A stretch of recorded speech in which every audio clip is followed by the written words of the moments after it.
Hi, welcome back guys. This is your friend, the MHA What If with another fanfiction. This is the first part of What If Deku's college life was a total mess? All credits for this video go to their respective authors, so please support the real author. Check out the link in the description for more details. Please give this video a like and subscribe to the channel if you want more videos like this. Now let's get into the fanfic. As an only child, Izuku Midoriya was used to being coddled by his mother. He loved her, he really did. But he wished that she would stop clinging to him and crying. Especially when he needed her help to carry his belongings into his new dorm room. He chuckled nervously and tapped her shoulder. "Mom, I know you're gonna miss me, but do you want to help me?" "Oh," she exclaimed, flushing slightly. "I'm sorry, Izuku honey." Dabbing at her tears one last time, she put the tissues away and grabbed Midoriya's laundry basket, which was full of snacks and instant meals. "I still can't believe my little boy is off to college, and such a good one at that." After tossing his sheets onto his bed, Midoriya smiled sheepishly. Is it really that good?" he mumbled. "Oh, don't be so modest," she cried, pulling him into another hug.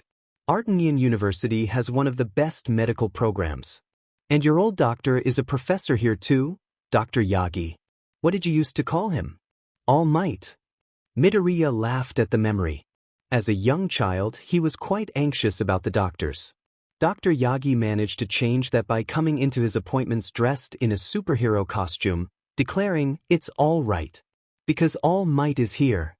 From then on, young Midoriya would always look forward to doctor's appointments.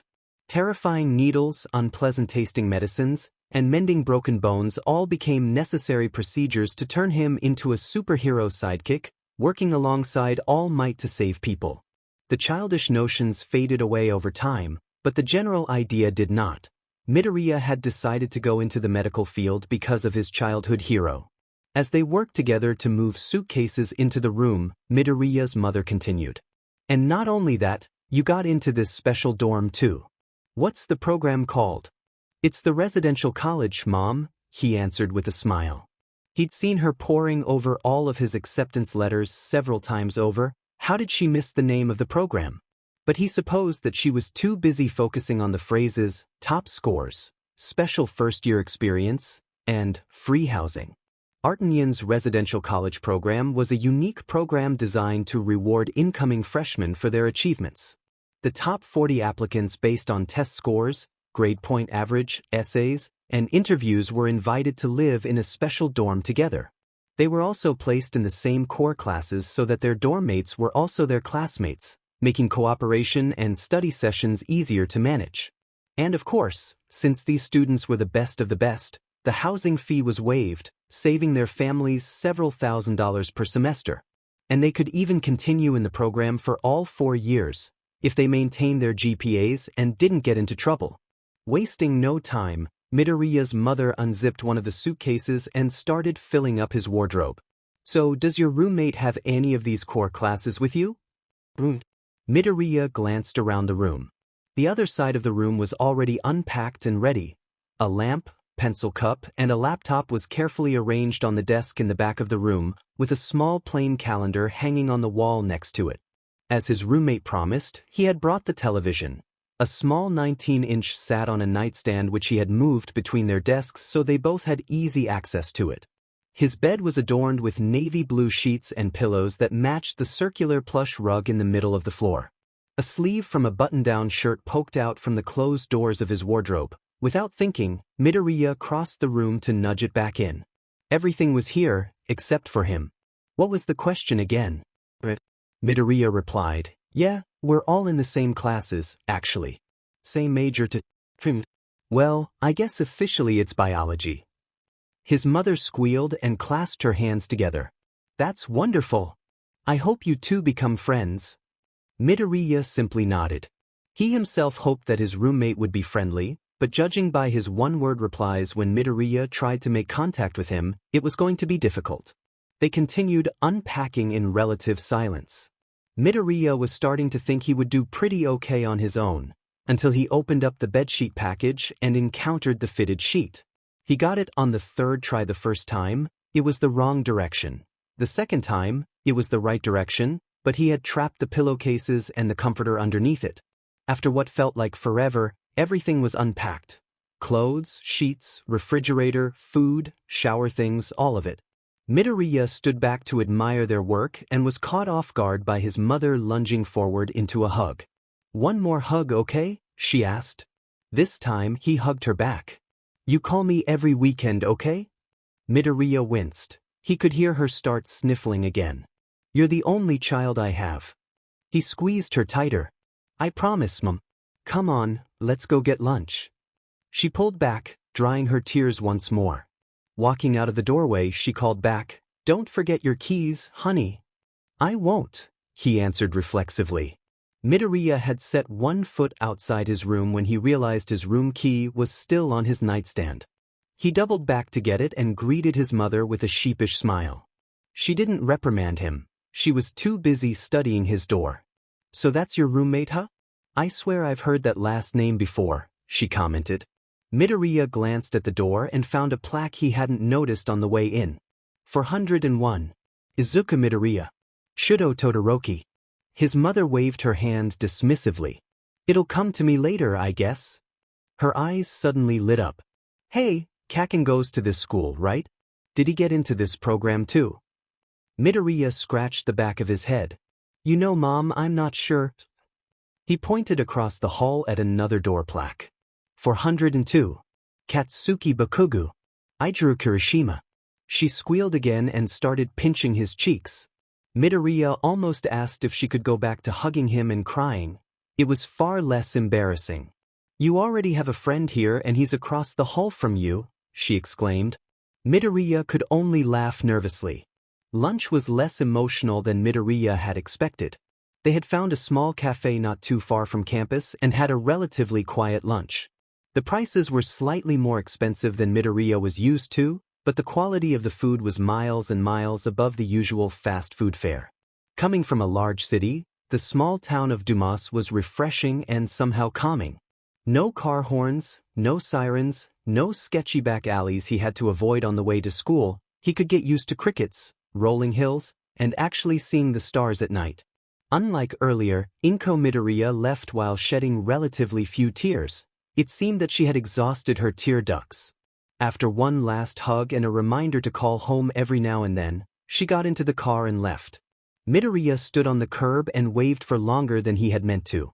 Soon, there was nothing to wave at. His mother's car had vanished into the hills long ago.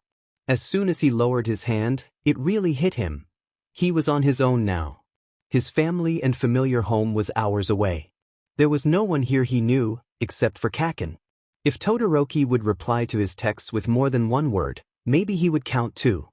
His chest tightened and he had to bite his lip to stop the tears.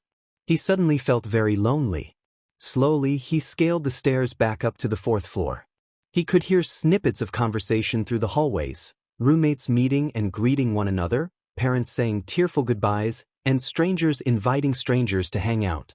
None of it was helping the loneliness that was tugging at his heart. He wished that anyone would talk to him. Upon reaching the 4th floor, he had half a mind to rescind his wish. "You!" Midoriya yelped and almost fell backwards. Pointing and yelling at him was a complete stranger. He was slightly taller than Midoriya, with neat black hair and intense blue eyes staring at him behind a pair of glasses. Who was this guy? Was he in trouble already? "Why, yes," he answered in a much higher pitch than usual. In a large, exaggerated motion, the other boy placed his hands on his hips and announced, "My name is Tenya Ida and I have been placed in charge of the 4th floor." Midoriya scratched his head. "So you're what are they called? The residential assistant? Wait, does that mean you're an upperclassman?" In another exaggerated motion, Ida shook his head. "Not quite, but I am going around telling everyone about the floor meet and greet." Pointing down the hallway, he added, "In the 4th floor lounge at 7 o'clock tonight." "Sounds great," Midoriya replied. But there was something still bothering him. "Wait, hang on, did you mean you weren't quite the Ara or weren't quite an upperclassman?" he called. But it was too late. Ida had already run off and was knocking on another door. Midoriya decided to slip back into his room before Ida reached Bakugo's door. Midoriya did not recall ever messing with the thermostat in his dorm room, but for some reason, it felt like stepping into a sauna. Wiping sweat from his brow, he turned to the thermostat next to the door and was surprised to see it set at 82 degrees Fahrenheit. He turned it back down to a reasonable 72, all the while muttering complaints. He had his second heart attack of the day when a voice from behind him said, "I'm cold, don't touch that." He bit back another scream and whipped around. There was no one here? His mind arrived at the most logical conclusion. The dorm room was haunted. Midoriya's fears were assuaged when a figure popped out from underneath his roommate's bedsheets. He seemed to be wearing a long-sleeved white shirt and red plaid pajama briefs. Upon sitting up, he pulled the sheets tighter around his shoulders. In a word, his roommate was striking. His hair color was split perfectly down the middle, scarlet on the left and snow white on the right. His left eye was a startling bright blue while his right was a dull gray. Any normal person would assume that he had dyed half of his hair and bought some color contacts as some sort of statement. Instead, Midoriya the medical nerd assumed correctly, as he later learned that he had tetragrammatic chimerism. He was beside himself. He had always read about chimeras, organisms that originate from two or more different zygotes, but always assumed that chimerism in humans was rare. Well, that wasn't entirely true. Most cases of human chimerism was just very hard to detect. Some organs would have different DNA than other organs, and maybe someone would have one regular thumb and one hitchhiker's thumb, but this was straight down the middle, almost perfect chimerism. But wait, what is that over his left eye? Oh good God, that is a very large burn mark. He had so many questions. Don't ask me any of those questions, snarled Todoroki. Midoriya immediately clamped his hand over his mouth. I was mumbling, wasn't I? I'm sorry. Do you always mumble like that? He asked. And no, well not always, just sometimes when I'm dash. Midoriya realized that he had started again and shook his head. I'm sorry, let's start over. He held out his hand and said, Hi. Izuku Midoriya. Todoroki's mismatched eyes studied Midoriya's hand as if trying to detect some sort of trap. Finding none, he reached out and shook it. Shuto Todoroki. Before Midoriya could stop himself, he jumped a short distance in the air. Great. So I don't know if you heard about the meeting dash. At 7, right? Todoroki sighed. Guess I'll have to go to that. Yeah, Midoriya started twiddling his thumbs. I was kinda wondering, after the meeting, would you like to go grab dinner at one of the dining halls? No, answered Todoroki, retreating back underneath his bedsheets. Midoriya sighed and grabbed his laptop. Why did he have to nerd out at his roommate? Why on earth did he have to mention the burn mark? He'd have to think up a proper apology for later. For now, he logged onto the school website and brought up a campus map in his schedule. Wow, he only had one class on Friday. Wait, but it was 3 hours long? Midoriya simply resolved to complete his biology labs as fast as possible. He didn't start his day too early or end it too late, and he had ample time in between classes. Excellent. At first he didn't like the idea of the residential college advisors picking his class schedule for him, but it turned out all right, for this semester, at least. After glancing at the legend on the map, Midoriya was also delighted to find out that all of his classes were less than 5 minutes away on foot.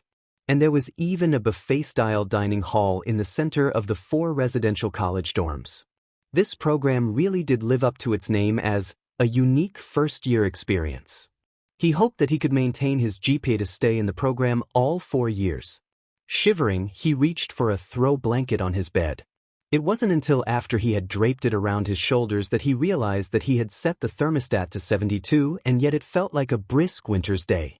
He glanced up to see a very upset Todoroki with his hand on the thermostat. Stop mumbling, he growled. Sorry, Midoriya squeaked. For the next few hours, Midoriya kept his hand clamped firmly on his mouth to avoid upsetting his already irritated roommate. On occasion, he glanced up from his laptop to try to start a conversation, but Todoroki never emerged from his blanket cocoon. 5 minutes before 7, he closed his laptop and padded over to the mirror. If he was going to meet everyone on the floor, he might as well look okay. After studying his reflection, Midoriya came to the conclusion that he was pretty good the way he was, plain green shirt, jeans, and socks. He ran his hand through his hair once in an attempt to tame his fluffy emerald hair. There was no visible difference, but at least he tried. He turned around to call for Todoroki, only to have his third heart attack of the day. He was looking into a mirror. How in God's name did he not realize Todoroki was right behind him? Not realizing that he had taken 10 years off of Midoriya's life, Todoroki asked, "Well, are we going or not?" Midoriya mutely nodded and the two left their room.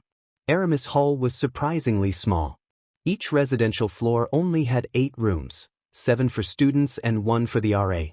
Situated in the middle of the floor were the restrooms and the lounge, which consisted of a few couches and armchairs, a large coffee table, a television, the floor's community refrigerator, and a microwave. A few residents were already there, including Ida. Midoriya waved his hand, but Ida responded with one of his bizarre hand gestures. "Please, hold all introductions until everyone is here," he ordered. Meekly, Midoriya lowered his hand and took a seat next to him. They didn't have to wait long. Within a minute, all 14 residents were present. As soon as the last person took their seat, Ida rose and gestured once more.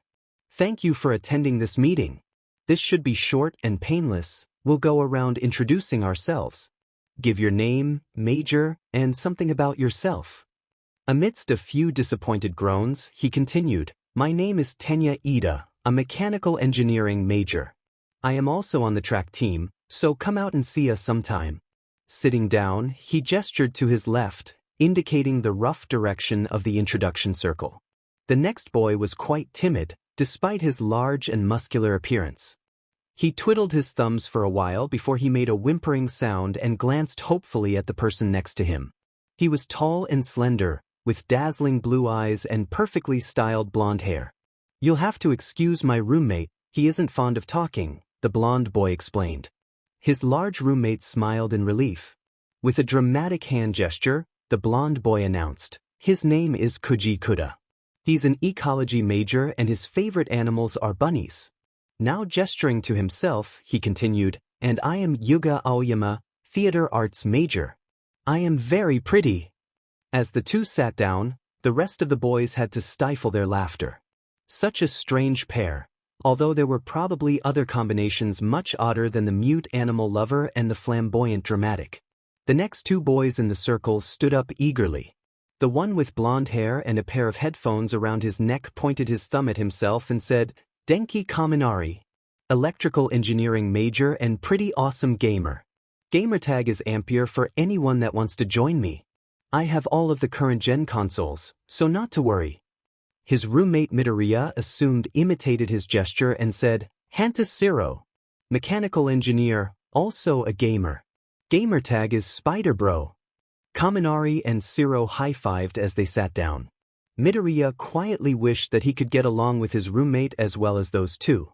A blonde, lean boy stood up, chewing on what looked like a protein bar. "Mashireo Ojiro. I'm an accounting major, and I got here on a wrestling scholarship, so that's pretty cool."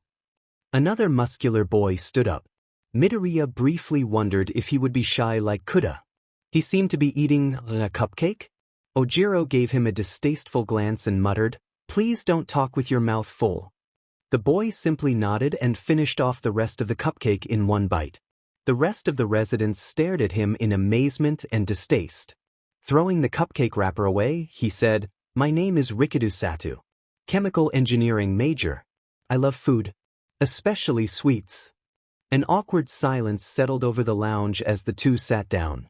Another large, intimidating boy got to his feet. Midoriya was beginning to feel uncomfortable in a room where so many people could snap him in half and said, "I'm Mezu Shuji, business administration, and I'm here on a football scholarship." It took a while for Midoriya to realize that the boy next to Shuji had stood up, even counting the odd buns that passed for his hair. He couldn't have been taller than an 8-year-old. "I'm Minoru Mineta, philosophy major. I like girls." For a while, no one stood up. Everyone focused on the next person in the circle, who did not seem to want to stop reading his book. He seemed like another person Midoriya did not want to cross, With him perched on top of the couch back and his stern resting face, he resembled some odd bird of prey. Someone finally stood up, but it wasn't the book boy. Ida pointed threateningly at him and yelled, "Fumikage Tokoyami, introduce yourself." "Why?" he replied in a flat voice. "Because I want to know more about you other than your name." Clearly irritated, Tokoyami marked his place in his book. Was he using a black feather as a bookmark? And said, "English major. I don't like to be bothered. Happy now, mother?"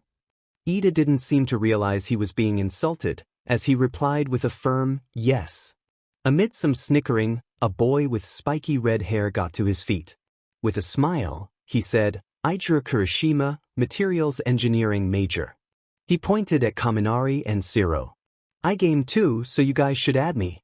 I'm Prometheus." Ciro jumped up and stretched his arms toward Kirishima, saying, "Bro." Kirishima punched the air and replied, "Bro." Kaminari waved his hands in the air and chimed in, "Bro." "Oh my god, shut up." A chill traveled up Midoriya's spine. He knew that voice. Kirishima turned to the boy next to him, pouting. "Bakubro dash." Bakugo jumped to his feet and screamed, "I told you not to call me that." Kirishima folded his arms. "But Bakubro dash."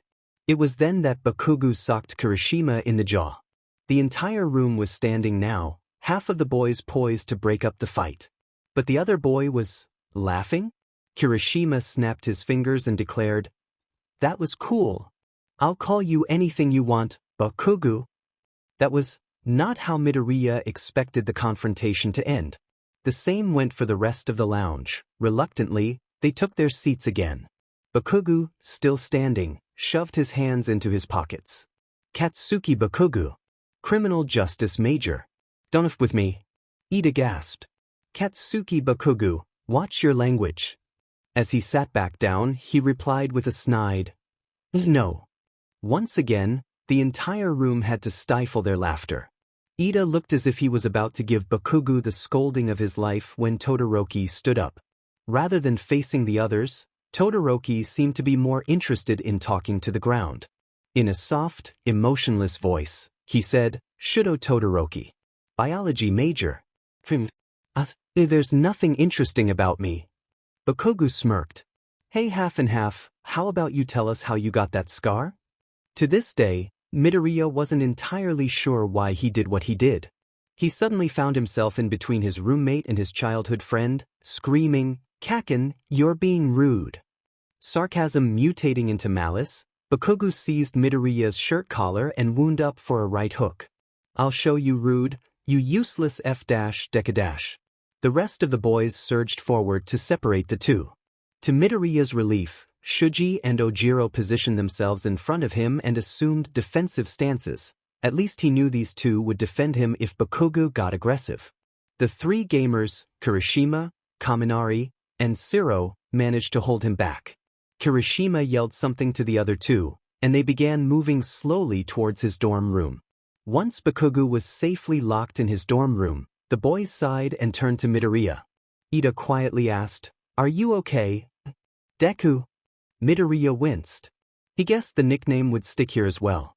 And after all his hoping that college would be different. Todoroki stepped forward. "His name's Izuku Midoriya." Ida seemed confused. "Izuku? Deku, how on earth did he come up with that nickname?" "Defenseless Izuku," Midoriya sighed. "To him, I'm just useless Deku." "You're not useless," urged Ida. "I'm sure you have a great major and you'll help a lot of people with it." Midoriya scratched the back of his head. "Pre-med." Ida began clapping his hands. "Impressive. And also a happy coincidence that the only pre-med majors on this floor are roommates." "The only pre-med majors on this floor, huh? Maybe he and Todoroki could bond over that." Midoriya glanced at him and found that his unreadable expression had not changed. Maybe getting along with his roommate was too much to hope for.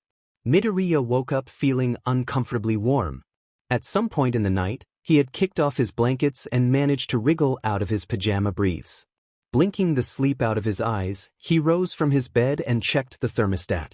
He had set it at 72 last night, but he supposed Todoroki had woken up and adjusted it to 80. He turned his head and was amazed to see his roommate sleeping soundly under his usual pile of blankets. He sighed. Maybe there was something he could do to help. As much as he didn't want to rock the boat, Midoriya refused to deal with these ridiculous temperature changes. He set the thermostat back to 72 and draped his throw blanket over Todoroki to compensate. Didn't he own any hoodies or sweaters or anything? Midoriya made a mental note to ask him. If he invited him out to pick up a sweater, maybe he would actually hang out with him. As quietly as he could, he gathered his shower things and made his way to the bathroom. Once the door had shut behind Midoriya, Todoroki shifted and poked his head out from under his blankets. He reached out and gripped the extra blanket as the air conditioning unit whirred to life. As much as he disliked his roommate's constant muttering, it was nice that he always knew what was on Midoriya's mind. With his condition, of course he owned sweaters. If Midoriya were nosy enough, he could look into his wardrobe and find at least 10. But, upon hearing Midoriya's musings, something had tugged at him. What was that feeling? After cleaning himself up, Midoriya made his way down to the first floor with a map of the school on his phone. Since the freshmen were forced to move in a week prior to the start of classes, he had ample time on his hands. Might as well go explore the campus and try to find exactly where his classes were located. However, he was too busy poring over the map to notice where he was walking. A soft yelp brought his attention back to reality and he snapped his head up to see a girl. A very cute girl. "I'm sorry," she squealed. Her already pink cheeks seemed to turn pinker. "And no, I'm sorry. I wasn't looking, I'm sorry," he objected. He wasn't entirely sure how long he could look at her. Chocolate brown hair in a cute bob cut, round innocent eyes that perfectly matched the hue of her hair, a blush that seemed to be getting worse with every passing second. She was a cute little ball of sunshine. She offered him a smile, which melted his heart. "It's fine really," she said cheerfully. Extending her hand, she continued, "My name is Ochako Uraraka. And you?" Returning her smile, he shook her hand and stuttered, I dash. Unexpectedly, Bakugo shoved his way between them, separating their hands. Midoriya was stunned momentarily, only managing to say, "Kaken?" At the mention of his childhood nickname, Bakugo turned to him and sneered. "What, Deku? Did you want to hold hands with your new loser girlfriend some more?" Satisfied with his one-liner, he sauntered off to one of the couches in the lounge and propped his feet up on the coffee table. Uraraka clasped her hands together. Well, that guy was, Midoriya must have looked quite crestfallen because she immediately changed the subject. "So your name is actually Deku?" He sighed heavily. "No, it's Izuku Midoriya, but Kaken has called me Deku since we were little." He chuckled weakly. "I was always useless Deku to him." "I don't think you're useless." Midoriya stared at her, jaw agape. When was the last time he had heard those words? She smiled again. "And what's more, I think Deku is a cute nickname. If it doesn't bother you too much, can I keep calling you that?" He could feel heat rushing into his cheeks. Without thinking, he sputtered, "I think, coming from you, I could get used to Deku." She clapped her hands together and hopped into the air, exclaiming, "Yay! Hey, you want to grab breakfast with me?" "Yeah," he immediately replied. Midoriya could hardly believe his eyes or ears. He talked to a girl and they were going somewhere and she wasn't doing it because her friends made a bet? He pinched himself and confirmed that yes, this was reality. The two of them began talking as they headed towards the front doors and out to the nearest dining hall. Midoriya was surprised to find how easy it was to talk to Uraraka. She never interrupted him, she never belittled the subjects he brought up, she didn't get irritated when he started one of his muttering episodes. It was nothing like having a conversation with Bakugo.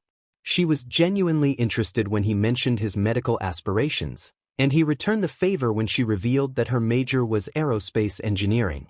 "Wow, there are so many engineers in our dorm. Why aerospace, if you don't mind me asking?" At this, she smiled sheepishly, twirling a strand of her hair around her finger. "Well, it's kind of a silly reason. My family was never really well off financially, and I really want to help them out. My parents always told me to shoot for the stars. And well," Midoriya grinned. "So you are literally shooting for the stars?" That's amazing, Uraraka. She blushed again as they entered the dining hall. The buffet seemed to have no limits. The cafeteria workers would ask what they wanted and scoop it onto a plate. No timers, no plate limits. The only restriction they seemed to have was kicking everyone out for an hour in between breakfast, lunch, and dinner hours to SWH menus. After her second plate, Uraraka asked, "So what about you? Why medical?"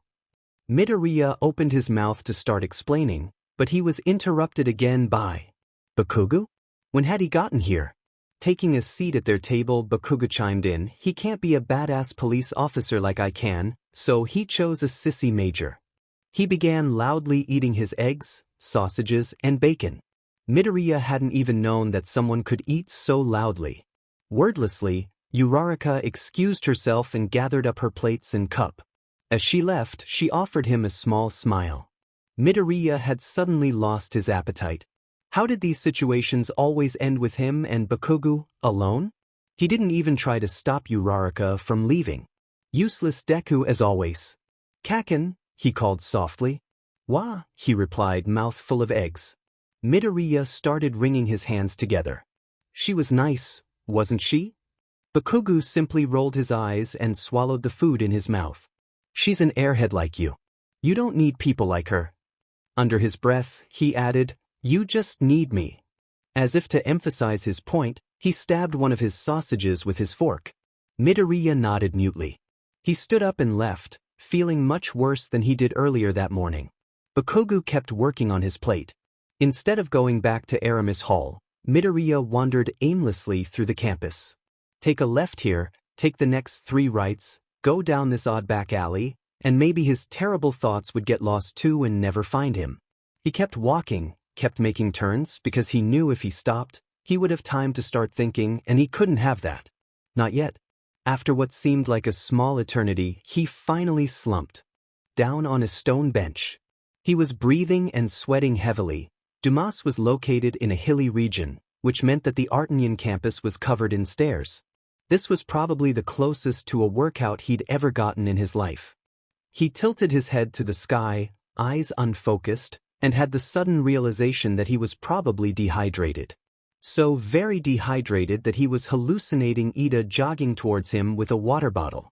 "Midoriya," the hallucination greeted. "Are you out enjoying this lovely weather as well?" He simply waved and said that no, he was just walking around and taking a rest. Well, that's what he meant to say, anyway. What actually came out of his mouth was an odd zombie-like rattle. The hallucination stopped and approached him cautiously. "Midoriya, are you all right?"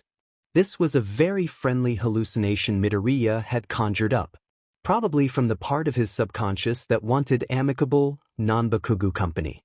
It wasn't until Ida squirted water into his open mouth that he realized no, this was not an illusion, this was actually Ida, and he seemed very concerned.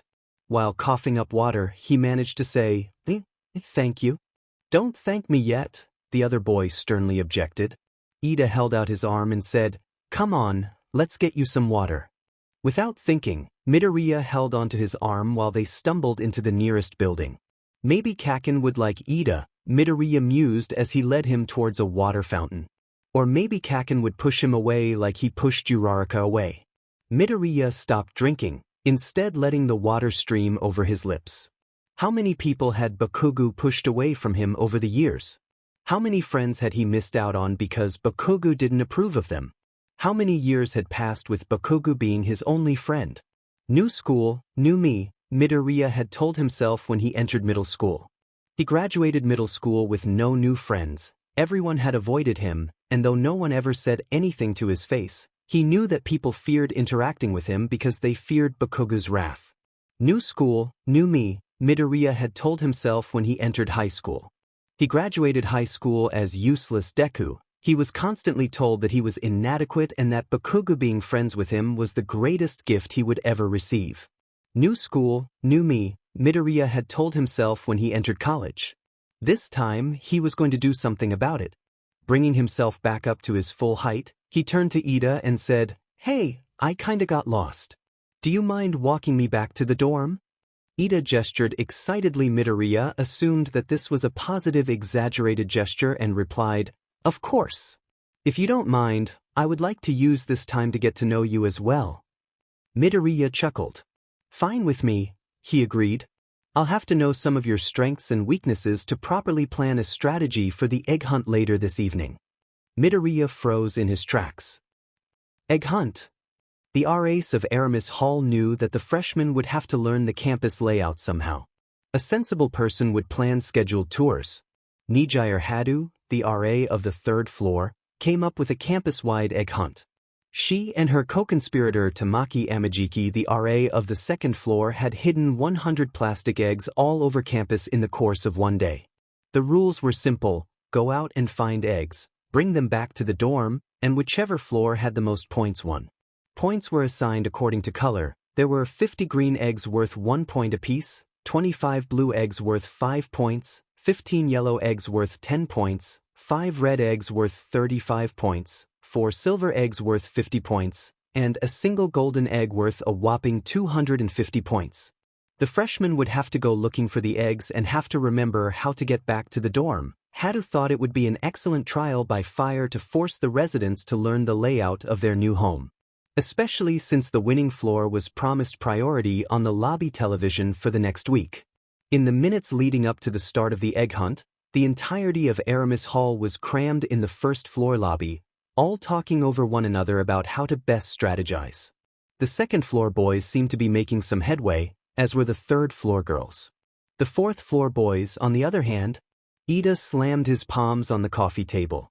Katsuki Baku, you cannot ambush the other residents and steal their eggs. Bakugo waved his hands dismissively. Geez, square boy, I was kidding. Mostly. Kirishima elbowed his unruly roommate.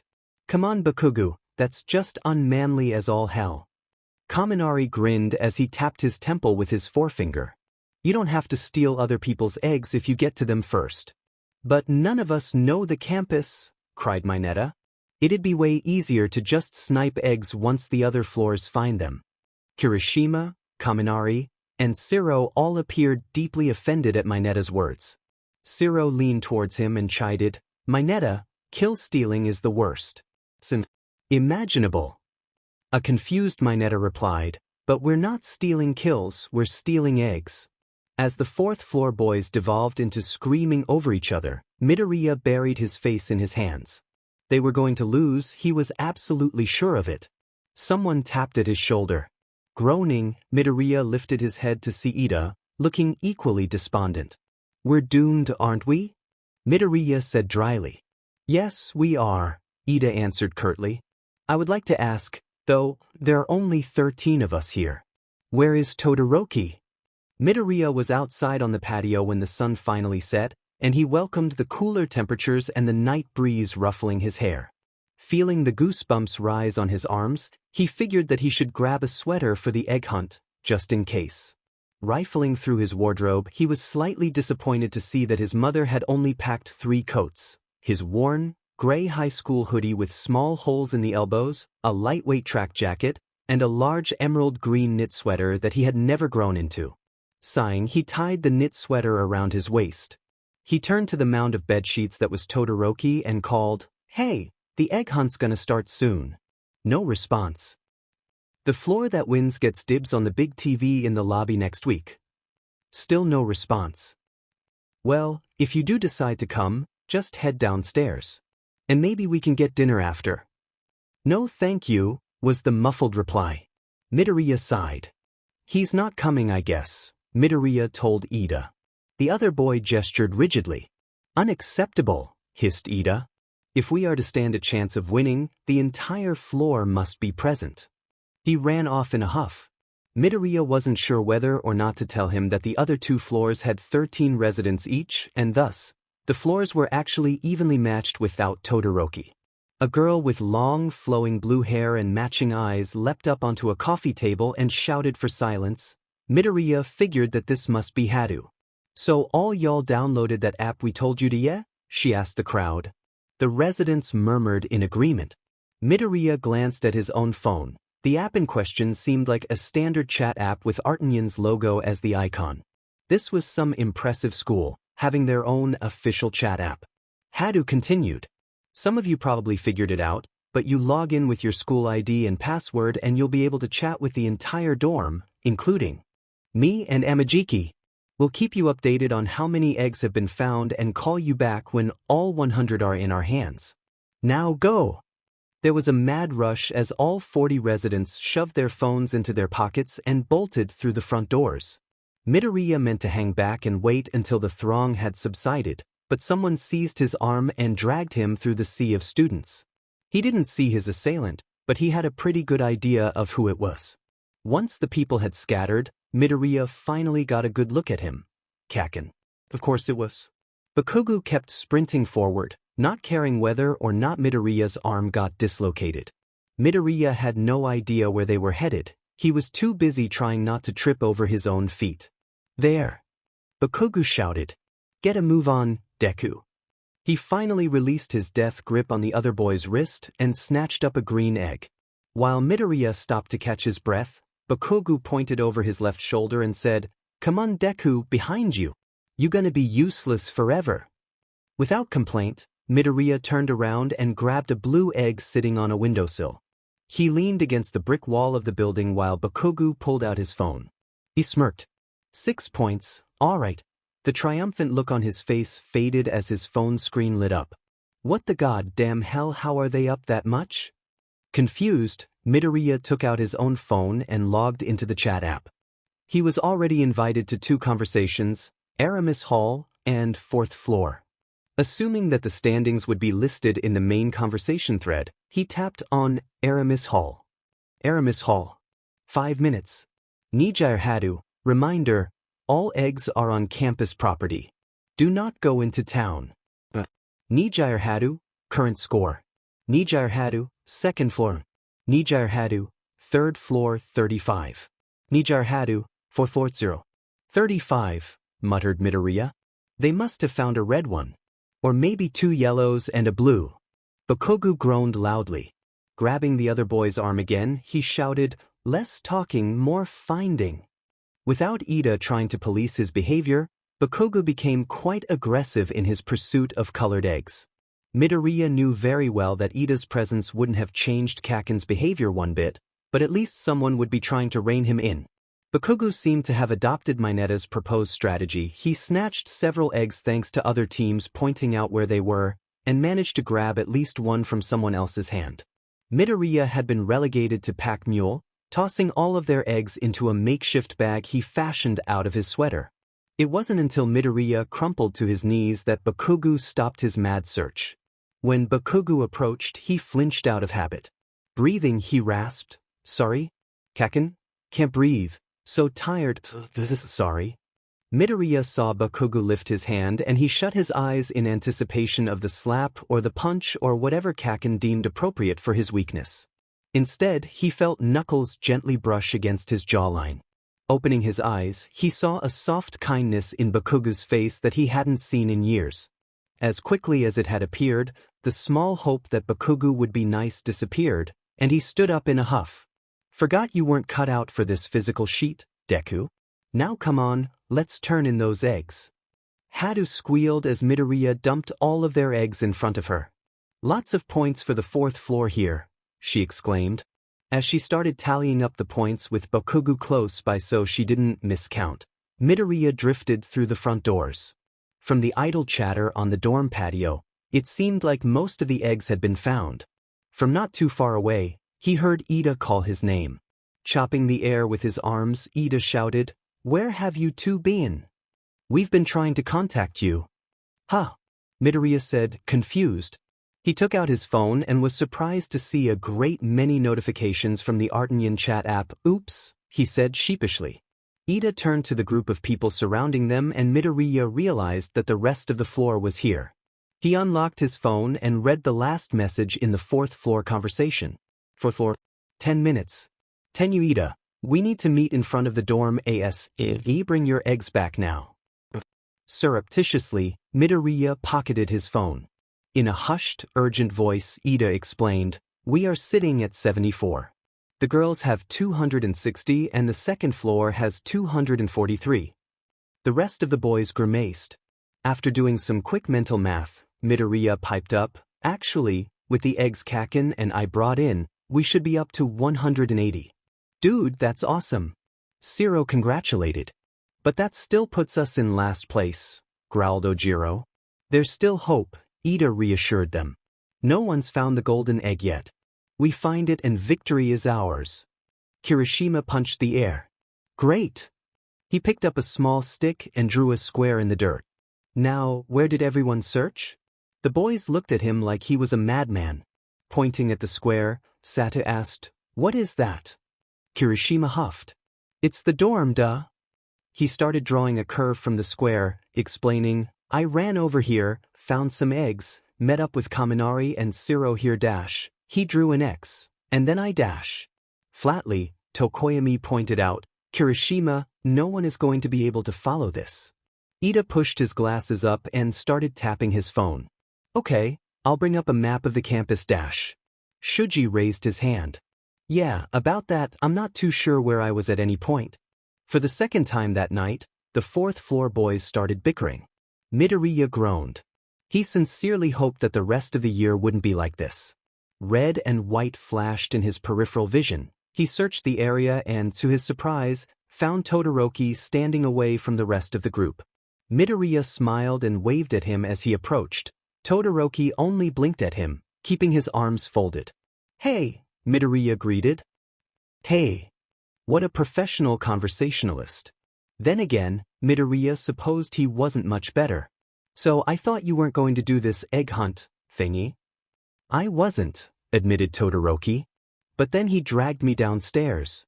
He motioned to Ida and Midoriya snorted. "He is..." Midoriya paused to find a word that succinctly described the boy clamoring for order and strategy. "Over the top?" offered Todoroki. Midoriya giggled. "I was gonna say eager, but that works too." He turned to smile at his roommate and noticed that he was trembling ever so slightly. But why would he be trembling? Midoriya found his answer when the wind picked up and Todoroki hugged himself tighter. "Wait, you're cold, aren't you?" He extended his arms, offering him his sweater.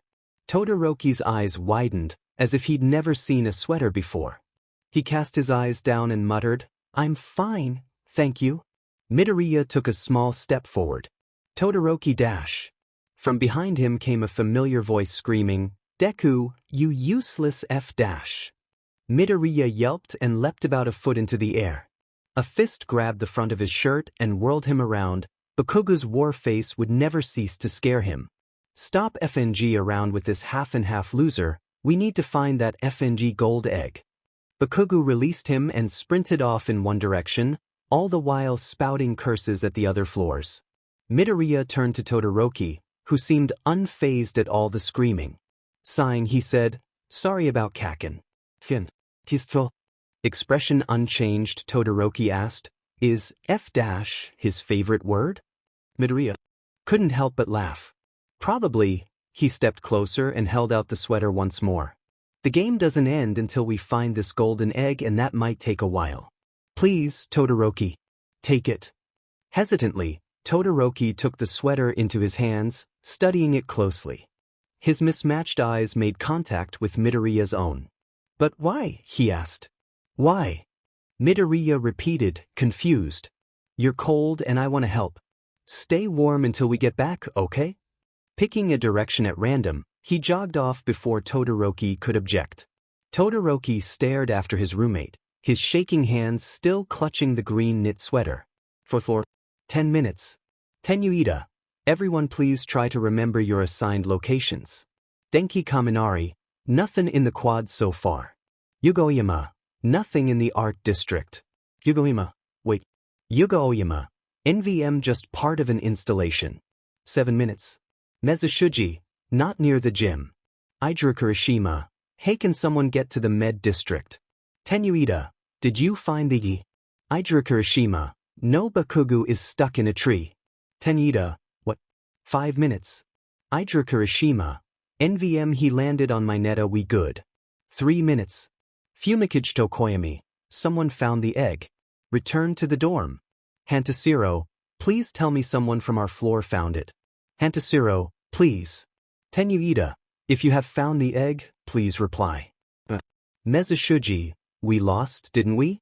Katsuki Bakugo, motherfuck. Tenuita, watch your language. Katsuki Bakugo. No. One by one, the boys of the 4th floor returned to Aramis Hall, slumped over in defeat. Some looked worse than others. Aoyama was somehow still sparkling, Ida was flushed and drenched in sweat, both Bakugo and Midoriya had dirt smears on their faces, knees, and elbows in addition to sporting some leaves and twigs in their hair, and an out-of-breath Kirishima was carrying a slightly delirious Mineta. They figured he was mildly concussed. When a happy, bouncing Hadu approached them, they thought nothing of it. Perhaps she was here to give some consolation speech. Instead, she cheered, "Congratulations, 4th floor." "What?" asked Zero, not quite comprehending her words. Hadu smiled. "You guys found the golden egg and won the whole shebang." "What?" Zero repeated, energy returning to his voice. Ida also straightened up and started wildly gesturing. "Hadu, which of us brought it to you?" Still beaming, she pointed her thumb over her right shoulder at an unassuming boy with dual-toned hair and a very fetching green sweater. "Todoroki!" the entire group cried.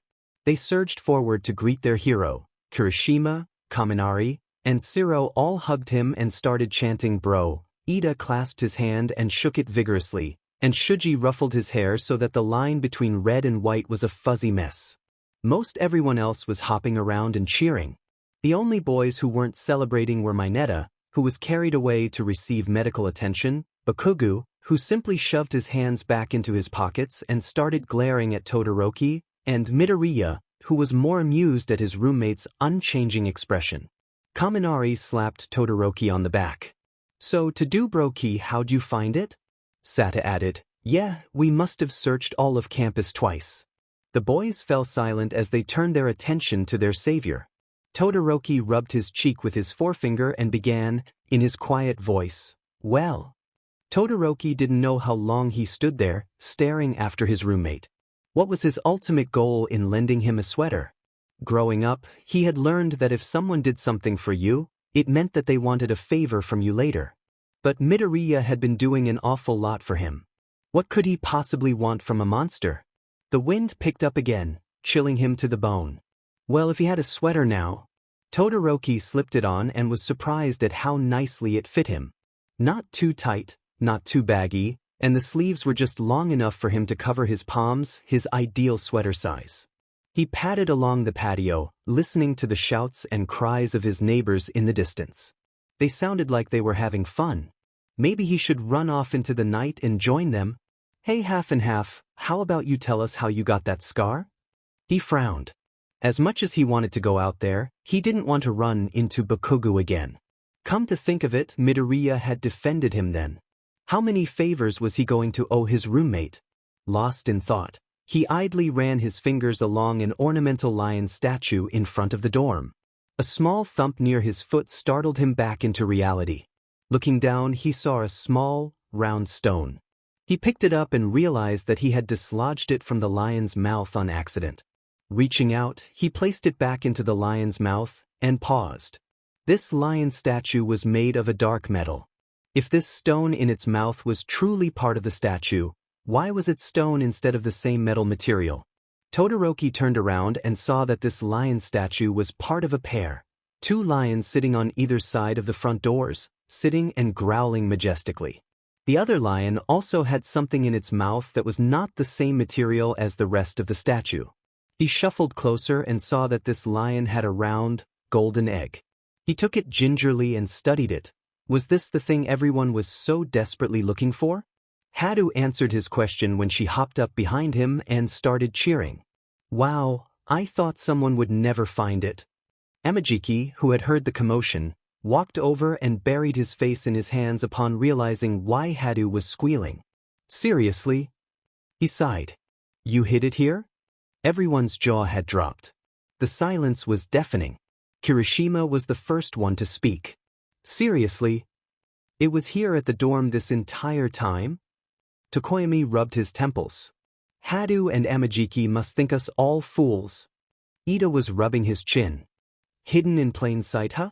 I see. This must have been some sort of test with some sort of lesson." Midoriya stepped forward, as did Todoroki. That was awesome, Todoroki.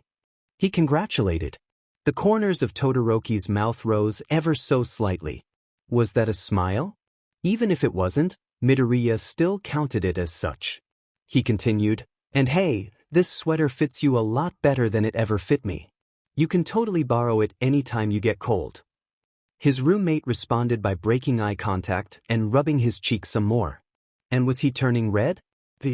What the F ever? All eyes turned to Bakugo, who once again had his war face on. He sneered, "You're still a freak, half and half." Instinctively, Midoriya moved to shield Todoroki. Cack and dash. Bakugo drove his palm into Midoriya's chest, sending him toppling backwards. The other boy braced himself to hit the ground and was instead met with a pair of arms catching him around his middle. He glanced up to see Todoroki staring down Bakugo, looking slightly angrier than his usual unaffected self. This seemed to fuel Bakugo's flames further. "Don't you cacken me, you useless F-Deku," he growled as he sulked off. Behind them, Kaminari whispered to Kirishima, "Dude, what is your angry roommate's deal?" Tenida, congratulations all on a well-earned victory.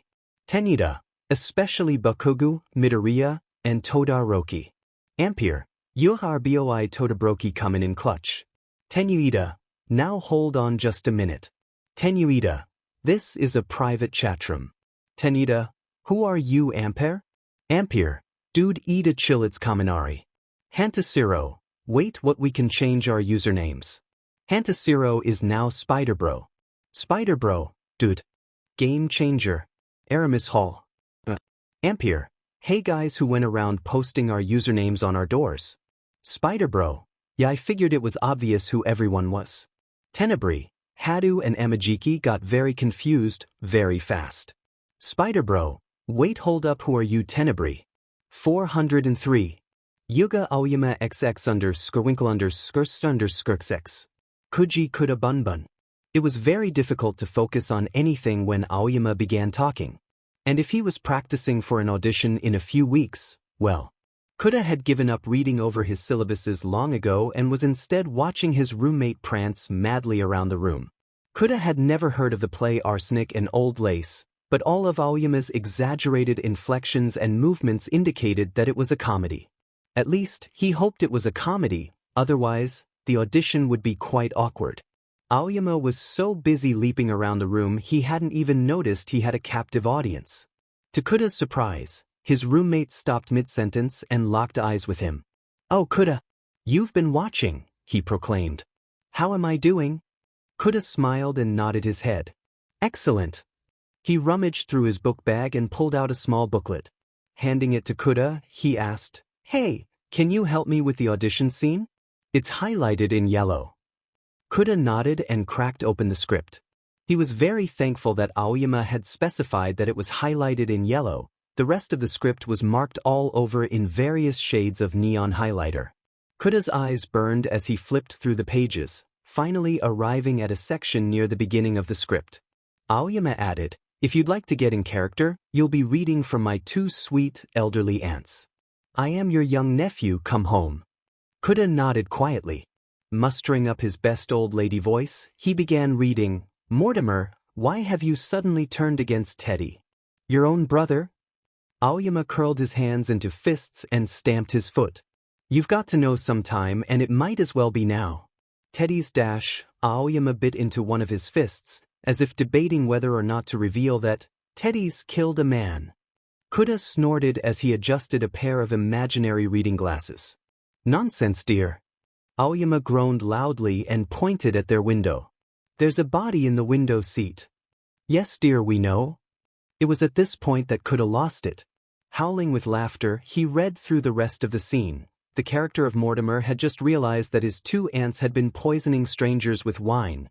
The humor came from Mortimer's terrified, over-the-top reaction, and his aunts acting like murdering a total of 12 old men was nothing to freak out about. Aoyama was also laughing. "You know, this is the most sound I've heard you make," he pointed out gleefully. Kuda immediately shut his mouth and blushed, but still couldn't hold back his smile. "If I get the part of Mortimer, will you come see the play?" Kuda nodded enthusiastically. 408. Minoru Mineta buncha grapes. Mezu Shuji no 6. Shuji had always thought that Mineta was a little odd, but ever since Bakugo gave him that concussion he'd gotten odder. Well, to begin with, there was his weird purple bun hair. The first time they had met, Shuji had compared them to Ball. Mineta, through some bizarre thought process, assumed he was being called gay and took offense and his suspicious insistence that he was straight. But he was also a philosophy major. Maybe the weirdness could be attributed to that. Shuji wished he could go back to those relatively innocent days. Almost overnight, Mineta had stockpiled stacks upon stacks of magazines and stored them under his bed. Shuji almost went to see exactly what he was purchasing, but thought to respect his roommate's privacy. Despite his vow, Shuji thought he glimpsed a nurse on one of the front covers. He assumed that they were medical magazines, with information on how to help with post-concussion symptoms. Yes, that had to be it. Mineta was also perpetually on his laptop, with his headphones plugged in. Shuji happily assumed that he was getting a head start on his schoolwork while conveniently ignoring the fact that his roommate no longer seemed to wear breathes in their room.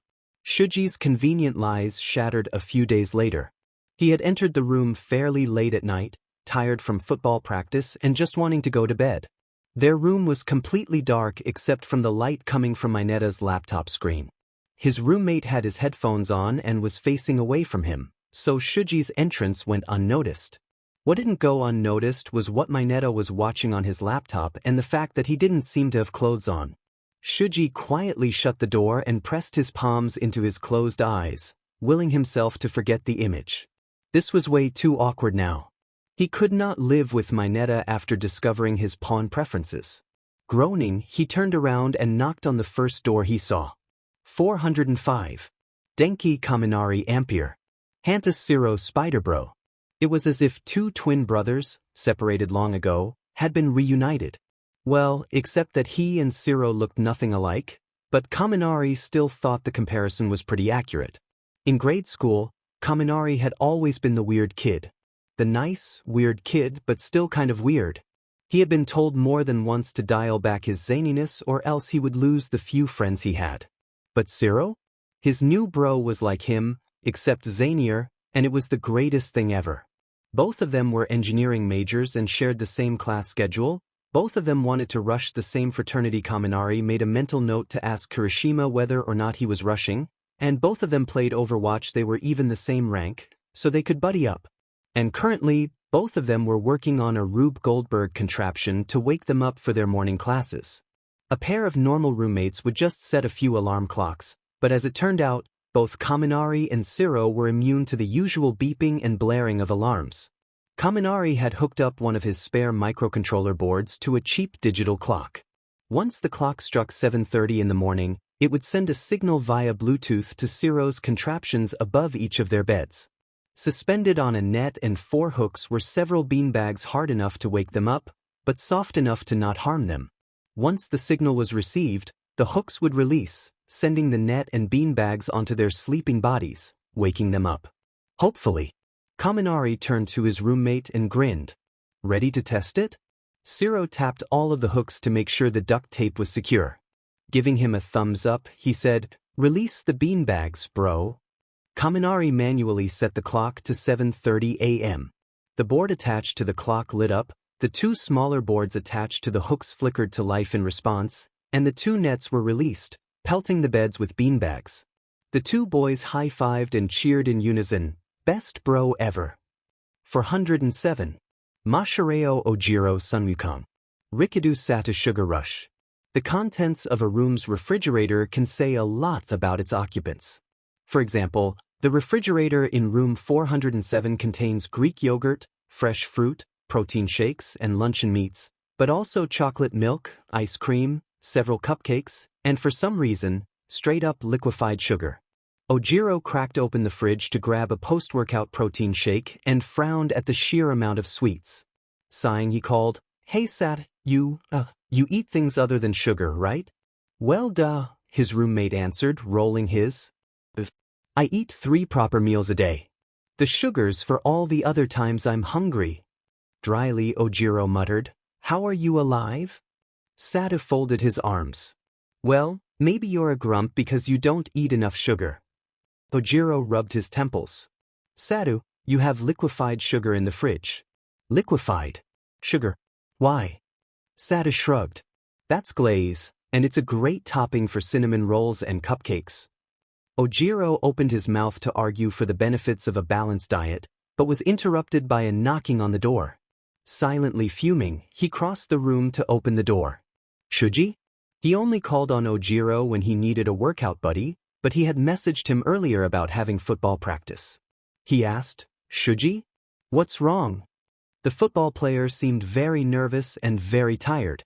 Scratching the back of his head, Shuji said, some things came up with my roommate. Is it okay if I crash here until I get things worked out with him? Satu approached the doorway. Your roommate? Hey, it's that scrawny philosophy major, right? Why don't we go iron that out right now? Ojiro agreed, wanting to avoid a diet debate. Amidst protests from Shuji, the two crossed the hallway and cracked open Shuji's door. Almost immediately, they shut it again. Ojiro was at a loss for words. Satu whimpered, Look man, I dunno what you saw in there the first time, but I think he had a body pillow or a sec doll in there or something. Shuji's face, already looking nauseated, morphed into pure revulsion. Ojiro led Shuji back into his room. Stay as long as you want, buddy, he offered. 302. Mina Ishido Alien Queen. Toru Hagakure Wallflower. Stretching out on her fuzzy, hot pink bedsheets, Ishido idly scrolled through the Artanian chat rooms. Announcements from Arace, a get-together later on in the dining hall, an open invitation to play Overwatch. Ooh, she made a mental note of that one. Who did she need to contact? Ampere and Spider-Bro? Alright, a heated debate over who Tenebrae was, everything except what she was looking for, her roommate. She was supposed to have moved in a few days ago. Her stuff was all here, but Ishido had never actually seen Hagakure. Sighing, she typed into the chat. Alien Queen, hey, has anyone seen Toru Hagakure? An offended-sounding voice from inside the room chimed, Ishido, I'm right here.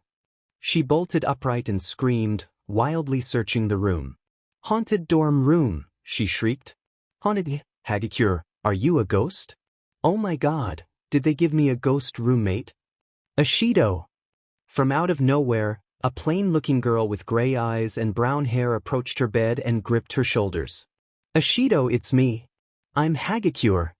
Face frozen in an abashed smile, Ishido greeted, Hi there. Hagakure. Nice to meet you. When did you get in? Hagakure released Ishido's shoulders and suddenly looked very downcast. I've been here the entire time. Here? Ishido repeated. She gestured wildly around the room. Where?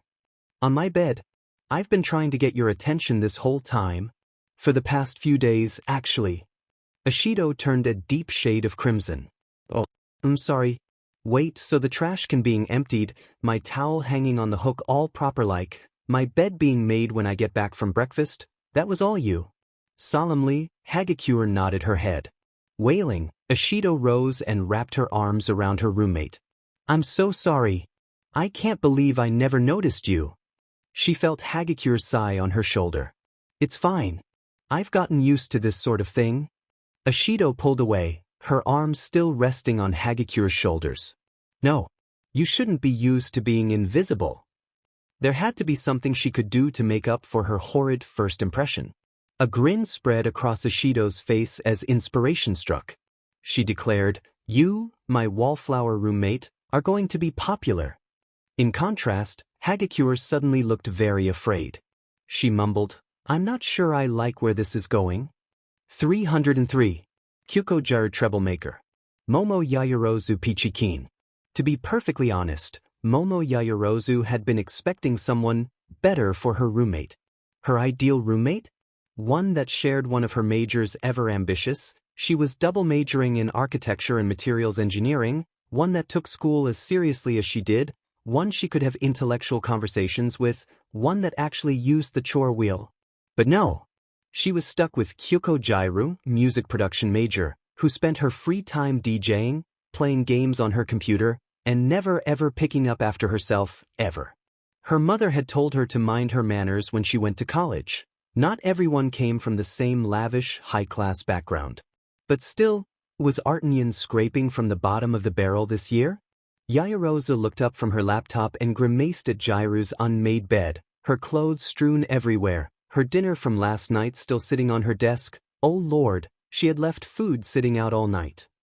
Grumbling, she took the now cold food and dumped it in the trash. She couldn't take much more of the mad mess in the room, so she went out and decided to pick up all of her textbooks. As it turned out, textbooks were very expensive. Glancing at her bank account summary, Yayu frowned. Her parents had agreed to covering her tuition and textbooks, but that was it. She would have to earn her own money for food, gas, and leisure. Maybe there was somewhere near campus that was offering a part-time job. She entered a small cafe a few blocks away called Café de Winter. After looking around the small town square, it was evident to Yayu that this was the only coffee shop in the town, or at least within walking distance of the campus. Making note of the "Help Wanted" sign in the window, she walked to the counter to order a coffee. Ma'am?" she called hesitantly. "Yes, ma'am." The barista paused in making a drink order and turned around. "Oh, it's you." Yayu nearly dropped her books. Jiru. With a flick of her wrist, Jiru topped the drink with some whipped cream and passed it to another worker. Sauntering over to the order counter, Jiru chuckled, "So, what'll it be, cupcake?" Yayu seemed to spontaneously forget every single word in the English language. Her mouth hung open, but no words passed her lips. Jiru, on the other hand, propped herself up on the counter with a dry grin on her face. Jiru glanced around, as if checking for witnesses. Finding none, she whispered sarcastically, "Here to make fun of the working class, princess?" That brought Yayu back to reality. "What?" she hissed. "I am not like that." Her mother's voice came unbidden into her mind. "Not everyone comes from this sort of money, my princess." Sheepishly, she covered her mouth with her hand and muttered, "Have I been acting like that?" "Oh God, I'm so sorry, Jiru laughed. "I'm kidding, cupcake. But you should probably stop acting all high and mighty." As her roommate walked away to prepare another drink, Yayu cried, "Wait, I've been acting high and mighty?" She couldn't see her face while she was turned around making the drink, but somehow, Yayu knew that Jiru was smiling. Jiru returned with the drink, saying, "Just a little bit." Smiling, she pushed the drink towards Yayu. "But I never ordered," she protested weakly. Jiru drummed her fingers on the counter. "That's on the house," she explained. "Think of it as an apology for having to look at my side of the room all the time. Now go, there's a line behind you." Now. Flustered, she took the drink and sat down at the nearest table. She brought the cup to her lips and oh wow, this was one of the best peppermint mochas she'd ever had. She supposed money couldn't buy everything. Glancing back up at Jiru, she found that. Setting her cup down roughly, Yayu called, "Jiru, there was no line behind me." From behind the counter, she could hear the melody of Jiru's laugh. 301. Tiu Azui Karapi. Ochako Uraraka Space Angel. If someone had told Uraraka that waking up to frogs on her face would be a frequent occurrence in college, she would never believe them, not in a million years. And yet, that morning she could only open her left eye. Something slick and rib-biting was obscuring the right half of her face. Without batting an eye, she gently lifted the frog and called, "Azui." Her roommate shifted in her bed, barely awake. "Uraraka, I told you Oh right. Sorry, Tsu." Azui's request to be called by a nickname was a simple one, but somehow, Uraraka kept forgetting. Anyway, one of them got loose again. "I think Uraraka shifted her hand over so she could see the small animal more clearly. "Which one is the albino one?" "Hang on," Morgana got out. Azui rose from her bed and crossed the room, gingerly taking the albino frog in her hands. "She's not the escape Y type." As Azui went to put Morgana back in the frog tank, Uraraka rolled over, desperate for a few more minutes of sleep. Her attempts were foiled by some distressed croaking and two small, slippery lumps on the other side of her pillow. Groaning loudly, she sat up and took the other two frogs in her hands. "Tsu, how many frogs got out last night?" Azui counted the frogs present in the tank before answering. Looks like 3 more got out. I'm sorry, Uraraka. She sighed. Well, I've got 2 of them with me. Do you see the 3rd dash? Uraraka was cut off by a scream in the hallway. Azui was at the door faster than Uraraka expected. One of the other girls, Ashido, it sounded like had stumbled upon the 3rd frog. Apologizing profusely, she came back into their room with the last escapee. The 2 girls placed the frogs gently back into the tank. Azui tried to secure the mesh top, but one of the clasps, already on its last legs, broke off. That's probably how they're getting out. I'm sorry, she sighed. Uraraka wrapped an arm gently around Azui's shoulders. No worries. You know, I have my car on campus. We can see if there's a pet store around and you can buy a new cover. She rubbed her chin thoughtfully. Or, you know, I am an engineering major, maybe I can replace this clasp. Azui returned Uraraka's gesture and rested her head against her roommate's. Thank you, Uraraka. Actually, you can totally call me Ochako, she said with a smile. 402. Katsuki Bakugo Mass Destruction. I drew Kirishima Prometheus. College was definitely a new experience for Bakugo. Throughout grade school, he'd made himself top dog by punching people until everyone got the message. Once he was at the top, no one FE'd with him and no one FE'd with useless Deku for fear of FNG with him. Maybe he was punching the wrong guys. Kirishima barged into the room and greeted him with a cheery, "Hey there, Bakugo." He responded by socking him in the jaw. Instead of wailing or shrinking back or otherwise reacting like a normal person, Kirishima guffawed. Dude, are we greeting each other with punches now? Awesome. Playfully, he punched Bakugo's bicep. Yeah, he was definitely punching the wrong guys. Bakugo studied his roommate's ever-beaming face before growling, "What the F is wrong with you?" Kirishima tilted his head. "What do you mean?" A frustrated Bakugo sputtered incoherently before explaining, "I dunno, like normal people cry or scream at me or, I dunno, go get the cops when I punch them. How the F are you so happy?" Kirishima snorted. "I pride myself in taking hits like a man." He pounded his chest with one of his fists. "And you don't pull any of your punches either. You just get up and go for sheet. I like that." Bakugo was dumbfounded. Someone who didn't mind his violent tendencies? Someone who actually liked them? The thought warmed the cockles of his black heart. Wait, was that an emotion? That noise? He willed it away as he punched Kirishima's arm. Kirishima laughed again. "Hey, you know that green, fluffy boy, right? Deku." Okay, he was back to hating Kirishima's stupid, perpetually happy face. He spat, "What about useless effing Deku?" Kirishima shrugged innocently. "I dunno, it seemed like you guys knew each other from high school or something." He suddenly perked up and pointed his thumb at their door. "Hey, he lives across the hall, you wanna go and say hi?" Bakugo's hands curled into fists. "And why the ever-loving F would I want to say hi to that useless sheet?"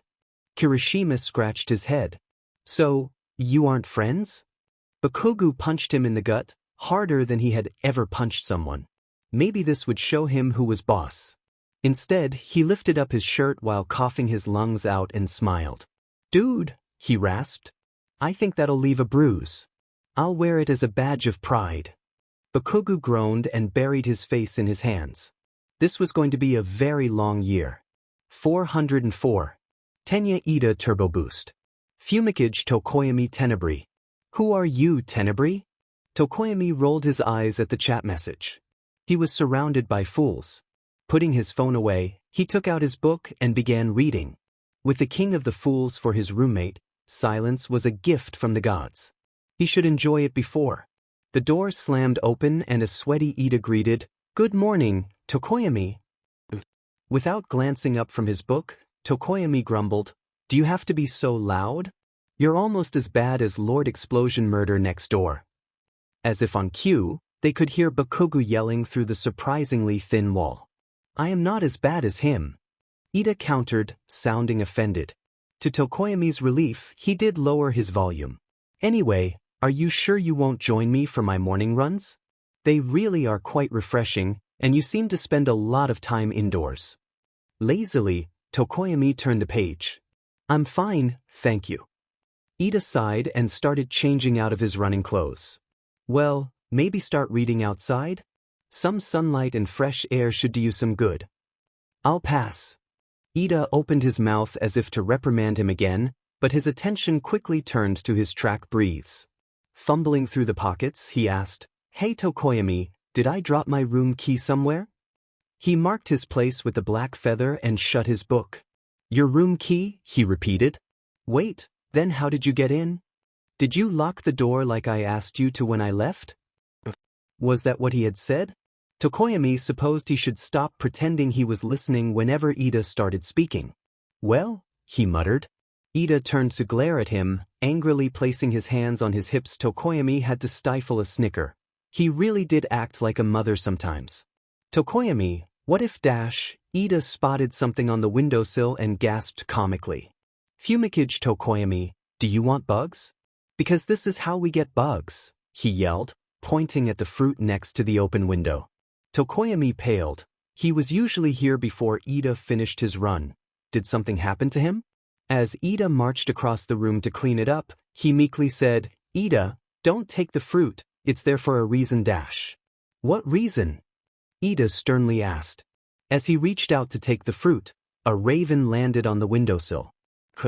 Reproachfully at Ida's hand before pecking at its breakfast. Tokoyami sighed in relief. Tokoyami, Ida hissed. Why is there a crow on our windowsill? Tokoyami rolled his eyes. Tsukuyami is a raven, you uneducated, oh whatever. He rose to his feet and approached the raven, who hopped forward and offered its head for Tokoyami to slide. What was this mysterious thing tangled in its talons? As Tokoyami delicately untangled whatever this thing was, Ida kept inquiring, Fumikage Tokoyami, why are you friends with a raven? He's nice and a very good boy, he curtly replied. Holding up a key on a braided cord lanyard, he dryly asked, looking for this, Ida? Speechless, his roommate gingerly took the key from his hands. How? The raven cawed triumphantly. Folding his arms, Tokoyami said, You're lucky Tsukuyami's taken a liking to you. 401. Izuku Midoriya Midorito. Shudo Todoroki Sho. Midoriya knew that his relationship with his roommate wouldn't be magically mended because of a lone sweater and some kind words. But he thought it had been going somewhere. He was proven wrong when he woke up the next morning in a puddle of his own sweat. Sitting up, he noticed two things. 1, that his sweater was neatly folded at the foot of his bed, and 2, that Todoroki was sitting up, huddled in his own blankets again. As he got up to adjust the thermostat, he sighed. You know, I was serious when I said you could borrow my sweater if you got cold. To compensate for the lower temperature, Midoriya took the sweater and the throw blanket and set them on Todoroki's bed. His roommate ignored the offerings and simply said, I don't want to owe you any more favors. Favors? Midoriya repeated. He sat on the edge of his bed, facing Todoroki. What are you talking about? Todoroki's mismatched eyes fell on him and suddenly, Midoriya felt uneasy. He had never been very good at reading people. Trying to read his roommate was like trying to guess what was behind a locked door. Finally, he lowered his eyes and asked in a soft voice, Why else would you keep being nice to me? Midoriya was taken aback. Something felt off about the way he said that, some sort of emotion that gave it an edge, but for the life of him, Midoriya couldn't put his finger on it. He chose his next words carefully. Because Todoroki, I want to be your friend. He sighed. But the only friend I've ever had is Kaken, so I'm sorry if I'm bad at it. Todoroki studied him again, but for a shorter period of time. He asked, So, I don't owe you anything? No. Well, I'd like your friendship, but if you don't want to, then I guess I have to live with it, literally. Against his will, Midoriya began gesturing in an Ida-like fashion. Because, we're living together and I thought we should be at least on friendly terms. Todoroki snorted and, yep, Midoriya was still counting that subtle movement as a smile. Please don't start muttering. The smallest smile disappeared and he took out his laptop from his blanket cocoon. Where on earth did that come from? Midoriya wondered.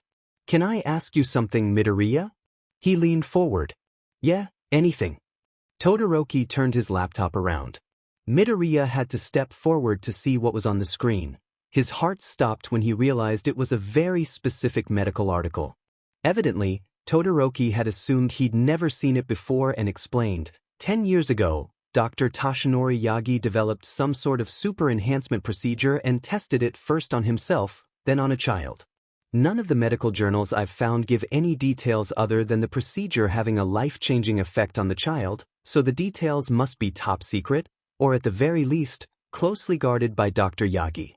I've heard rumors that he took up a research professor post here when he learned that the child was coming to Artanian. Would you happen to know who it is? Midoriya shifted his weight. I'm not sure, Todoroki. I mean, there are like 27 guys in this dorm alone. And if it's not any of them, we'd have to go around finding all the first-year guys. Todoroki smirked. You know who it is? What? Neither I nor this article mentioned the gender of the child. Midoriya sighed, accepting defeat. Yeah. Dr. Yagi's patient, it's me. Apparently, the revelation that small, useless Midoriya was part of an experimental medical procedure blindsided Todoroki. He seemed to lose his composure and barely managed to stutter. Why you? As his fingers curled into fists, he firmly repeated, Yeah, Todoroki. Me. He wasn't sure where Todoroki was going to do with this information, and he wasn't sure if he wanted to know. Wordlessly, he crossed the room and grabbed a photograph from the drawer on his nightstand. Despite not looking at it for several years, the image was still burned into Midoriya's memory. Besides his mother, Bakugo, and Dr. Yagi, no one knew about this part of his life. Was he really going to trust Todoroki with this? He was turning around, he said, Look, I don't know what you think the formula does. I don't have superpowers or anything like that. But it was life-changing. With shaking hands, he handed the photograph to Todoroki. His mismatched blue and gray eyes grew wide upon seeing the photograph. Midoriya didn't blame him. The boy in the picture was so emaciated, hooked up to so many machines, so bandaged up, except for the shock of emerald hair, no one could connect Midoriya to the little boy. I was a pretty frail kid. Always getting sick, always getting hurt, always breaking my fragile bones one way or another. Kaken would always joke around that I could catch a cold and it would probably kill me. It got less funny when it almost happened. Dr. Yagi was the only doctor around that would take a patient like me. He'd already developed some serums and procedures, all tested on himself. And I guess he, like everyone else, thought that I was gonna die soon anyway, so he didn't have much to lose and neither did I. He jumped through so many hoops trying to get my mom's permission, but as soon as she signed the papers, Midoriya gestured at himself. Normal kid. More or less. Silence fell over their room. Still staring at the photograph, Todoroki meekly asked, So, it's been perfected? Midoriya started wringing his hands together. Not quite, he admitted. I meet with Dr. Yagi every month. Run our vitals, fine-tune the formula based on side effects that he's experiencing so they don't affect me later, poke me full of needles. I actually had to take some gamma rays to the chest once. We're basically doing research on how to avoid our gruesome, early deaths. Todoroki finally tore his eyes away from the photograph and made eye contact with Midoriya. And you're not bitter? About being a medical guinea pig? The other boy shrugged. If it wasn't for Dr. Yagi, I would still be in that hospital bed. Or already dead. Our research is complicated and frustrating, and if we don't do it right, I might die anyway, but until then, I can be normal. I can go for a jog without passing out, I can high-five someone without breaking bones, I can catch a cold without dying. I think it's a fair price for a normal life. Considering the alternative, he took the photograph in his hands and stared at it, trailing off. Todoroki drew his knees up to his chest. You were a guinea pig for experimental medical procedures, but you're still happy? Well, that was an odd thought to take away from his tragic backstory. He scratched his head and answered, I guess so, yeah. His roommate reached for the blanket and sweater. Smiling again, he said, I think I'd like to get to know you more, Midoriya. He leaned forward, smiling. So does that mean I get to learn stuff about you too, Todoroki? Don't push it. As his roommate tried to settle back into indifference, Midoriya noticed that the smile never left his face, even as he shot him down. He decided to count it as a win. Rain pitter-pattered on the window as dark clouds loomed over the town of Dumas. There was no lightning or thunder quite yet, so Todoroki was content to lay in bed, listening to the soft white noise. Gentle rains like this reminded him of his mother and sister. On rainy days, Mama would take him and all of his siblings to the living area. The older kids would pick out books to read while Mama would read aloud to the smaller ones. More often than not, they ended up playing board games and his sister Fuyumi would make them each a mug of, "Hey Todoroki, I'm making hot cocoa. Do you want any?" Hot cocoa. He cracked open one of his eyes and saw Midoriya sitting on the edge of his bed with 2 cocoa packets. Some paranoid, intrusive thought screamed that his roommate could read minds, but he pushed it away, calling it ridiculous. As Todoroki listened to the rain fall outside, he liked his lips and could almost taste the hot cocoa, could hear the quiet chattering of his older siblings, could feel the warmth of Mama's hugs. "No thank you," he replied quietly.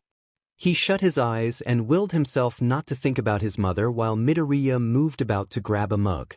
Their morning tranquility was abruptly ruined by Ida barging into their room and loudly greeting, "Good morning, my friends."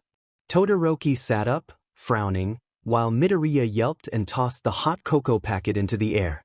Comically, it landed in one of Ida's outstretched hands. In his other hand, "I have brought the official roommate agreements," he announced.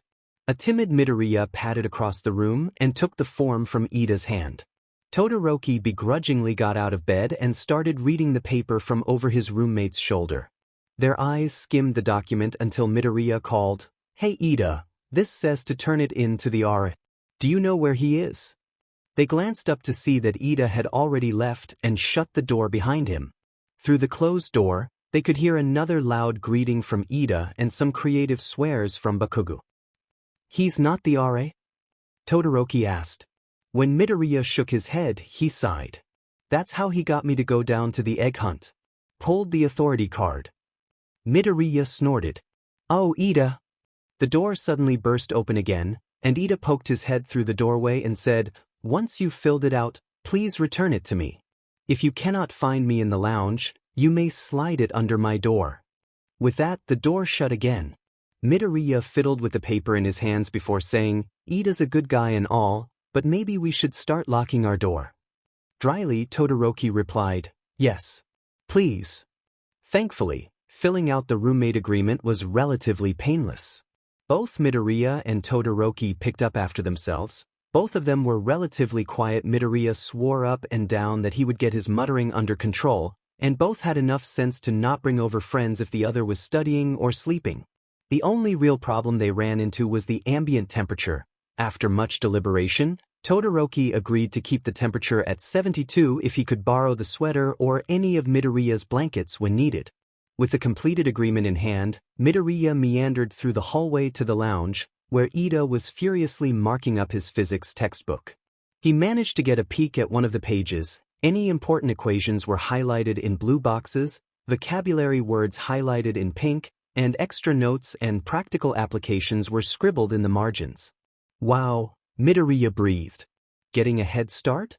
Ida simply guffawed. "More like a refresher. All of this was basically my physics course senior year." He turned the page and Midoriya was frightened to see that most of the equations on this page incorporated the Greek alphabet. Midoriya whistled. "Glad I just have to take general physics." He finally remembered what he was here for and held out the form. "Hey, by the way, we finished this thing."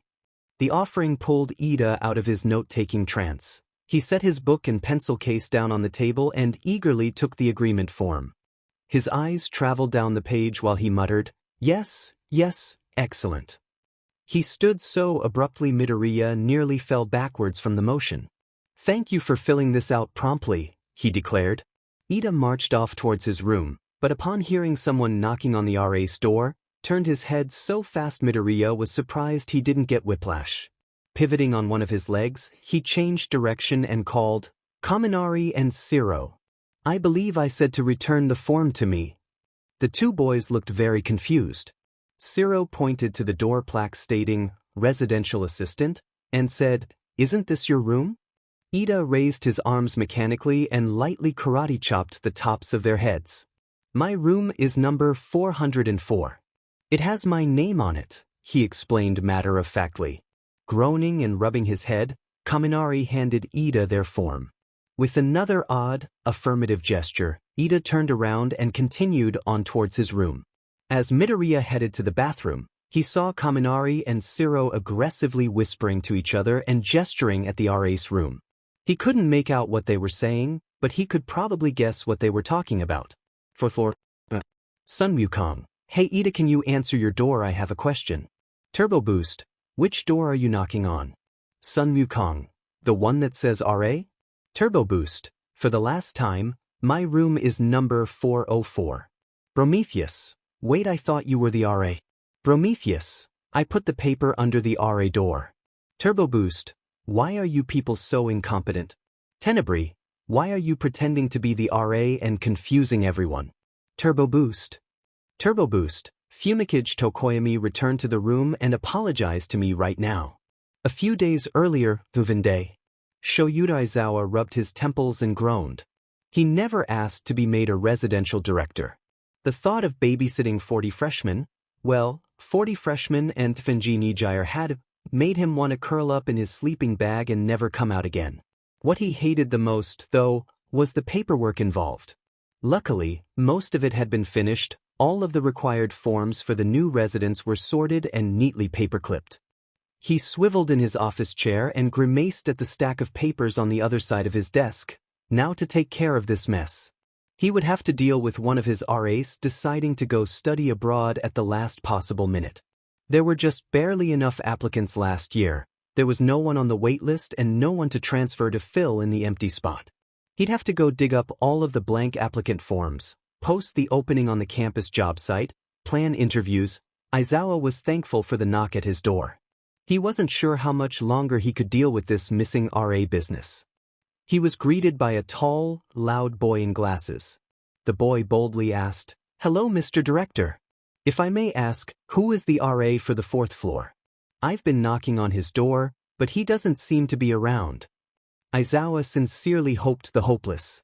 Frustration taking over him was not showing on his face. Willing himself to sound cheerier and more confident than he was, he explained, "Well, the 4th floor doesn't have one right now. I was going to have the 2nd floor RA cover while we found a replacement dash." The boy gasped. It was almost comical how overdramatic he sounded. "What a calamity," he hissed, gesturing aggressively. "Do not bother the 2nd floor RA with this, Mr. Director. I will be the RA for the 4th floor until you find this replacement." With that he ran off, leaving Aizawa speechless in the doorway. After considering his options, he shrugged and sat back down at his desk. Mirio Togata had said that he would be coming back in the spring. He saw no reason to tell this new, eager boy to stop. Plus, he wouldn't have to worry about putting him on the payroll. What could possibly go wrong? Midoriya fell into a certain rhythm in his last few days before school started. He would wake up at 7, check that Todoroki wasn't shivering too badly, and admire the sunrise over the Dumas Hills for a few minutes before going to take his shower. At some point between his shower and his morning internet browse in the lounge, he would say hello to Ida and his morning jogging group Ojiro, Shuji, an unwilling Satu, and a silently fuming Tokoyami. After he cleaned himself up, Ida would often sit and chat with Midoriya for a while, eventually inviting him to breakfast. Midoriya was careful not to divulge too many of his unpleasant grade school memories, but he learned a great many things about Ida. He was valedictorian and star of the track team in high school, as well as a decent bassoon player in the concert band. His older brother, the youngest research and development engineer at the Kobayashi Car Company, was his personal hero and the reason he was going into mechanical engineering. He was also quite adamant that Midoriya join the morning jogging group, but Midoriya decided to tell him a half-truth and say that he had a weak constitution. On days that Bakugo slept in, Midoriya and Ida would go find Uraraka and at Midoriya's request, make attempts to invite Todoroki to breakfast. The answer was usually no, but there was no harm in trying. It warmed Midoriya's small heart to find two new friends that weren't particularly put off by Bakugo's aggressiveness. The three ended up spending the rest of the day together, either in the first-floor lounge, strolling around town, or being shanghaied into one of Ciro and Kaminari's shenanigans. The most recent was a game of keep-away. The boys were hiding a badly wrapped package from Kirishima, and Midoriya was horrified when he realized it was one of Bakugo's shoes. He never did like other people stealing his things. Those wonderful days usually ended with pretty much the entire dorm, with a few notable exceptions, like Todoroki and Mineta swarming one of the dining halls. Even with Bakugo breathing down his neck, Midoriya could still enjoy his friend's company. They just had to deal with sarcastic remarks, rude interruptions, and attacks on Midoriya's character. He thought they looked a little upset, but as long as they were all still on speaking terms, he supposed it wasn't too big of a problem. On days that Bakugo was actually awake before 9 o'clock, Midoriya's day would take a different turn. Bakugo would stomp out of his room, mumbling curses under his breath, and upon seeing Midoriya with Ida, he would start snarking or just straight up yelling at Ida. As usual, Ida would take the bait and get into a very loud argument with Bakugo. While the other residents emerged from their rooms to add to the angry clamor, Midoriya slipped back into his room, making sure to lock the door. Todoroki stared at the door balefully, but his face softened when Midoriya offered a small apologetic smile. The rest of the day would be spent in relative silence, with both of the boys on their laptops or phones. Midoriya kept in touch with Ida and Uraraka through the chat app, but according to them, Bakugo was in the habit of prowling about the 4th floor. Any attempt to meet up would be met with his loud and vulgar fury. When dinner time with the dorm rolled around, Midoriya would invite Todoroki, as usual, and he would politely decline, as usual. One of these days, Midoriya told himself. One of these days, he would get Todoroki to join the others for a meal. Finally, the first day of classes arrived. As it turned out, with a few exceptions, the entire dorm had a 9:30 class. Most of the engineering majors shared a calculus-based physics class, while there were a few taking the advanced biology course alongside Midoriya and Todoroki. Amongst the morning chaos, Midoriya watched Bakugo's door carefully, but he never emerged. When Kirishima left their room, he could see a lump of blankets on one of the beds. Did he not have a Monday morning class? They all ended up walking together. The biology building was next to the engineering building. Midoriya overheard bits and pieces of Uraraka and Ida's conversation about a recent movie release, and he was dimly aware of them trying to ask if he'd like to join them this weekend to see it, but he was still on edge. Bakugo was asleep, he told himself. He wasn't here. Midoriya could talk to his new friends with no fear of being rudely interrupted, and yet he felt a pair of eyes boring into the back of his head. Uraraka called again, "Hey, Earth to Deku?" He stammered. The presence was coming closer. He could sense it. "Kaken, please, not now." He stopped in his tracks and turned on his heel, whispering a pained, "Kaken, please dash." Blue and gray eyes blinked and studied him curiously. "Midoriya?" He bit his lower lip. His roommate, normally so unreadable and stone-faced, looked so sad, disappointed. "I'm sorry, Todoroki," he blurted out. "It's just... God, I'm sorry, dash." "It's fine," he replied, face settling back into his usual neutral. "If you're looking for him, he's not here." Midoriya felt two hands on both of his shoulders and glanced around to see Uraraka and Ida next to him, offering small smiles. "You'll be okay, Deku," she said cheerfully. The four continued their walk to class. Todoroki declined a lunch invitation, but said he would consider joining them for the movie. Another small victory, Midoriya thought. From what he could overhear in the 5 minutes before class, the kids from Aramis Hall were the only freshmen in the class. The four of them, Midoriya, Todoroki, Azui, and Kuda, grouped together in the front of the lecture hall, which didn't help the overeager freshman stereotype. Then again, many people were gravitating towards the front rows for one particular reason. That reason had just walked into the room, wearing a mustard yellow pinstripe suit that did nothing to hide his muscular body. "Hello, young ones," Dr. Yagi greeted. The entire room fell silent, turning their attention towards their professor. "As some of you may know, I am Dr. Tashinori Yagi. Some of you know me from my research on human augmentation, others I may have treated during my tenure as a medical professional. I am new to this whole teaching business, so please forgive me. We'll be learning the ropes together, I suppose. He fiddled with the computer and pulled up a slideshow. Shall we begin? As the students filed out of the lecture hall, Dr. Yagi approached Midoriya. Gently ruffling his green hair, he greeted, "How was your first few days, young Midoriya?" Midoriya smiled, replying, "They've been great. I've met so many new people, and new people." He glanced towards his neighbors, who were grouped together and waiting for him. He expected Azui to be the one to speak up, but instead, Todoroki stepped forward. Slowly, as if carefully selecting his words, he said, "Do you need to talk? We can go, if you need to." Midoriya scratched his head. "Well, we're not going to the lab today. I'll probably be able to still join you guys for lunch. Well, if you go, that is." He faced Azui and Kuda and motioned for them to go ahead. As Todoroki turned to walk away, he called, "I'll see you in chemistry later?" The other boy simply nodded. Midoriya faced Dr. Yagi once more and was surprised to see several books in his arms. "If you don't mind, can you help me carry these back to my office?" Happily, Midoriya took the books into his arms and the two began walking through the hallways. "What are these books?" "Oh, this is the class textbook," muttered Midoriya.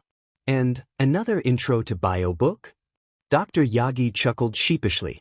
"I am still new to teaching, like I said. And I'm a little rusty on all this beginner stuff. That was in case I was asked some obscure question. I dunno, considering who you are, I was expecting more questions about your background. And about the augmentation procedures." He trailed off, taking a sudden interest in the cover of one of the textbooks.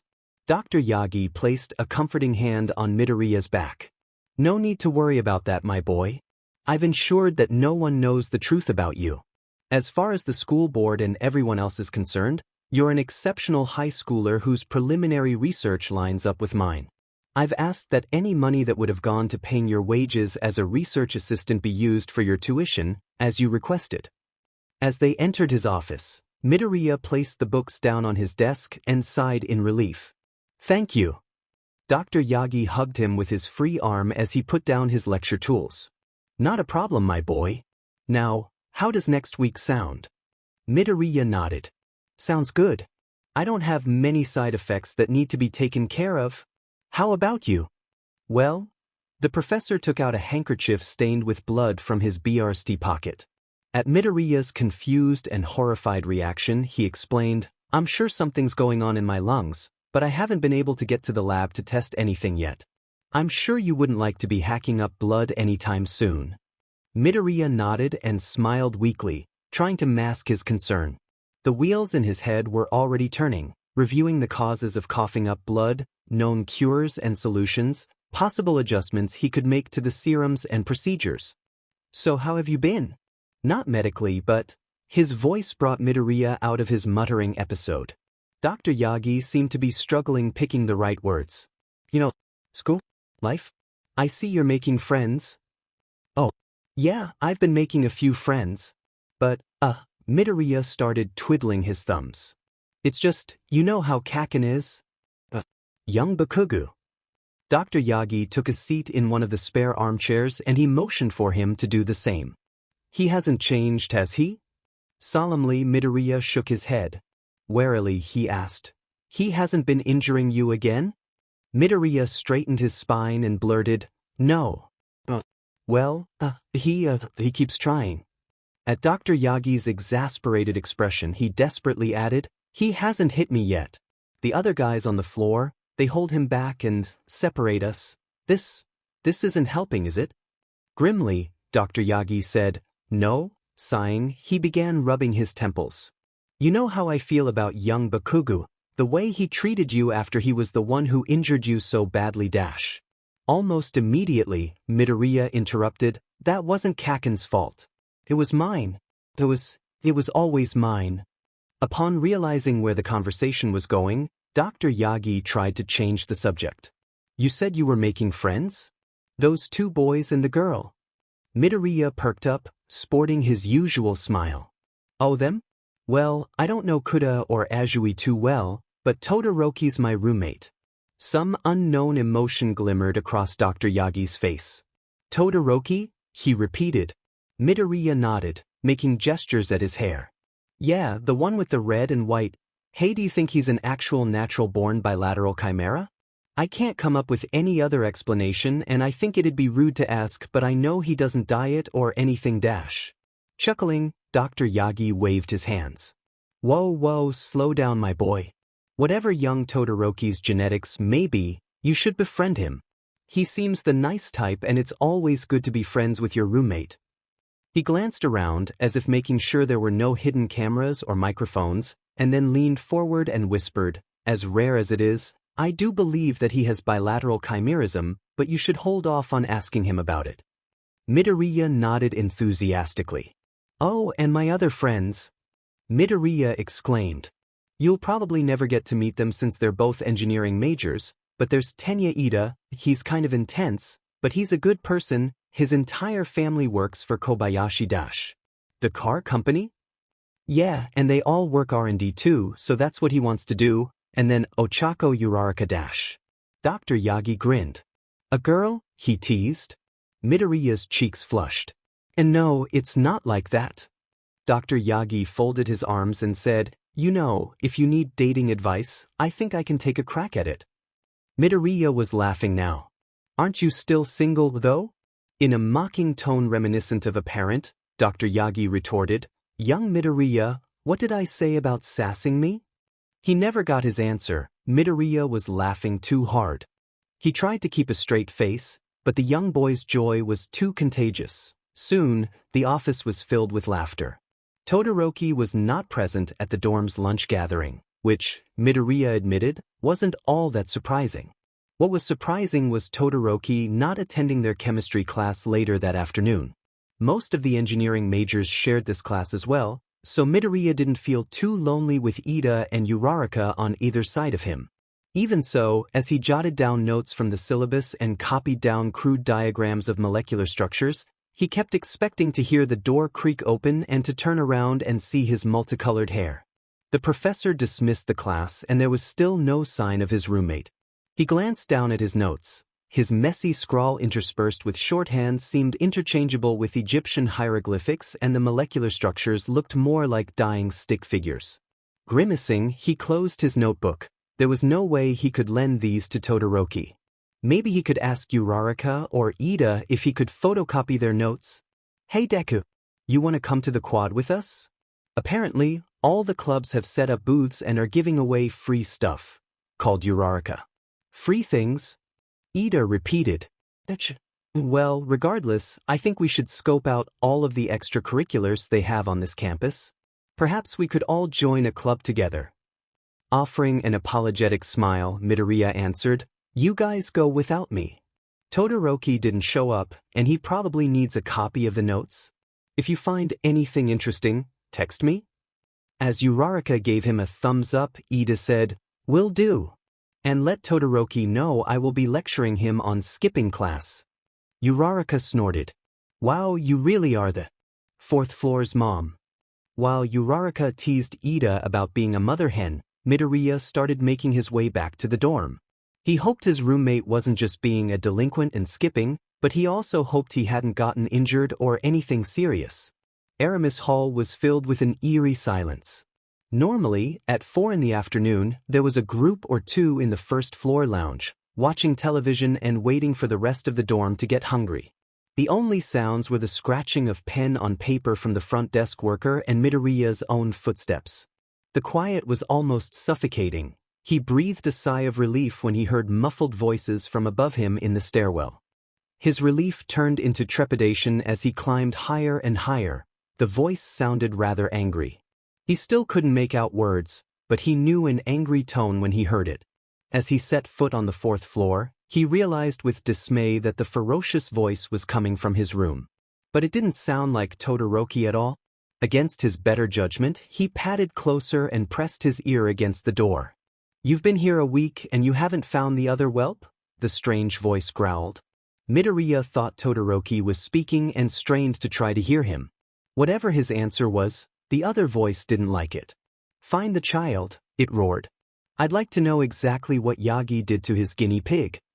A chill ran down Midoriya's spine. He clamped his hand over his mouth as a million questions threatened to spill out. Who was this person trying to find him? Why were they trying to find him?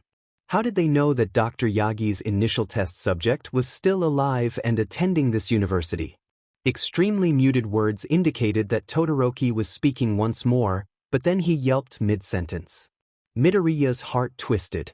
It almost sounded like the other person had closed their hands around his roommate's throat. In a low snarl, the other voice declared, "I hope you were worth me pulling all those strings to get you into this med university." Midoriya bit his lip as he heard Todoroki gasping for breath. And then heavy footsteps. Sheet, he needed to get away from the door. Stumbling over himself, he scrambled down the hallway and hoped he looked like a normal kid, just walking to his room. The door swung open and a behemoth of a man stepped through, with scarlet hair that almost looked like flames and cold blue eyes.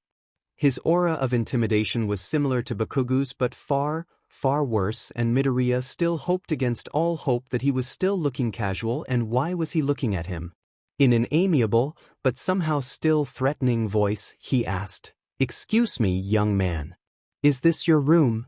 When he nodded, the man glanced at the plaque on the door and continued, "Well, Izuku Midoriya, it was nice to meet you. I apologize for startling you, but I needed to speak with your roommate. Have a nice day." With that surprisingly cordial farewell, he walked down the hallway and entered the stairwell. Still stunned and a little bit terrified, Midoriya entered the room and closed the door behind him. The room looked as it usually did, no signs of a scuffle. Just Todoroki, sitting cross-legged on his bed, eyes shut tight, trying to maintain his emotionless face despite his erratic breathing and trembling hands. "Hey," Midoriya called softly. "Softer than usual," Todoroki answered. "Hey." If lowering his volume was supposed to hide his now raspy voice, it didn't work. Taking off his backpack and sitting down on the edge of his bed, Midoriya continued, "I was wondering why you didn't show up to chem, but I guess that guy was why." He lifted his notebook out of his backpack. "I have the notes from class. You can copy them down, if you can read them." He chuckled nervously. Todoroki opened his eyes and started to reach out for the notebook.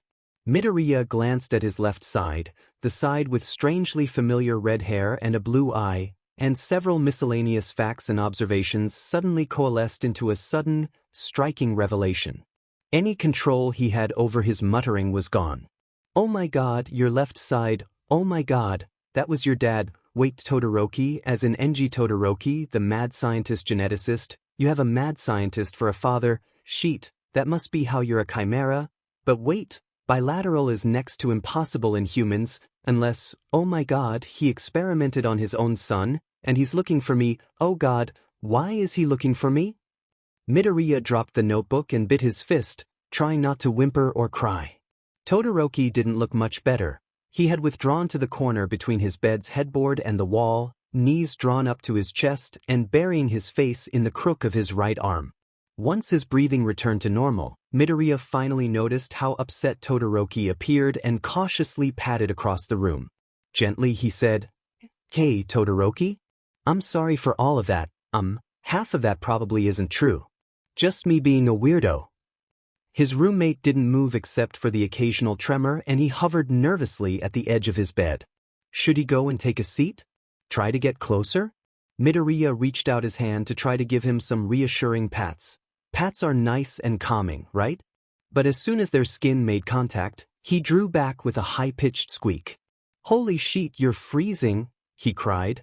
Swiftly, he grabbed the throw blanket and leapt onto his roommate's bed. He draped the blanket around Todoroki's shoulders, or at least he tried. His body was flush against the wall and headboard, but as soon as Todoroki felt the blanket, he raised his head and moved forward, taking the blanket in his hands and wrapping it around himself.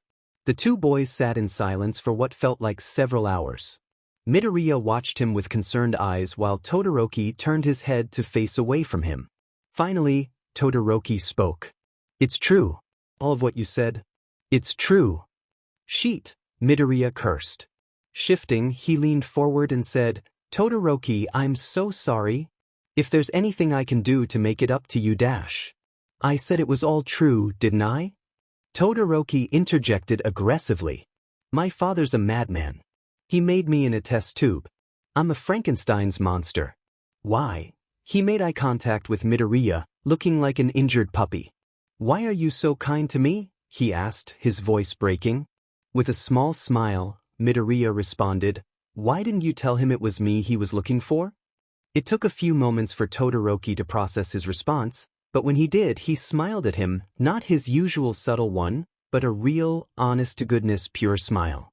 Despite the fact that he looked like he was about to cry, Midoriya thought this was the happiest he'd ever seen his roommate. The dorm usually gets dinner around this time, right? Todoroki queried.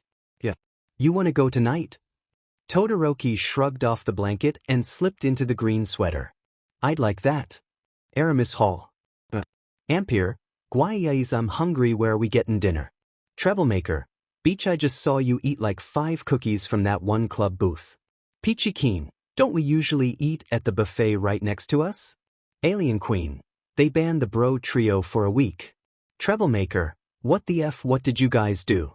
Spider Bro. Pizza eating contest. Ampere. I want fooded. Alien Queen. Rockefort isn't too far from here. Alien Queen. It's not a buffet, but it's food. Ampere. Food. Troublemaker. The idiot has spoken. Upon entering Rockefort Dining Hall, Midoriya's first thought was that this place was much livelier and much louder than their usual dinner hangout. It seemed like Rockefort was modeled after a mall food court, offering a variety of fast food chains. Since a meal plan wasn't required to enter the building, he supposed that this was where most commuter students got their meals. He glanced back to see that, yes, Todoroki was still trailing behind him. His eyes bounced around from display to display, as if he'd never seen so many neon signs before. Deku! Midoriya was greeted by a very bouncy Uraraka hugging him. He froze, not quite sure what to do with his hands. Luckily, she broke the hug before he could do something embarrassing. And Todoroki too, she exclaimed. Nice to have you finally join us. You have been eating, right? Todoroki tilted his head.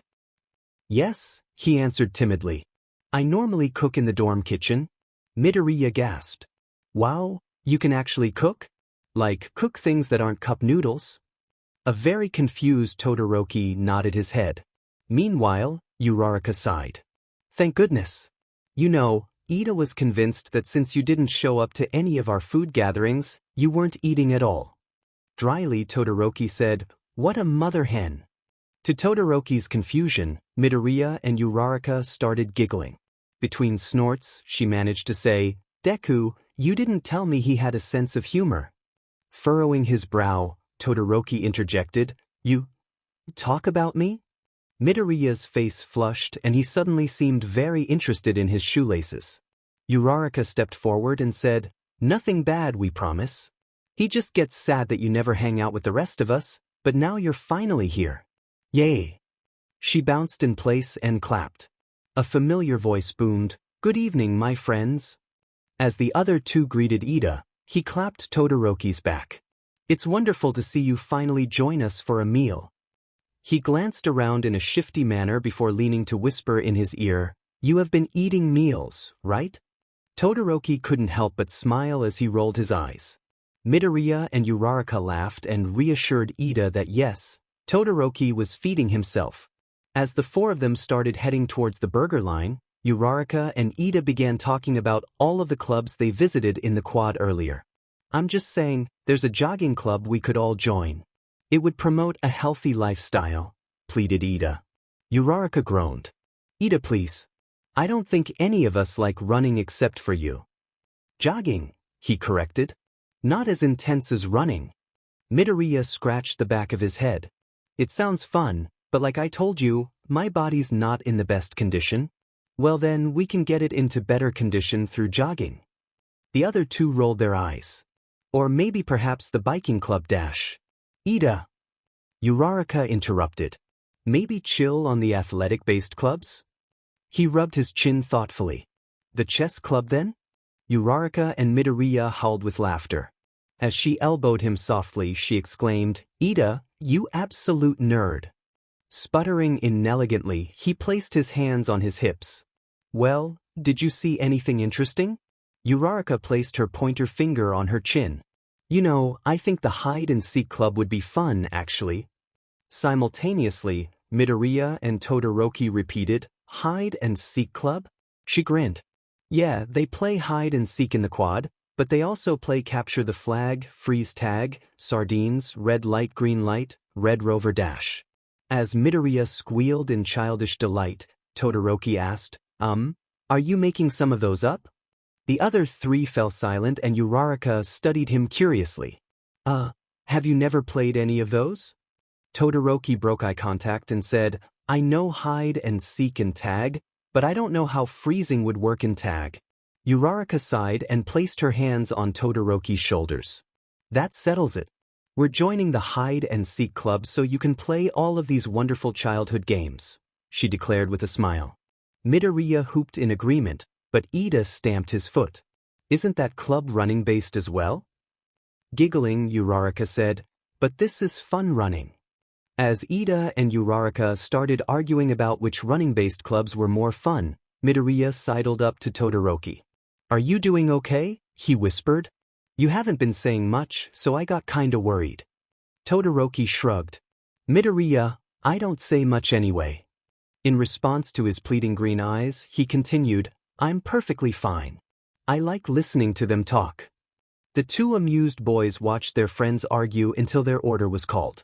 After swiping their meal plan cards, they headed towards the large group of people trying to arrange the tables and chairs so that all 20 or so people could sit down together. The four sat down at one end of the long makeshift table. Across from them were two girls, one with long black hair pulled back in a ponytail and another with short hair and a pair of expensive-looking headphones around her neck. They seemed to be having a heated debate over, hang on, did Todoroki hear that right? Were those two arguing about the best way to make a cinnamon mocha? Yayu, Jairu. Ida greeted. We missed you yesterday. Jairu shrugged her shoulders. Well, you know, work. She pointed her thumb accusingly at the other girl. I had to teach this one how to make all the drinks at the cafe. Yayu folded her arms and huffed. I'm just saying you should add in the cinnamon before you pour in the steamed milk. That way, there's less powder residue in the finished drink. Well then, maybe you're mixing it wrong? How do you mix a drink wrong? Smirking, Jairu waved her hand dismissively. We can talk about this later. What's more important is dash. She slammed the table with her palm and pointed accusingly at Ida. Why the goddamn hell did you allow them to have a food eating contest? Taken aback, Ida defended, well, it's a buffet. All you can eat. I saw no problem with it. Jairu groaned loudly. You didn't think that those three bro idiots would eat all the pizza they had? I didn't know they had bottomless stomachs, okay? Todoroki couldn't help but chuckle. His eyes wandered and locked with Yayu's. She gasped and started tapping on Jairu's shoulder. He shifted in his seat while self-consciously patting down his hair. The way her eyes widened, it had to be his half-and-half appearance. Jairu, she hissed. Where are your manners? We have someone new. Waff. Her eyes wandered and found him. Oh shit, sorry. How'd I not notice you? Anywho, she extended her arm. Kyuko Jairu. Hesitantly, he shook her hand. Shuto Todoroki. Jairu grinned and faced her friend. See, I'm not a complete heathen. She rolled her eyes and chuckled. Turning to Todoroki, she said, and I'm Momo Yayu. Are you on the second or fourth floor? I've never actually seen you before. Midoriya cheerfully interjected, oh yeah, he's my roommate. He turned to Todoroki and said, sorry for not introducing you right away. Jairu nodded in recognition. Right, the one who's always cold, yeah. Pointing to him, she said, you know, that sweater goes surprisingly good with your hair. Surprisingly well, Yayu corrected. But yes, green is a good color on you. Blushing, Todoroki nearly buried his face in his food. It was the first time anyone had ever complimented his appearance. He glanced over at Midoriya, who was busy chatting with Ida and Uraraka. Did he know that this emerald sweater would look good on him? He was caught off guard when Midoriya turned and made eye contact with him. You're still good, right? He asked gently. When he nodded, Midoriya smiled. Great. Let me know if you get uncomfortable at all. I can walk you back to the dorm. Todoroki shifted in his seat. You don't need to, I your dash. As he struggled to string together a coherent sentence, he wondered if his social skills were really this rusty. Talking more to his burger than his roommate, he managed to say, You're far too kind, Midoriya. Over the course of the next few minutes, the rest of the group had trickled in. Todoroki recognized most of the boys from the fourth floor. Thankfully, Bakugo was absent.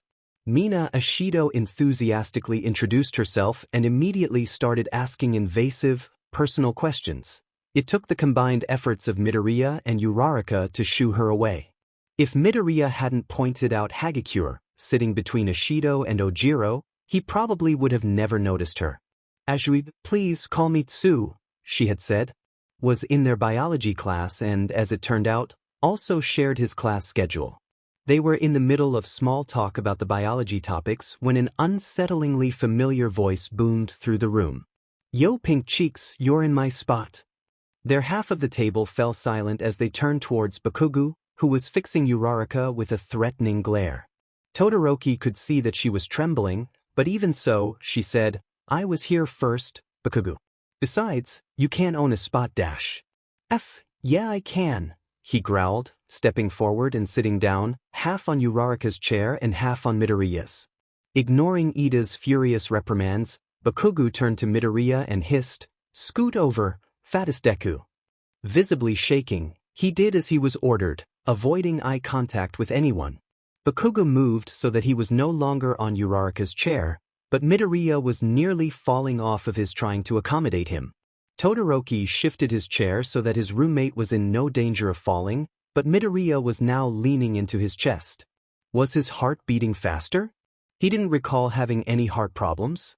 The conversations around them died, replaced by apprehensive whispers and furtive glances at Bakugo, who was tearing into his slice of pizza like a barbarian. Todoroki felt Midoriya trembling against his chest, pressing into him in an attempt to get away from Bakugo. Looking around, he saw Uraraka shaking similarly, with Ida placing a reassuring hand on her shoulder. Is that a friend thing to do?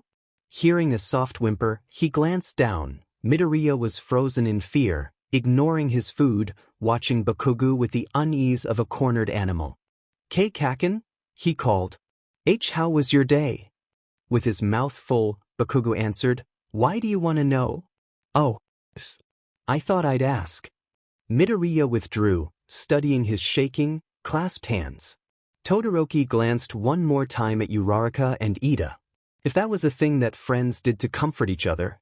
Carefully, he lifted his hand and moved to place it on his shoulder. With inhuman speed, Bakugo's hand reached out and grasped his wrist. Sardonically, he said, Better be careful, half and half. Useless Deku here has glass bones and paper skin. Wouldn't want to break him, right? Kaken, let him go. There was a boldness in Midoriya's voice that wasn't there before, taking Todoroki by surprise. Bakugo smirked, tightening his grip on Todoroki's wrist. Or what, you'll break your hand trying to punch me? Despite Todoroki's increased pain tolerance, a small distressed noise escaped his lips. Apparently, this was the last straw for Midoriya.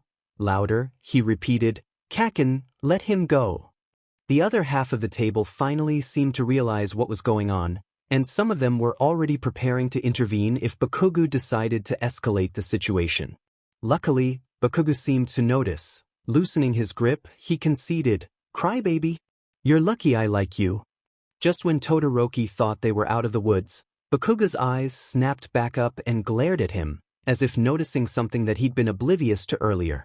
Tightening his grip, he got to his feet and yanked hard, sending Midoriya off balance and nearly dislocating Todoroki's arm. Dragging Todoroki closer, he hissed, You and half freak. Katsuki Bakugo.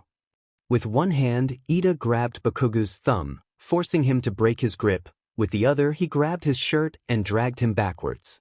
Midoriya regained his footing and stood between Todoroki and Bakugo. Uraraka did the same.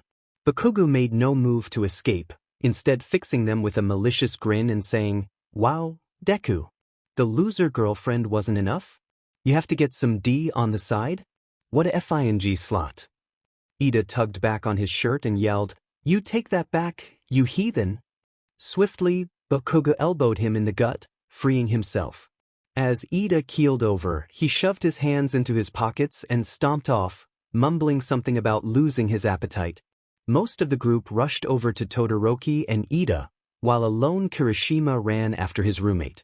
Midoriya kneeled next to Ida, offering a hand. You okay? Did he injure you? Shaking his head, Ida took Midoriya's hand and they both stood up. I'm just winded. My guard was down. Satisfied, he turned to Todoroki. Are you okay? Can I see your wrist? Todoroki cast his eyes down and hid his wrist behind his back, muttering, I'm okay, Midoriya, don't worry. Let me see, he repeated firmly as he ran a gentle hand down his arm, bringing his wrist forward. His fingers brushed against his skin as he pulled the sweater sleeve down. Todoroki's heart began beating erratically again. He made a mental note to have himself checked. Midoriya sighed in relief, saying, Good, he didn't leave a bruise. Todoroki couldn't help but wonder how many bruises Bakugo had inflicted on other people, or on Midoriya. Uraraka sighed. Looks like we're on his sheet list. I'm pretty sure everyone's on his sheet list, Azui corrected, glaring after Bakugo. It's just that you guys are at the top. Sarcastically, Todoroki commented, Well, this should be a great year. It will be. Yayu stepped forward, her arms folded. I, for one, won't let him run around bullying people as he pleases. The rest of them murmured in agreement. Jairu lightly ruffled Midoriya's hair. We got your back. If that a-hole gives you sheet, or any one of you dash, she motioned to the other three. He gives any of you sheet, text us. We'll come running.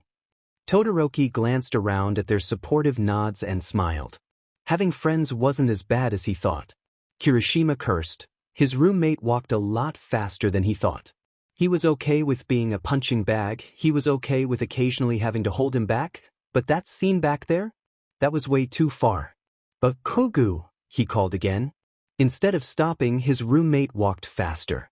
Muttering a string of curses, he sprinted forward, skidding to a stop in Bakugo's path. He fixed him with angry red eyes. What? Kirishima's jaw dropped. What do you mean, what? He motioned angrily towards the dining hall. What the hell was all that? None of your business. He shouldered past him, pace unchanging. Kirishima cut him off again. Seriously? That was way too far, man. What's up with you and Midoriya? Growling, Bakugo hit his chest with the palm of his hand. Any other person would have been knocked flat on the ground, but Kirishima had learned to brace himself every time his roommate raised his hands. Bakugo gritted his teeth. Get out of the way, hedgehog hair. Hedgehog hair. Kirishima repeated, self-consciously reaching up to prod at his painstakingly spiked hairstyle. Wait, this wasn't the time for that. Stepping forward, he asked, What is he to you? Curling his hand into a fist, he screamed, He's nothing. He's just useless Deku. Kirishima studied his roommate. His bullshit alarm was going haywire, but he had to put his suspicions into words first. Taking his silence as a victory for himself, Bakugo walked past him. Katsuki Bakugo. He had been an angry person from day one. He had been a lone wolf from day one. Every time Kirishima entered their room, he would make up some excuse to leave or just ignore him entirely. He would go to the gym on his own, and every time he was spotted in the dorm, he was skulking by himself. Besides Kirishima himself, there was only one other person in the entire dorm that tried to be kind to Bakugo. In his head, a light bulb flickered to life. Kirishima turned and called, If he's nothing, why are you always with him? Bakugo stopped in his tracks. After another uncomfortable silence, he refuted, I'm not always Dash. Yes, you are. Kirishima began walking towards him. When you're not alone, you're with him. And sometimes, you go out of your way to do it, like tonight. Bakugo said nothing, his hands still clenched in shaking fists. He had to be cautious now. He slowly made his way around so he could face his roommate. But instead of having murder written all over his face, it seemed like Bakugo was contemplative. He still looked really angry, but Kirishima felt like he wouldn't suddenly punch him. In a softer voice, he added, The one person you actually want to be around is terrified of you. and you being a sheet to him doesn't help anything. But somehow, to Midoriya, you're still kakin. What the hell is up with you two? Quietly, Bakugo said, none of your business. I know it's not my business, he reaffirmed, folding his arms.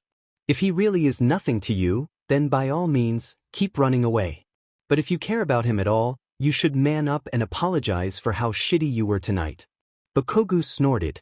You gonna make me say, sorry, to that useless F-dash? Kirishima's lips thinned. No. This is your decision to make. With those parting words, he headed back to the dining hall. To Kirishima's disappointment, Bakugo never returned to the dining hall. The evening continued on as usual, as if the scene from a soap opera had never occurred. Occasionally, he would glance over to the other side of the table to check on Midoriya and his friends. They seemed to be doing fairly well. The fake RA and the cute girl did most of the talking, with Midoriya and his roommate nodding along and laughing. A strange thought occurred to him. Was there ever a time when Midoriya was that happy and comfortable around Bakugo? Something in Kirishima's gut told him to stick close to Midoriya's group as they all walked back to the dorm. Upon entering the building, he saw why. Sitting on one of the couches was Bakugo. As he stood up, the rest of the group fell silent and froze.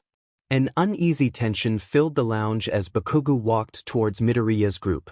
Ida, Uraraka, and Todoroki stepped forward to shield him while Kirishima stood to the side. This was the moment of truth, Kirishima thought. Was his roommate as much of a man as he thought he was? Grimacing as if just saying the words pained him, Bakugo mumbled. Sorry, What? Midoriya squeaked. He weaved in between his friends and approached Bakugo, gazing at him with hopeful adoration. Kakin dash. Snarling, Bakugo interrupted. Don't get me wrong, idiot. You're still useless dash, he glared at the other three.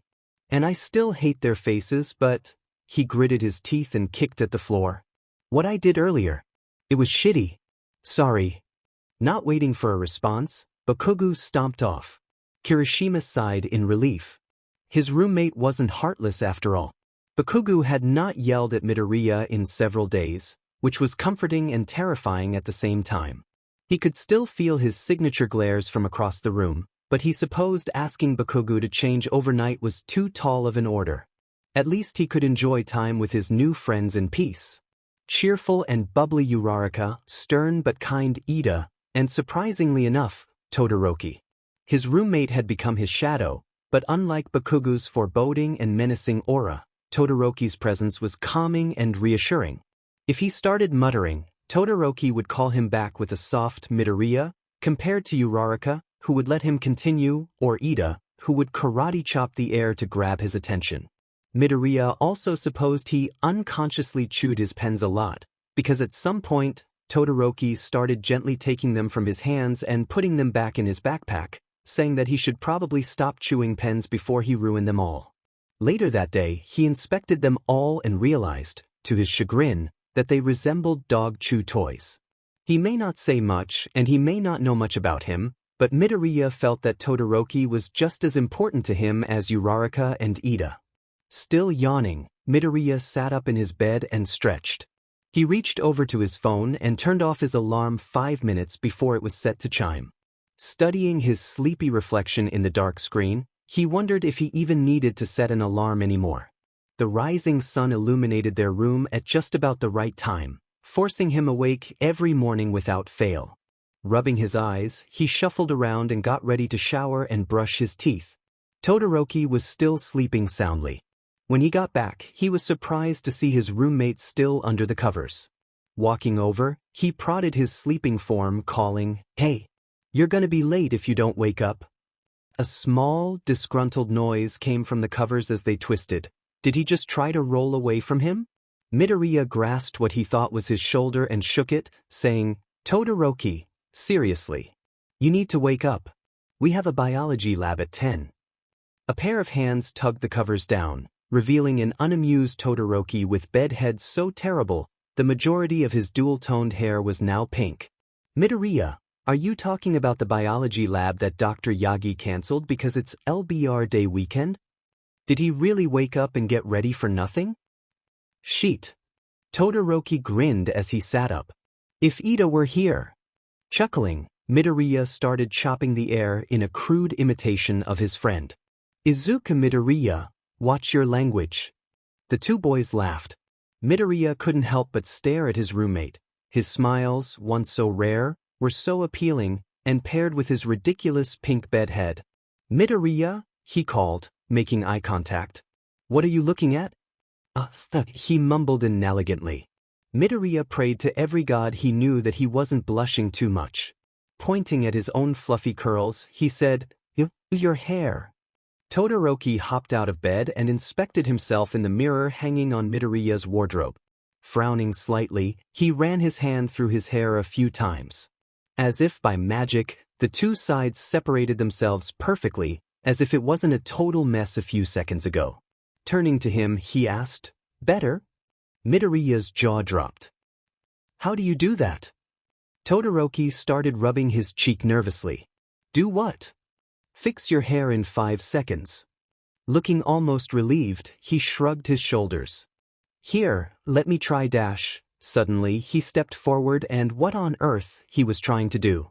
The same thing with Midoriya's hair, but no matter how hard he tried, his DMN curls just wouldn't lay flat. Cheeks turning a vibrant shade of red, Midoriya pleaded, Todoroki, it's okay, I know my hair just doesn't behave dash. Todoroki's brow furrowed and his mouth curled into a small pout as he tried fruitlessly to tame his hair. He grumbled, Midoriya, your hair is too fluffy. Laughing, Midoriya took his hands and pulled them away. Todoroki, it's fine, I promise. After a short pause, his roommate seemed to realize that their hands were grasped together and he abruptly pulled his away, as if touching a hot stove. The friendly mirth was replaced by an awkward silence. Scratching the back of his head, Midoriya asked, So, wanna get breakfast? On Jairu's adamant insistence, Midoriya and Todoroki decided to stop by Café de Winter. The weather was warm enough that Todoroki didn't require any extra layers, and the light breeze gently shook the treetops. Midoriya could definitely get used to this mild weather. As they walked, they chatted lightly, discussing biology and the short papers they had to write for English over the weekend. The Dumas town square was just a short walk downhill from Aramis Hall. Café de Winter was situated on the side closest to the campus, so there was no need to wait at crosswalks. From what Jairu had told them, many of the residential college students ended up working there since it was so close to their dorms. Through the window, Midoriya could already see Yaoyorozu, Jairu, and another girl with red hair tied back in a ponytail behind the counter. A small bell jingled as they opened the front door, prompting the other girl to say, Welcome to Café de Winter. Tilting her head, she studied them closely and continued, Hey, you two are from the dorm, right? Wait, who's here? Jairu called from over her shoulder. She topped off a drink with some whipped cream and passed it to Yaoyorozu. Turning around, she grinned and said, Midoriya, Todoroki, glad you could finally make it. With a chuckle, Midoriya replied, Well, you've only been bugging us to come by for the last week. 2 weeks, actually, corrected Todoroki. After some fits of laughter, Midoriya ordered a donut and a cinnamon mocha while Todoroki had a bagel and a cinnamon latte. Midoriya excitedly noted that they both liked cinnamon in their drinks. The cafe was still pretty empty, so they had their pick of the tables. Todoroki picked a small one by the window. So, you haven't said anything about it, and I didn't want to assume, but are you going home this weekend? Asked Midoriya. Todoroki shook his head. Are you? Midoriya snorted. Like I'd make the 8-hour drive back to a town where no one except Kaken likes me. At his roommate's concerned look, he mumbled, Did I overshare again? Nodding, Todoroki said, If Bakugo's the only one that likes you, I'd hate to see how the rest of your town treats you. Midoriya brought his elbows up onto the table and sighed. They pretend I don't exist, mostly. I think they're all too afraid of Kaken to try to talk to me. Todoroki's lips thinned. Bakugo bullied an entire town into not talking to you? Scratching his head nervously, Midoriya explained, Well, I was exaggerating when I said, whole town. I mean, Monte Cristo is a pretty big city. It was just all the people that went to our school dash. He bullied an entire school. Todoroki buried his face in one of his hands. Why is he so? Bakugo. Midoriya opened his mouth to respond, but Jiraiya had chosen that exact moment to approach them with their food. Sheepishly, she guessed, "Did I interrupt something?" The two boys shared a quick glance before answering simultaneously. "No," said Midoriya. "Yes," said Todoroki. An awkward silence settled over the table. The boys shared a longer, more frustrated look before again replying simultaneously. "Yes," said Midoriya. "No," said Todoroki. After another silence, more awkward than the first, Jiraiya said, "You guys want to make up your mind or what?" Admitting defeat, Midoriya sighed. He asked why Kaken is so angry all the time. "Huh." Transferring their food to the table from her serving tray, she pulled up a chair. "I'd like to hear this if you don't mind." The brothers have been asking Kirishima, but he knows just as much as they do. With the two of them looking at him expectantly, Midoriya started twiddling his thumbs. "We lived in a small suburb of Monte Cristo. All the people in the neighborhood knew each other, and they all knew that Kaken was amazing. Perfect grades, charismatic, leader of the neighborhood kids, and the only one who would consider being friends with me. The charity case. I was not the healthiest kid. I was in the hospital every other week because I was sick or someone broke my bones." Jiraiya interrupted, "That someone being Bakugo?" "No." Midoriya vehemently objected. It was always one of the other kids. And it was always an accident. I was just that fragile. Kaken, well, he was always trying to keep me safe. But then, he sighed and took a sip of his mocha, as if to steel his nerves. Everyone was always telling him that I wasn't worth the effort. That he couldn't save me from everything. That I would probably catch a cold and it would turn into pneumonia or bronchitis or something. That he was too good for the charity case. I guess it went to his head. He gripped the mug tightly even though it was still quite hot. He wouldn't get a burn from it anyway. It didn't matter. A gentle hand pried his away from the mug. Midoriya's eyes traveled up the arm to make eye contact with Todoroki. His hand briefly lingered in his before he drew it back. Quietly he said, "That mug is still hot. Don't hurt yourself." Jiraiya drummed her fingers on the table. "So I guess that's why you keep trying to be nice to him, but really, what are the odds that he'll go back to the way he was?" Midoriya shrugged. "I don't know. I hope he does, but..." Todoroki leaned forward. "Midoriya, if I had someone like Bakugo in my life, I would never forgive him. If the rest of your life was anything like our first week here..." Todoroki tried to imagine Bakugo being nice, but all he could see was angry snarling, smug smirks, and a frightened Midoriya. Todoroki's hand curled into a fist. "Him being your childhood friend does not excuse everything else he's done to you." Midoriya could only look at him sadly while prodding his donut. Maybe you're right." Todoroki knew he had done something wrong. Midoriya had barely touched his food, and he was unusually quiet on their walk back to the dorm. He wished that there was some distracting noise they could comment on, but the town was also unusually quiet. The birds chirped and the leaves rustled, but with the exception of car engines in the distance, there were no man-made noises. There seemed to be no human life on campus, either.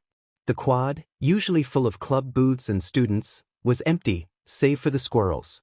Todoroki strained his ears for any sound of anyone else, but he could only hear the white noise of nature. "Hey, Todoroki? You coming?" He hadn't even realized that he had stopped moving. Midoriya was looking back, his hand outstretched towards him.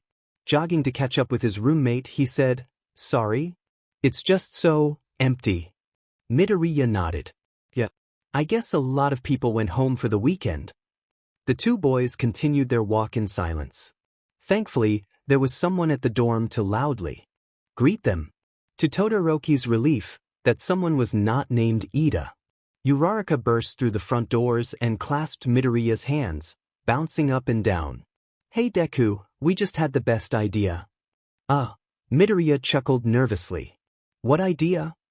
"There's only a few of us left, so we're all going to build a blanket fort and watch movies tonight."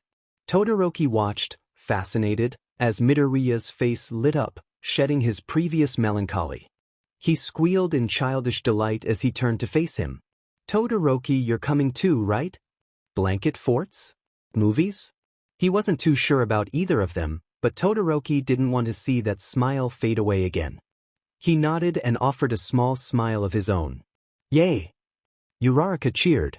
She turned back around to open the door and yelled, "Hey Ida, they're coming too." Oh dear. In his usual theatrical way, Ida threw open the other door and screamed, "Excellent! You two will be helping me with the blanket fort." Todoroki tried his best to hide his grimace while Midoriya cheered happily. Todoroki followed his happy, bouncing roommate into the lounge, where the couches and armchairs were already arranged in a rough semicircle around the big screen television. A large amount of blankets and pillows were sitting nearby, while Midoriya and Ida seemed engrossed in some sort of discussion. Kaminari announced his presence and handed Todoroki some "wait what?" Staring blankly at the rather large spool of string in his hands, he asked, "Why do we need this?" Midoriya and Ida both looked at him like he was crazy. "It's for structural support," Ida explained while gesturing. "Otherwise, the middle of the fort will sag and none of us will be able to sit up or actually see the TV screen." "Yeah, that's like Blanket Fort 101, added Kaminari as he dragged one of the floor lamps towards the construction site. Ida began directing Kaminari on floor lamp placement while Midoriya started lifting the individual blankets, as if weighing them. Wordlessly, Todoroki handed him the spool. "Hey, thanks," he said with a smile. He kept lifting the blankets, sorting them into two piles. For the life of him, Todoroki couldn't figure out how Midoriya was sorting them. "What are you doing?" "HM? Oh, I'm figuring out which blankets to use for the roof based on this string Kaminari had." Todoroki pointed to the blanket on top of the pile. "Can we use this one?" Midoriya snorted. "No, this is way too heavy. It would break the string and it'd probably be really bad for air circulation. Really big and soft, though, this is more for the floor." He tossed it into one of the piles and picked up the next one, which seemed to be a thin bed sheet. "This one is a good roof sheet. It's light and thin, see?" he explained as he handed it to him. As he idly fingered the sheet in his hands, Todoroki asked, "How do you guys know all this?" His green eyes looked at him with curiosity. Have you ever built a blanket fort, Todoroki?" As he shook his head, Midoriya's jaw dropped. "Midoriya, string." Without looking away from him or closing his mouth, Midoriya handed the spool to Ida. As the other two boys busied themselves with setting up the frame of the fort, Midoriya whispered, "What do you mean, you've never built a blanket fort? Like," he glanced nervously at the setup, wringing his hands. "Like, do you think this is stupid and, oh, I'm sorry, all of this must seem childish to you, Todoroki bit his lip. His social incompetency must have made Midoriya sad again. He placed his hand on Midoriya's, calming him instantly. "Midoriya, to be perfectly honest, the idea of draping a blanket over some chairs and hiding in it had never occurred to him or any of his three siblings. They'd always been content with board games and story time with Mama. But now that he thought about it, my father would have never allowed something like this," he explained. "I think." His eyes wandered over to Ida and Kaminari, who were now draping Midoriya's selected blankets over the X-shaped roof frame. "I think this will be fun." As the smile returned to Midoriya's face, he felt a strange fluttering sensation in his chest. He thought perhaps there was some plant in the Dumas region that he was allergic to. All of these odd symptoms started occurring a few days after he'd arrived at college. But he supposed as long as there was nothing immediately threatening his well-being, it was nothing to worry about. A lot more people had gone home than Midoriya had expected. Of the 40 residents, only 8 of them remained: himself, Todoroki, Uraraka, Ida, Azui, Yaoyorozu, Jiraiya, and Kaminari. He guessed it was a good thing. There was no way they could build a fort large enough to accommodate all of them. Yaoyorozu and Jiraiya came back from their shift with several pizzas and a stack of DVDs. As they all stood and ate in the kitchen, Jiraiya and Kaminari had wanted to eat in the fort, but Ida adamantly refused, saying something about the dangers of crumbs and ants. Jiraiya laid out the DVD cases and called for a vote. Upon seeing the lineup, Midoriya knew exactly which movie he was voting for. Something tugged at his shirt sleeve as a soft voice whispered in his ear, "Midoriya, I've never seen any of these movies before. He fought the urge to ask Todoroki if he had an actual childhood and instead pointed at one of the cases and answered, "Vote for that one, I'll explain later." With the top 2 contenders being selected for the night, the group settled into the fort, chatting happily. Yayu, Kaminari, and Uraraka immediately sprawled out on the fort floor, prompting Ida to lecture them on leaving some room for the 5 other people. Todoroki nestled himself in the back corner, grasping a small blanket Midoriya had brought down for him. Midoriya crawled around to sit next to him, but was nearly pushed into his lap by a grumbling Ida. "Sorry, Midoriya. If some people would just leave room for the rest of us dash." Kaminari rolled over and groaned. "Geez, sorry Mom." Ida started chopping the air. "If I were actually your mother dash." As the fort erupted into laughter, Todoroki asked, "So Midoriya, what is that movie you asked me to vote for?" Midoriya grinned as he said, "Oh, it's a classic. Have you really never seen any of those movies before?" Todoroki tilted his head.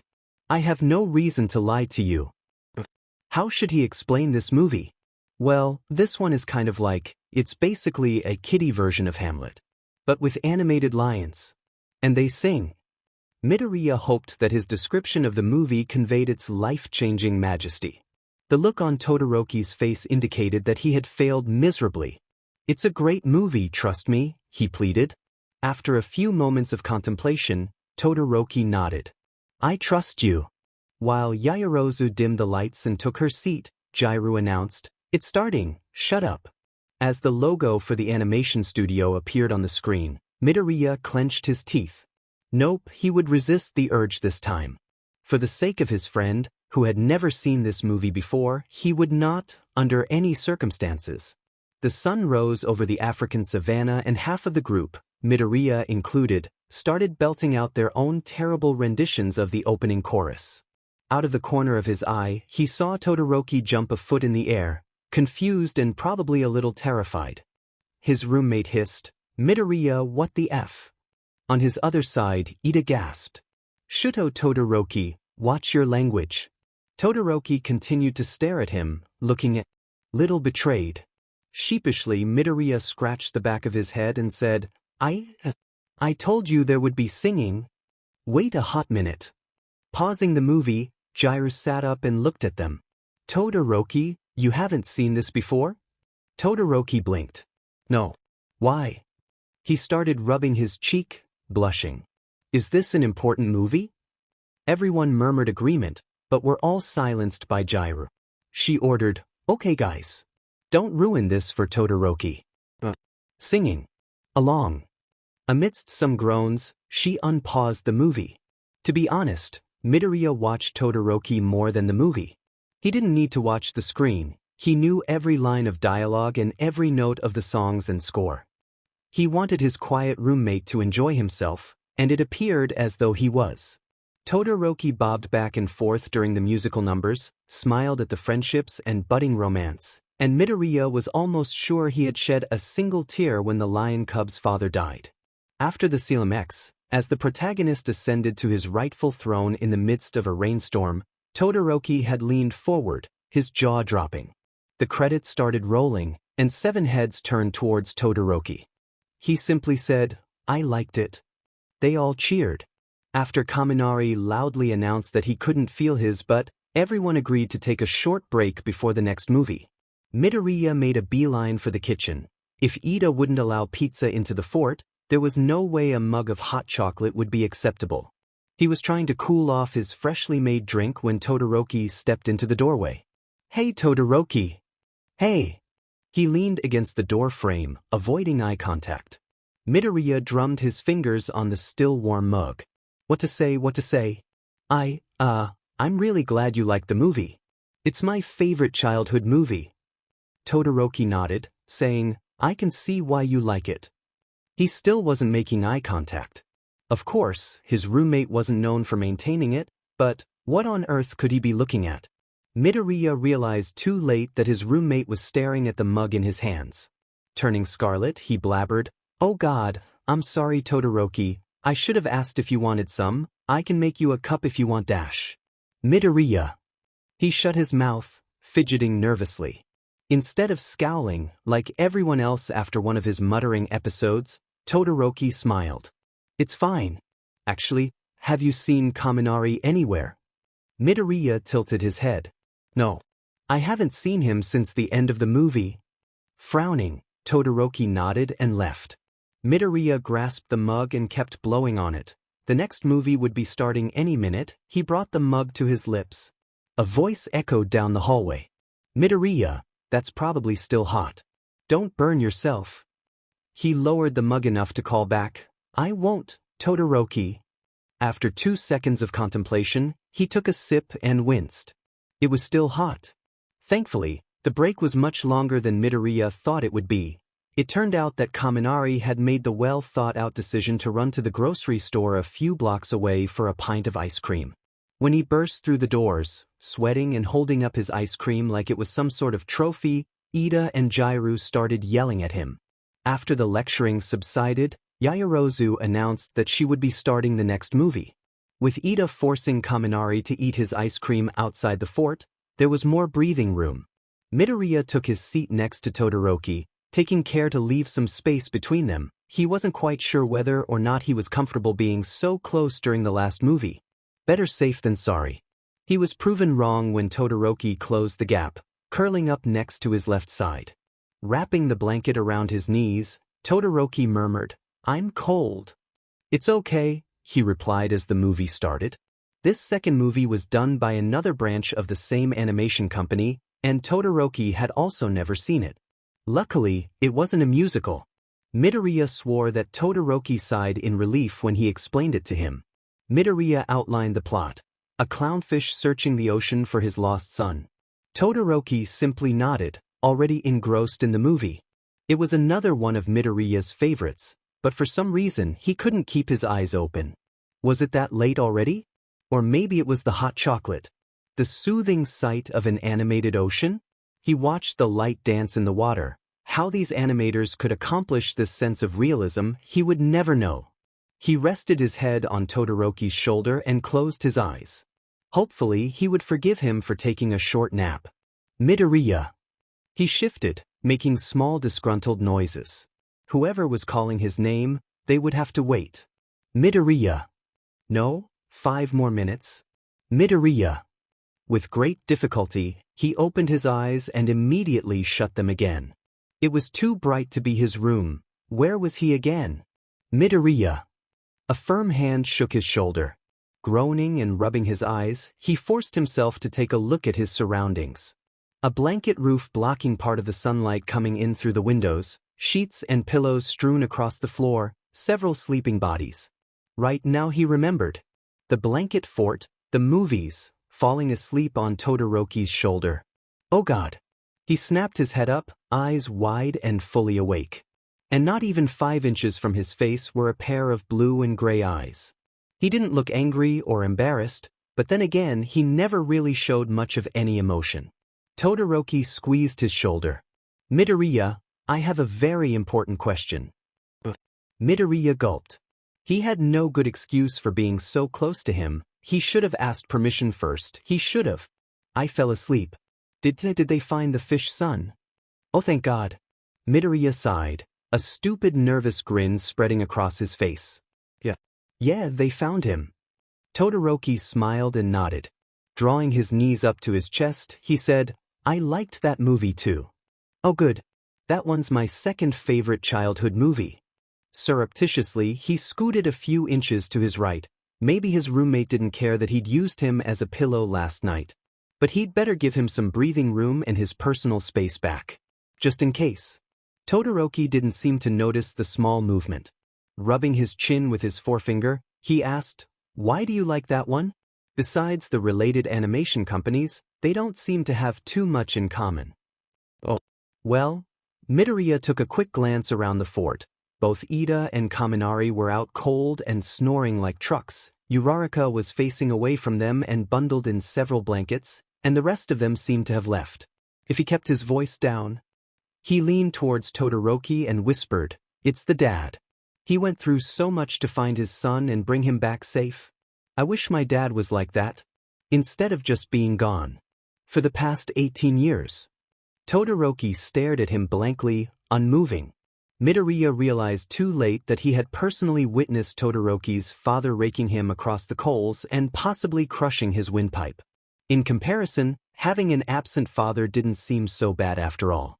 Cringing, he frantically whispered, "I'm so sorry, I'm in no place to complain. I overheard your dad that one time. It was an accident dash." Midoriya. He clamped his hand over his mouth. Todoroki just smiled sadly. Todoroki rested his chin on the tops of his knees. "You should know why he's looking for you." Silently, Midoriya shifted so that he was facing Todoroki. "From what I understand, Dr. Yagi and my father worked on similar human augmentation serums. Yagi was content to improve the lives of people like you. But father, he wanted to go one step further. He wanted humans to be born with the augmentations. The population of super soldiers. My oldest brother, he was the only one of us to be conceived normally. He would splice together zygotes in test tubes and implant them in my mother." He idly fingered his red and white strands of hair. "I was his crowning achievement. But his experiments had rendered my mother incapable of carrying any more children. He resorted to trying to copy Yagi's serum by experimenting on the children he made." He glanced sideways, making eye contact with Midoriya. "That's why he wants you. Yagi won't tell him anything, so he wants to reverse engineer the process." Midoriya's blood boiled as his hands curled into fists. So that's what that confrontation was all about. He never understood his own father for leaving his family behind, and he definitely could never understand Todoroki's father for doing any of these monstrous deeds. Through clenched teeth, Midoriya hissed, "He will never lay another finger on you." Todoroki seemed very confused. "I just told you that if he finds out who you are, he will kidnap you and tear you apart. It doesn't matter if he hurt you, but he's never going to hurt you again." Todoroki frowned. "Midoriya, don't you think your priorities are a little dash?" Midoriya reached out and gently brushed his fingers against the burn scar over Todoroki's left eye. With a small gasp, his roommate fell silent, fixing him with vulnerable eyes. Later, it occurred to Midoriya that this was a gross invasion of personal space and that he never should have done it. Try as he might, Midoriya couldn't figure out how old the scar was. "Did he do this to you?" Todoroki blinked rapidly, as if trying to stave off tears. "I don't remember. He and Mama got in a fight. There was a boiling kettle." He batted Midoriya's hand away and buried his face in his hands. Midoriya bit his lip. He'd gone too far. He leaned forward, being careful of the distance between them, and whispered, "I'm sorry." They sat there in silence for a little while. Eventually, Todoroki lowered his hands and said, in a soft voice, "I won't let him hurt you." "I won't let him hurt you either." Midoriya seemed quite happy without Bakugo calling him useless every day. In fact, after the incident, Bakugo seemed to be making an effort to be nicer. Well, he was still sneering at other people and calling everyone derogatory nicknames, but compared to his behavior from the first week of moving in, he was an absolute angel. At least, in front of Midoriya. Uraraka, Ida, and Todoroki were still at the very top of his sheet list, and he seemed to redirect his rage, normally reserved for Midoriya, towards them. Ida bore the brunt of his aggression. It was easy for Bakugo to bait him into a yelling match, and Ida could actually take a hit or two. The rest of the floor quickly learned that the best way to defuse these fights was to find Midoriya. Upon seeing the shock of messy green hair, Bakugo would withdraw, sending Ida one last glare before making an excuse to leave. Todoroki was relatively safe. He was always with Midoriya. Whether he actually knew about Bakugo's vendetta against him and actively used Midoriya as a shield, no one knew. He certainly wasn't saying anything about it. Defanged, Bakugo resorted to glaring daggers at Todoroki. Uraraka didn't know if she was imagining it or not, but she felt that Bakugo was a little more on edge when Todoroki wore his green sweater. But what? Uraraka had shrugged it off, thinking that Bakugo just didn't like the color green. As for herself, Bakugo sauntered past, knocking her drink out of her hands with one swift movement. Soda splattered all over the sidewalk and across her legs. Not again. She tried her best to sound intimidating, but what came out of her mouth was a meek, Watch where you're going. Without even looking back, Bakugo waved his hand dismissively and shouted, "Oh f off, pink cheeks."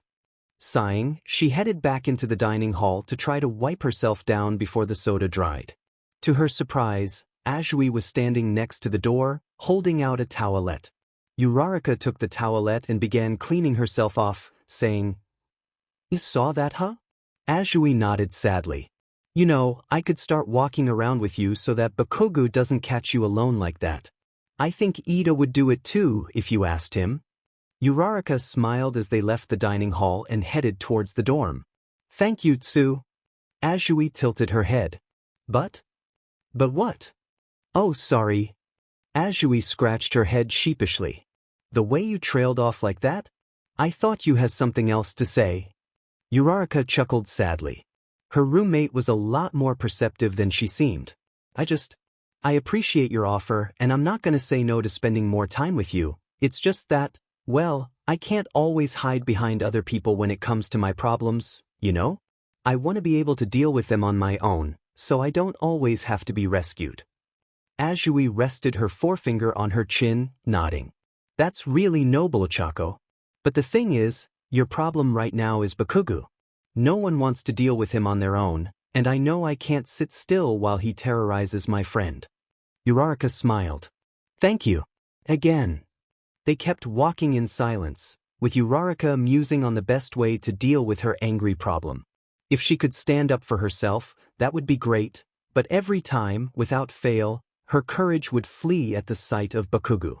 And simple avoidance was a temporary solution. She couldn't keep making excuses to leave his presence when he lived in her dorm.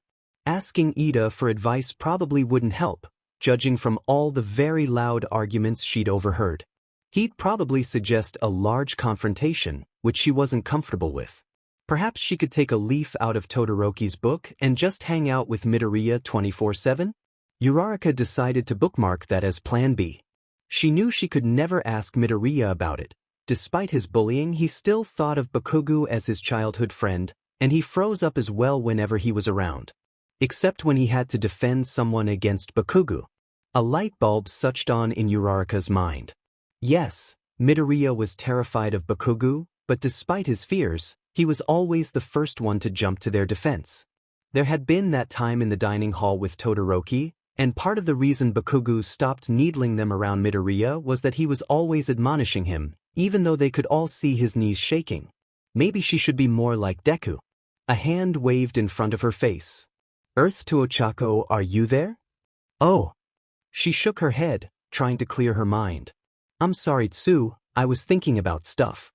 "What is it?" "I was asking if you were going to the hide and seek club meeting tonight." Uraraka's face lit up. "Of course. I've only been looking forward to this for ever." Azui checked her phone. Apparently, a lot of the dorm is going. But Bakugo isn't, so this should be fun. Uraraka tapped her chin with her forefinger. "A lot of the dorm, huh? I wonder how everyone else heard about it." With a dramatic flourish, the girl leapt up onto a stone bench and waved her arms. "Hello, new and old hide-and-seekers. I am the president of this here club, Nijire Hadu." Uraraka tried to suppress her smile. This would certainly explain why the majority of Aramis Hall was here tonight. As Hadu explained the adjusted rules and boundaries for the hide-and-seek rounds, Uraraka glanced around and tried to count how many people showed up, 60? 70? And it seemed that half of them were from the dorm. She could hear veterans whispering to each other that it had been a long time since there were this many people at a meeting. Uraraka grinned. This was going to be fun. And remember, it's have the gold bandanas. If you get found, give them your blue bandana and switch over to your gold. Game ends when I yell, "Ali Ali Oxenfree," and please shout it as well, so we get everyone back. And for heaven's sake, do not climb buildings. Tamaki. Amajiki, who was standing near her, snarled. "It was one time and it was your fault." "Say what?" She shared a glance with Ida, Midoriya, and Todoroki, wondering what that story was all about. But they didn't have time to think about it. Nijire called for the game to start, and they split off in 4 different directions. Uraraka couldn't help but grin. Hadu had prohibited climbing buildings, But she never said anything about trees. Picking a tall, sturdy tree a fair distance away from the starting point, she scaled it like it was nothing. At about 2/3 of the tree's full height, she nestled herself between a branch and the trunk, making sure she couldn't be spotted from the ground. Leaning back against the trunk, she silently thanked her parents for all of the times they dragged her rock climbing at the gym. Hadu counted down, and the its were all released from the starting area. Now she just had to wait. Uraraka sat there for quite some time before anything exciting happened. Her ears picked up a familiar shout, and she glanced down at the ground to see Ida, sprinting at top speed, with an exhausted Midoriya following behind him. Ida, proudly brandishing his blue bandana on his upper arm, shouted back, "You'll never catch me, Midoriya." Despite his visible fatigue, Midoriya stood up straight and folded his arms. Uraraka could see a gold bandana around his wrist. "Who said anything about me?" "What?" From one of the bushes near the base of Uraraka's tree, Kirishima, with a gold bandana tied around his head, sprang forth and tackled Ida. In true Ida fashion, he fell to his knees and screamed comically at the heavens. Laughing, Kirishima slipped Ida's bandana off of his arm and handed it to Midoriya. "Here, Midori bro, you earned it." Midoriya shook his head and pushed Kirishima's hand back. "No, you were the one who actually caught him. Come on bro. This was your idea." Ida got to his feet and faced them. "I agree, Midoriya. That was an excellent plan that caught me off guard. You earned this victory." Smiling sheepishly, Midoriya took the bandana. Kirishima clapped his hands and said, "So Mr. Grandmaster Tactician, what's next?" Midoriya rubbed his chin thoughtfully. "Well, I saw Kaminari and Siro hiding near the generator for the math building. We could try to..." He looked up and he saw her. "What, the Uraraka?" The other two boys looked up and gasped. Ida placed his hands on his hips and shouted, "Ochako Uraraka, that is dangerous. Hadu forbade climbing." She called back, "Yeah, climbing buildings. Nothing about trees." Midoriya shrugged. "She is right, you know." Ida clenched his teeth. "Against the rules or not, this is still dangerous. Mineta got injured because Bakugo climbed a tree." Kirishima, who was already trying to scale the tree, explained, "That's because Mineta tried to catch someone who was double his size." Ida gasped and started tugging at his shirt. "I drew Kirishima, you get down right this instant." Ignoring his pleas, Kirishima continued climbing. "Sorry mom, but I want to get points. Ali Ali oxen free." Kirishima cried out in defeat while Ida and Midoriya sighed. Ida folded his arms. "Now will the both of you please get down?" In the time it took Kirishima to let go and land on the ground, Uraraka had nimbly lowered herself with no scratches or twigs in her hair. Midoriya stared at her in awe. "Wow. You are really good at climbing trees." Blushing, she ducked her head.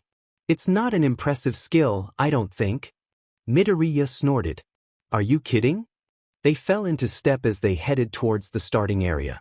"When I tried climbing that tree to get Kaken, I was scratched up so bad. And then I basically fell down. Half of the leaves got into my hair." Uraraka giggled, running her hand through his fluffy hair. "You must have looked like an actual tree then." His cheeks turned a pale pink and he bashfully looked away. "Yeah. I wish I'd taken a picture." In a sing-song voice, Kirishima chimed, "I did." He tapped on his phone a few times and passed it to Midoriya. Sure enough, with the twigs and leaves poking out of Midoriya's messy hair, he looked like some sort of plant person. The three of them laughed heartily as they got in line to record their points. Kirishima fished out a handful of blue bandanas from his pocket. "So I've got 5 points here. Hey Uraraka? Since you were never actually found and tagged, how many points do you get?" Proudly, she answered, "However many points that the it with the most points has." Kirishima folded his arms and nodded thoughtfully. "Wow, so never being found really pays off." A soft voice from behind him asked, "So does that mean I got a lot of points too?" Both Uraraka and Kirishima yelped. Midoriya simply smiled and said, "So Todoroki, you were never found either?" The soft-spoken boy entered their field of vision and Uraraka and Kirishima sighed. Uraraka turned to Todoroki and offered him a smile. "Good job. Where did you hide? Todoroki pointed to the stone bench where Hadu made announcements. Right there. The other three looked at the stone bench, then at Todoroki, trying to process his words. Finally, Kirishima sputtered, You hid here? At the starting area? In plain sight? And never got found or tagged or anything? Expression unchanged, Todoroki nodded. Uraraka folded her arms and smiled. You're really good at this game, huh? He pointed to the blue bandana around her neck and said, You didn't get tagged. You're good too. Ida entered their circle, shaking his head. Starting off the year with 0 points is disappointing, but I'm sure I can make that up. He turned to face Todoroki. There you are. Did you get any points? I was never found. Ida frowned and snapped his fingers. Darn. Did you hide in a tree too? Everyone else giggled. Todoroki just looked confused. As it turned out, hide and seek wasn't the only thing Todoroki was good at. The boy had never heard of sharks and minnows or dodgeball before that night, but as soon as he learned the rules, he became an untaggable, dodging monster. No matter who he was up against, he couldn't be touched. Midoriya, Uraraka, and Ida decided to see who could get the closest to tag or hit him. Uraraka liked to think that she won. As soon as Hadu dismissed the members, Midoriya, Uraraka, and Todoroki collapsed to the ground, breathing but smiling. Between bouts of exhausted laughter, Midoriya said, That was the most fun I've had in a while. Uraraka tilted her head back, trying to feel the night breeze on her face. I forgot how fun those games are. Now you three get up. Ida approached them with a small cooler. Todoroki looked very confused. Pointing to the cooler, he asked, Ida, what on earth? Tooting, Ida fished out 3 ice-cold water bottles and passed them out. Hydration is important. I insist you all finish your bottles before we do anything else. Dryly, Midoriya said, Thanks, Mum. Ida simply folded his arms while the other 2 laughed. If making sure my friends stay healthy makes me a mother, then I will be the best mother there ever was. Silence fell as they drank water and caught their breath. Uraraka was the first to speak. She scratched her chin and mused, You know, I'm kinda hungry. Todoroki tilted his head. Didn't we eat dinner a few hours ago? Uraraka shrugged. Yeah, but that was a few hours ago. I want something sweet. Midoriya perked up and grinned. Like a cake. Uraraka snapped her fingers. Exactly a cake. Ida stamped his foot. I will not allow this. It is far too late in the evening for you two to be eating a cake by yourselves. Softly, Todoroki chimed in, Cake sounds good. Uraraka gestured to Todoroki dramatically. See, he wants cake too. She clasped her hands together and pouted. Please, Mom? Please? Folding his arms once again, Ida scrunched up his face in frustration and shouted, No. No matter how many times you children beg, you are not getting cake tonight. The sight of a visibly disgruntled Ida pushing along a shopping cart brought a Cheshire cat smile to Uraraka's face. Hers and Midoriya's combined pleas were starting to chip away at his resolve, but when Todoroki told him he knew a low-sugar cake recipe, Midoriya and Uraraka were stunned into silence at this point. Ida finally caved and drove them all to the grocery store to pick up ingredients. Sighing rather dramatically, Ida called, Hey Todoroki, what ingredients do we need? Todoroki flushed and shied away, fiddling with his phone. Midoriya glanced over to see if there was anything wrong, and promptly bit his lip. Was he trying not to laugh? Midoriya started reading the ingredient list. We need Greek yogurt, butter, milk dash. At this point, Ida sped off with the shopping cart, shouting something about the dairy aisle. Uraraka called, Wait, they're not done. Ida paid her no mind. Within seconds, he had left the aisle. She huffed, tapping her foot. Now that Ida was gone, Midoriya burst into a fit of giggles while Todoroki continued to turn red. Tilting her head, Uraraka asked, What's going on over there? Todoroki shifted his weight nervously. He didn't actually know any low-sugar cake recipes. I just thought saying that would make Ida agree. Midoriya calmed down enough to say, When I looked over, he was trying to Google low-sugar cake. Uraraka grinned. Todoroki, You are the cutest, sweetest thing. Todoroki frowned, glancing at his hands. But I'm not edible, how can I be sweet? Midoriya and Uraraka howled with laughter. He tried to compose himself long enough to say, Todoroki, I love your sense of humor. Todoroki didn't seem all that flattered. But Midoriya, that wasn't a joke. As if to demonstrate, he nibbled on his finger and grimaced. See, I'm not sweet at all. I taste terrible. Uraraka couldn't contain herself any longer. Squealing, she pulled Todoroki into a hug, proclaiming, How are you so damn and cute? Todoroki whimpered, Midoriya, I'm confused. The sounds of a clattering shopping cart echoed down the aisle. If it wasn't for Todoroki tugging Midoriya forward, Ida would have run right over him. Ida stood at attention, with the ingredients in the cart surprisingly unharmed. What else do we need? Uraraka glanced at the shelves behind them and got an idea. Folding her arms, she said, Ida, you're gonna have to slow down. It's hard for us to dash. She grabbed a red bottle from the shelf and held it out. Ketchup. Midoriya doubled over laughing while Todoroki watched him nervously, as if his roommate was ill.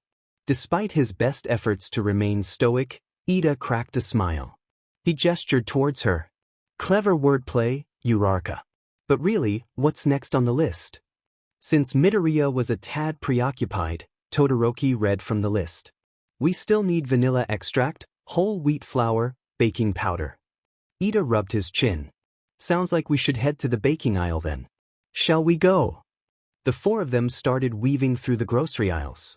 Out of the corner of her eye, Uraraka saw Midoriya take a small green jar from a shelf. That certainly didn't look like it belonged on the list. Midoriya jogged forward and said, You know, Ida, I really dash. He held out the jar. Relish our friendship. Uraraka pouted. He was not going to beat her at her own terrible food game. She grabbed a bottle from the shelf and held it out, asking, Hey Deku, what are you doing? Midoriya hopped onto the side of the still-moving shopping cart. Ignoring Ida's reprimands, he grabbed a carton from the basket and said, What, afraid I'm better than you at puns? Uraraka snapped up a small glass bottle and jumped up on the other side of the cart, saying, I don't know what you're talking about. Ida stopped in his tracks and was yelling and gesturing for both of them to get down. Oblivious to her friend, she held out the bottle and continued, I'm not salty at all. Hey, we do actually need salt for the recipe, Midoriya pointed out. Oh nice. She dropped it into the cart with a smile. Todoroki tugged at Midoriya's shirt sleeve. Here you go, honey. Uraraka's jaw dropped while Midoriya turned a brilliant shade of scarlet. Moving like a malfunctioning robot, he turned to Todoroki and repeated, Honey. Todoroki blinked, holding up a jar of honey. Yeah, I found some for the cake. Uraraka didn't think it was possible, but Midoriya grew redder. Oh, yeah, the honey. Clumsily, he took the jar from Todoroki and dropped it in the cart. Mechanically, he got down and started walking away in a random direction. The other three could only stare after him in confusion. Todoroki twiddled his thumbs. Did I break Midoriya? After Midoriya recovered, they gathered the rest of the ingredients without incident.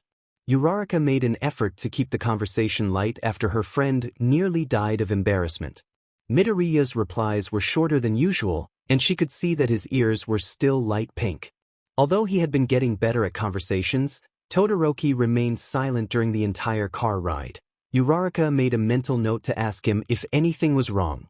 As they neared the kitchen, an acrid scent lingered in the air. Uraraka crinkled her nose as she wondered what could possibly smell so bad. As if to answer her question, the kitchen door burst open to reveal Kirishima and Siro teasing an unamused Kaminari. In Kaminari's hand was a bag full of blackened, gnarled pods. Was that? Elbowing his roommate, Siro said, You don't know how to use the microwave? And you're the electrical engineer. Kaminari smacked him in the face with the bag of burnt food. Shut up, the popcorn button always works on my microwave at home.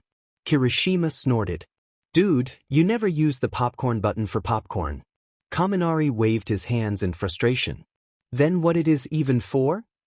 The two groups shared a short greeting before separating. Ida gingerly placed the grocery bags on the island counter. So, Todoroki, what next? Todoroki was already busying himself, preheating the oven while referencing his phone. Ida, help me find 2 9-inch round cake pans. Midoriya, Uraraka, please complete step 2. He handed them his phone as he began searching the cabinets in the kitchen. Uraraka and Midoriya pored over the instructions. Reaching for the yogurt and honey, Midoriya muttered, so we're supposed to mix all of these in. Out of nowhere, Todoroki appeared at their side, holding a large mixing bowl and what looked like some sort of medieval torture device. You're going to need these, he explained, setting them down next to his friends. They eyed the new device with curiosity and trepidation. Finally, Midoriya worked up the courage to whisper, "Hey, is that a hand mixer?" She shrugged. "I guess so. I trust Todoroki." Uraraka grabbed the liquid ingredients and measured them out before dumping them into the bowl. Midoriya fiddled with the knobs on the mixer, trying to understand how it worked.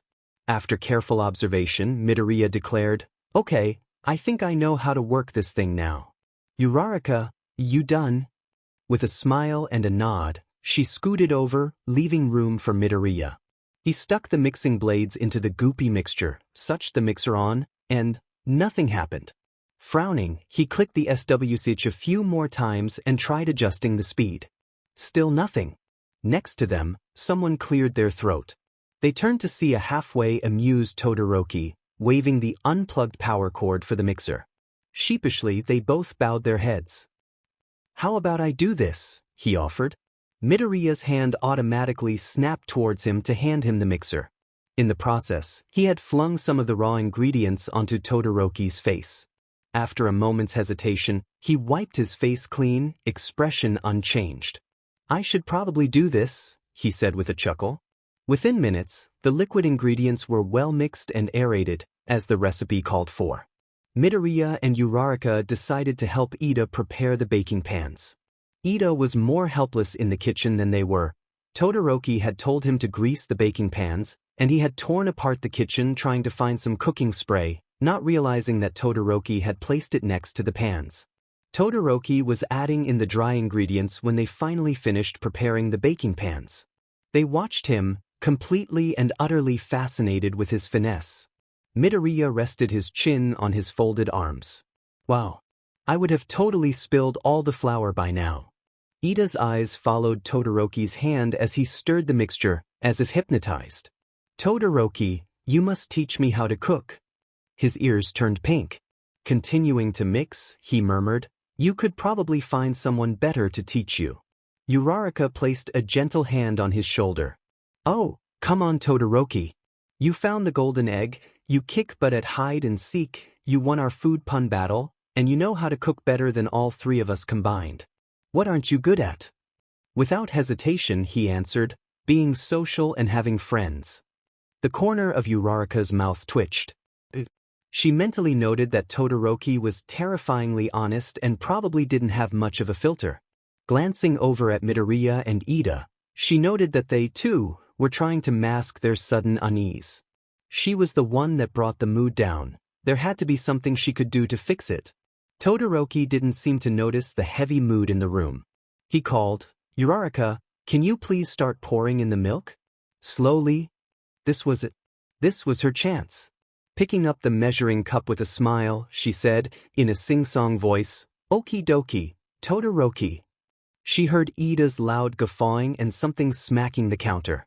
She turned to see that Midoriya had slammed his arm onto the counter and buried his face in the crook, trying to mask how hard he was laughing. Grinning, she mentally congratulated herself on a job well done. As she poured in the milk, she could see that a faint pink spread across Todoroki's cheeks and the corners of his lips were slightly upturned in a subtle smile. She sighed. "You know, I thought you'd get mad at me for that. Something about, 'Hey, are you making fun of me?'" He shrugged. "I don't really care, but if it makes Midoriya laugh like that, it must be really funny, right?" They turned to see Midoriya still face down on the counter, more hiccuping than laughing. The four friends finished the cake mixture. Midoriya and Uraraka started replying to all of Todoroki's requests with "Okie dokie, Todoroki," and placed the pans into the oven to bake. It was then that Midoriya had the brilliant idea to introduce his roommate to the game of duck, goose, which he was also good at. Ida, ever the mother hen, stopped the game when Todoroki decided to tackle him from across the circle, sending them crashing into the kitchen door and bowling over an unsuspecting Tokoyami. The oven timer chimed, and Midoriya and Uraraka stared hungrily at the pans Todoroki brought out of the oven. 5 minutes passed, and the two perked up, practically drooling. Instead, Todoroki flipped the pans upside down onto a wire rack, telling them that they needed to cool completely. Uraraka looked as if she was going to cry.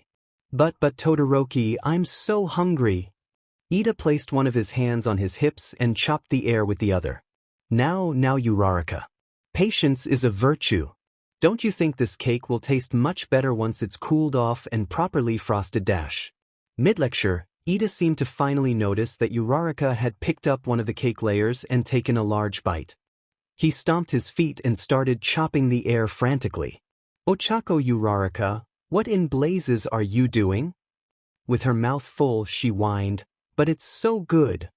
Todoroki broke off a small piece and popped it into his mouth. Wow, it really is. Midoriya beamed and took a large chunk for himself. He bit into it and sighed, as if he was in food heaven. He gave the others a thumbs up as he finished off his piece. Grumbling passive-aggressively, Ida swiped a chunk for himself. Upon actually eating it, his sour face melted away. With a smile, he commented, "You know, it would have been much better with the frosting, but I suppose it's not too bad as it is now." After devouring the cake and cleaning up the kitchen, the four friends traveled to the lounge. This late at night, there were only a few other people there. Thankfully, none of them were named Bakugo. The three bros and Ishido were watching some old science fiction movie, eating from a bag of properly cooked popcorn. Yayu and Gyro were seated nearby, half watching the movie and half talking to each other. Ida flumped down on one of the couches. As much fun as that was, I'm afraid I will not allow any more late-night baking adventures. Uraraka took the seat next to him and pouted. Why not? Ida aggressively pointed at her and Midoriya and shouted, "Because you two gremlins are a nightmare after about 9 p.m. Todoroki gave him a dry look. Weren't you the one who instituted quiet hours after 10 p.m.? Ida checked his watch. It was now midnight and gasped, clamping a hand over his mouth. The other two giggled. From the other side of the lounge, they could hear Gyro loudly say, "Well, excuse me, Cupcake." Yayu shot back, "It's not my fault that dash." Ida promptly stood up and started gesturing towards them, hissing, "Momo Yayu, Kyuka Gyro. It is now quiet hours." As he sat down, Midoriya made a comment about Ida the dorm mother, and Uraraka snickered. Todoroki, however, seemed to be immersed in his thoughts, tilting his head and studying Gyro. Without preamble, he said, "Why does Gyro call Yayu Cupcake? She's not edible, is she?" The other three turned red, trying to hold in their laughter. Midoriya was the first one to try to explain. "It's a nickname. Or like a pet name. You know, something you call your friends or the person you're dating. Like," he scratched his head. "Gyro calls Yayu Cupcake all the time because they're friends. You can also call people, Scarlet spread across Midoriya's cheeks. Honey is also a pet name, but that's for dash." Todoroki interjected, "Wait, Honeyless, but in the grocery store, when you ran away, you thought I called you." He seemed to realize something, and looked at Midoriya with sad doe-like eyes. "I can't call you honey? Does that mean we're not friends?" Midoriya screamed like he was on fire and frantically waved his hands, trying to reassure his roommate. Meanwhile, Ida and Uraraka felt like they could hold their laughter in no longer. Still trying to suppress the laughing fit, Uraraka leaned over and placed a hand on Todoroki's shoulder. "Hey, maybe we leave the edible nicknames to Gyro? If you want to call Midoriya a nickname, you can." She turned to Midoriya and asked, "Right?" The red-faced Midoriya was still incapable of coherent sentences, so he nodded vigorously. Todoroki mused for a while, murmuring, "But I like Midoriya's name, but I want to be good friends." Midoriya gave his roommate a smile. "You can call me anything you want, Todoroki. That's how good of a friend you are to me." he scratched the back of his head and added, but maybe not honey. Todoroki tilted his head and smiled unironically. Thank you, Cupcake. Ida and Uraraka burst out laughing while Midoriya, red once more, buried his face in his hands. Space Angel has added Midorito, Show, and Turbo Boost to the chat. Space Angel has renamed the chat Cinnamon Rolls, Love. Midorito, a great chat name. Space Angel, thought you guys would like it? Space Angel, it's pretty accurate. Show, what's a cinnamon roll? Midorito, like the nickname or the actual food? Midorito. Midorito, guys, Todoroki has never eaten a cinnamon roll. Turbo Boost, Café de Winter has won national awards for their cinnamon rolls. Turbo Boost, we should go. Space Angel, Yayu took one last look at her room over her shoulder and sighed. It was better than the trash dump it had been for the first week, but she thought it could use some improvements. Her half of the room was spotless as usual. The chore wheel hung at the back of their room, under the window. Currently, she was assigned to take out the trash and recycling and vacuum the floor, which she planned to do after her shift. Yayu was supposed to dust surfaces and wash their dishes, which to her credit, she had done. Yayu had not sneezed once that week, and their clean dishes sat in a tub next to the door. Inspecting one of the plates, she frowned. There was still a food stain on it, probably because it was one of the ones Yayu left out all night. Despite that, Yayu still had not cleaned up her side of the room. Her clothes were still strewn across the floor and draped over chairs and the headboard, and Yayu could still see some granola bar wrappers. Sighing heavily, she gripped her black apron. Maybe she could talk some sense into her at work. Working at Café de Winter wasn't terribly difficult. Yayu had worked as a barista in a major chain coffee shop throughout high school. The only differences here were the recipes and the fact that they actually cooked things from scratch instead of microwaving prepackaged food. Having never actually cooked before, she swore to herself that she would fix that. She was mostly in charge of the register and making drinks. To her surprise, Yayu was an all-rounder. She actually lived in Dumas and had worked at the cafe for years. The general manager trusted her to do pretty much anything that he required of her. When Yayu walked in, bell chiming, she could already see Yayu at work in the kitchen, kneading dough. Behind the counter, an orange ponytail bobbed up and down, probably working on a drink order. The redhead turned around and greeted Yayu with bright green eyes and a friendly, "Hey there, Yamamo." Yayu blushed at the use of the nickname as she slipped on her apron and tied her hair back. "Hey, Kendo. How's it been?" "Oh, you know." Itsuka Kendo shrugged her shoulders and leaned against the counter. "Breakfast rush is always hell, but at least it was all regulars this morning. We started working on the orders soon as they came in." She pointed her thumb at Yayu and added, "It helped that she knew them all by name. And a lot of them knew her too. Wow. Dumas really is a small town." Yayu padded behind the counter and watched Yayu, who was now expertly shaping the bread dough and shoving pans into the ovens. Baking their own bread for their sandwiches was a little time-consuming, but the homemade taste really made a difference. She thought aloud, "I wonder how long she's worked here." "Long but time, according to her," Kendo answered with a chuckle. She tapped Yayu on the shoulder. "Come on, it's almost 10. You know what that means." Yayu smiled as she waved her hand. Yeah. She turned around to take her position at the register while Kendo sat poised at the drink counter. On Saturday mornings, there were 2 breakfast rushes. One between 6 and 8 in the morning, which primarily consisted of working adults and older people, and the second between 10 and 11, which is when most college students awaken and need fuel for studying. The clock struck 10, and as if on cue, several gaunt-looking college students shuffled through the doors, carrying book bags and laptop cases. Most of them were regulars, a healthy mix of hipster English majors who preferred a coffee shop atmosphere for writing their breakthrough novels and STEM majors who desperately needed the caffeine, but she did recognize a few people from the dorm. Nito Monoma stopped in for his usual black medium roast and exchanged pleasantries with Kendo before leaving. She would never tell them, of course, but Yayu thought they made a cute couple. Tokoyami plodded in with a book under his arm, looking less harrowed than usual as he ordered his lot. He sighed as if he'd finally found peace, and then abruptly asked for his latte to go when Ida loudly burst into the cafe.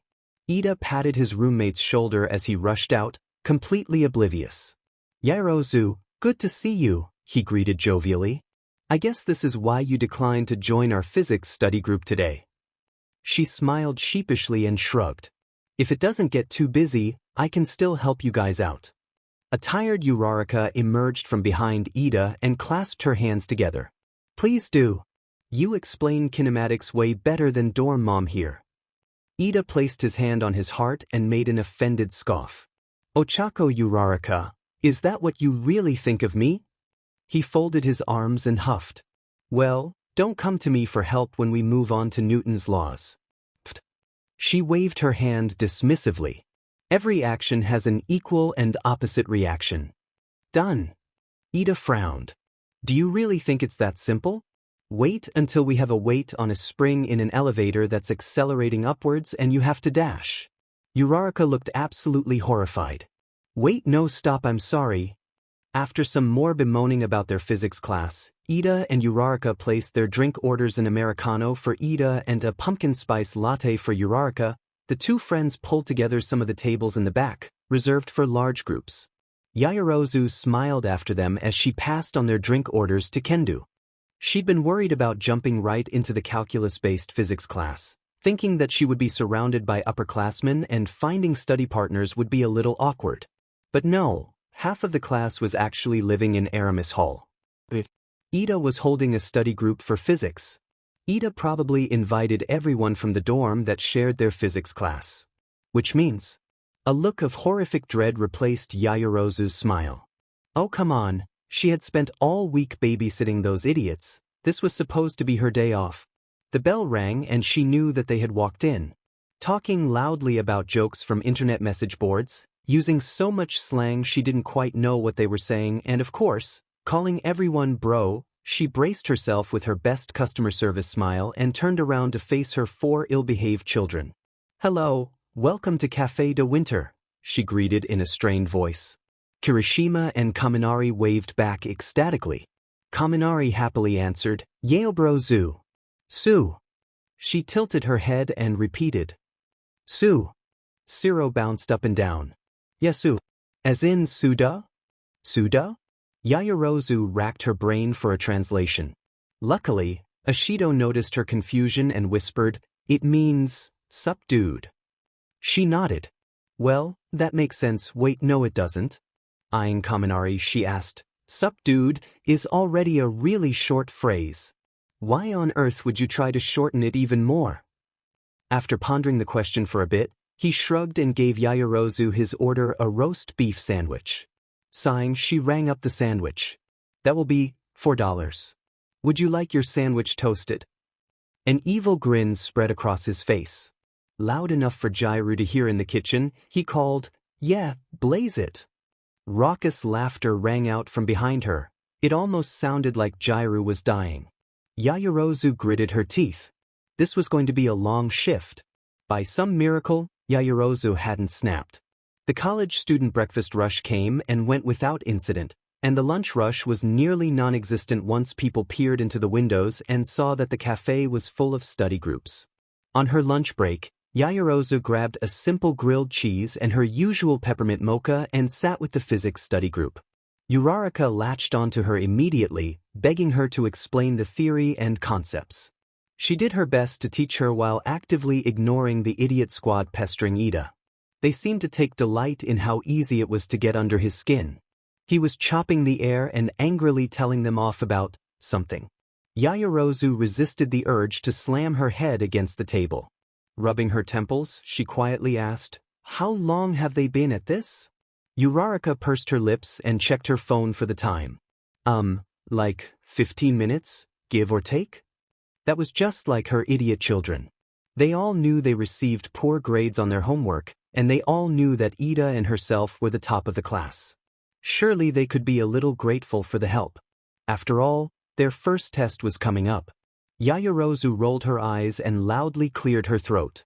Ida and Uraraka immediately stopped their talking and looked to her, but the other four continued to have their own conversations. She clenched her teeth. Louder than she meant to, she called, Hey! Idiots! In unison, they all turned to her and pouted. That's not very nice, Yamamo, Ashido whined. In response, she folded her arms and gave them a stern look. Can one of you tell me when our first test is? Kaminari snorted and waved his hand dismissively. We'll be fine. Isn't it in like 2 weeks? Kirishima nodded his head aggressively. Yeah, that sounds about right. Why you gotta spook us like that, Yaobrozu? Her expression unchanged, she pressed the issue. Do any of you actually want to look at the syllabus? Grinning, Siro pulled out his copy.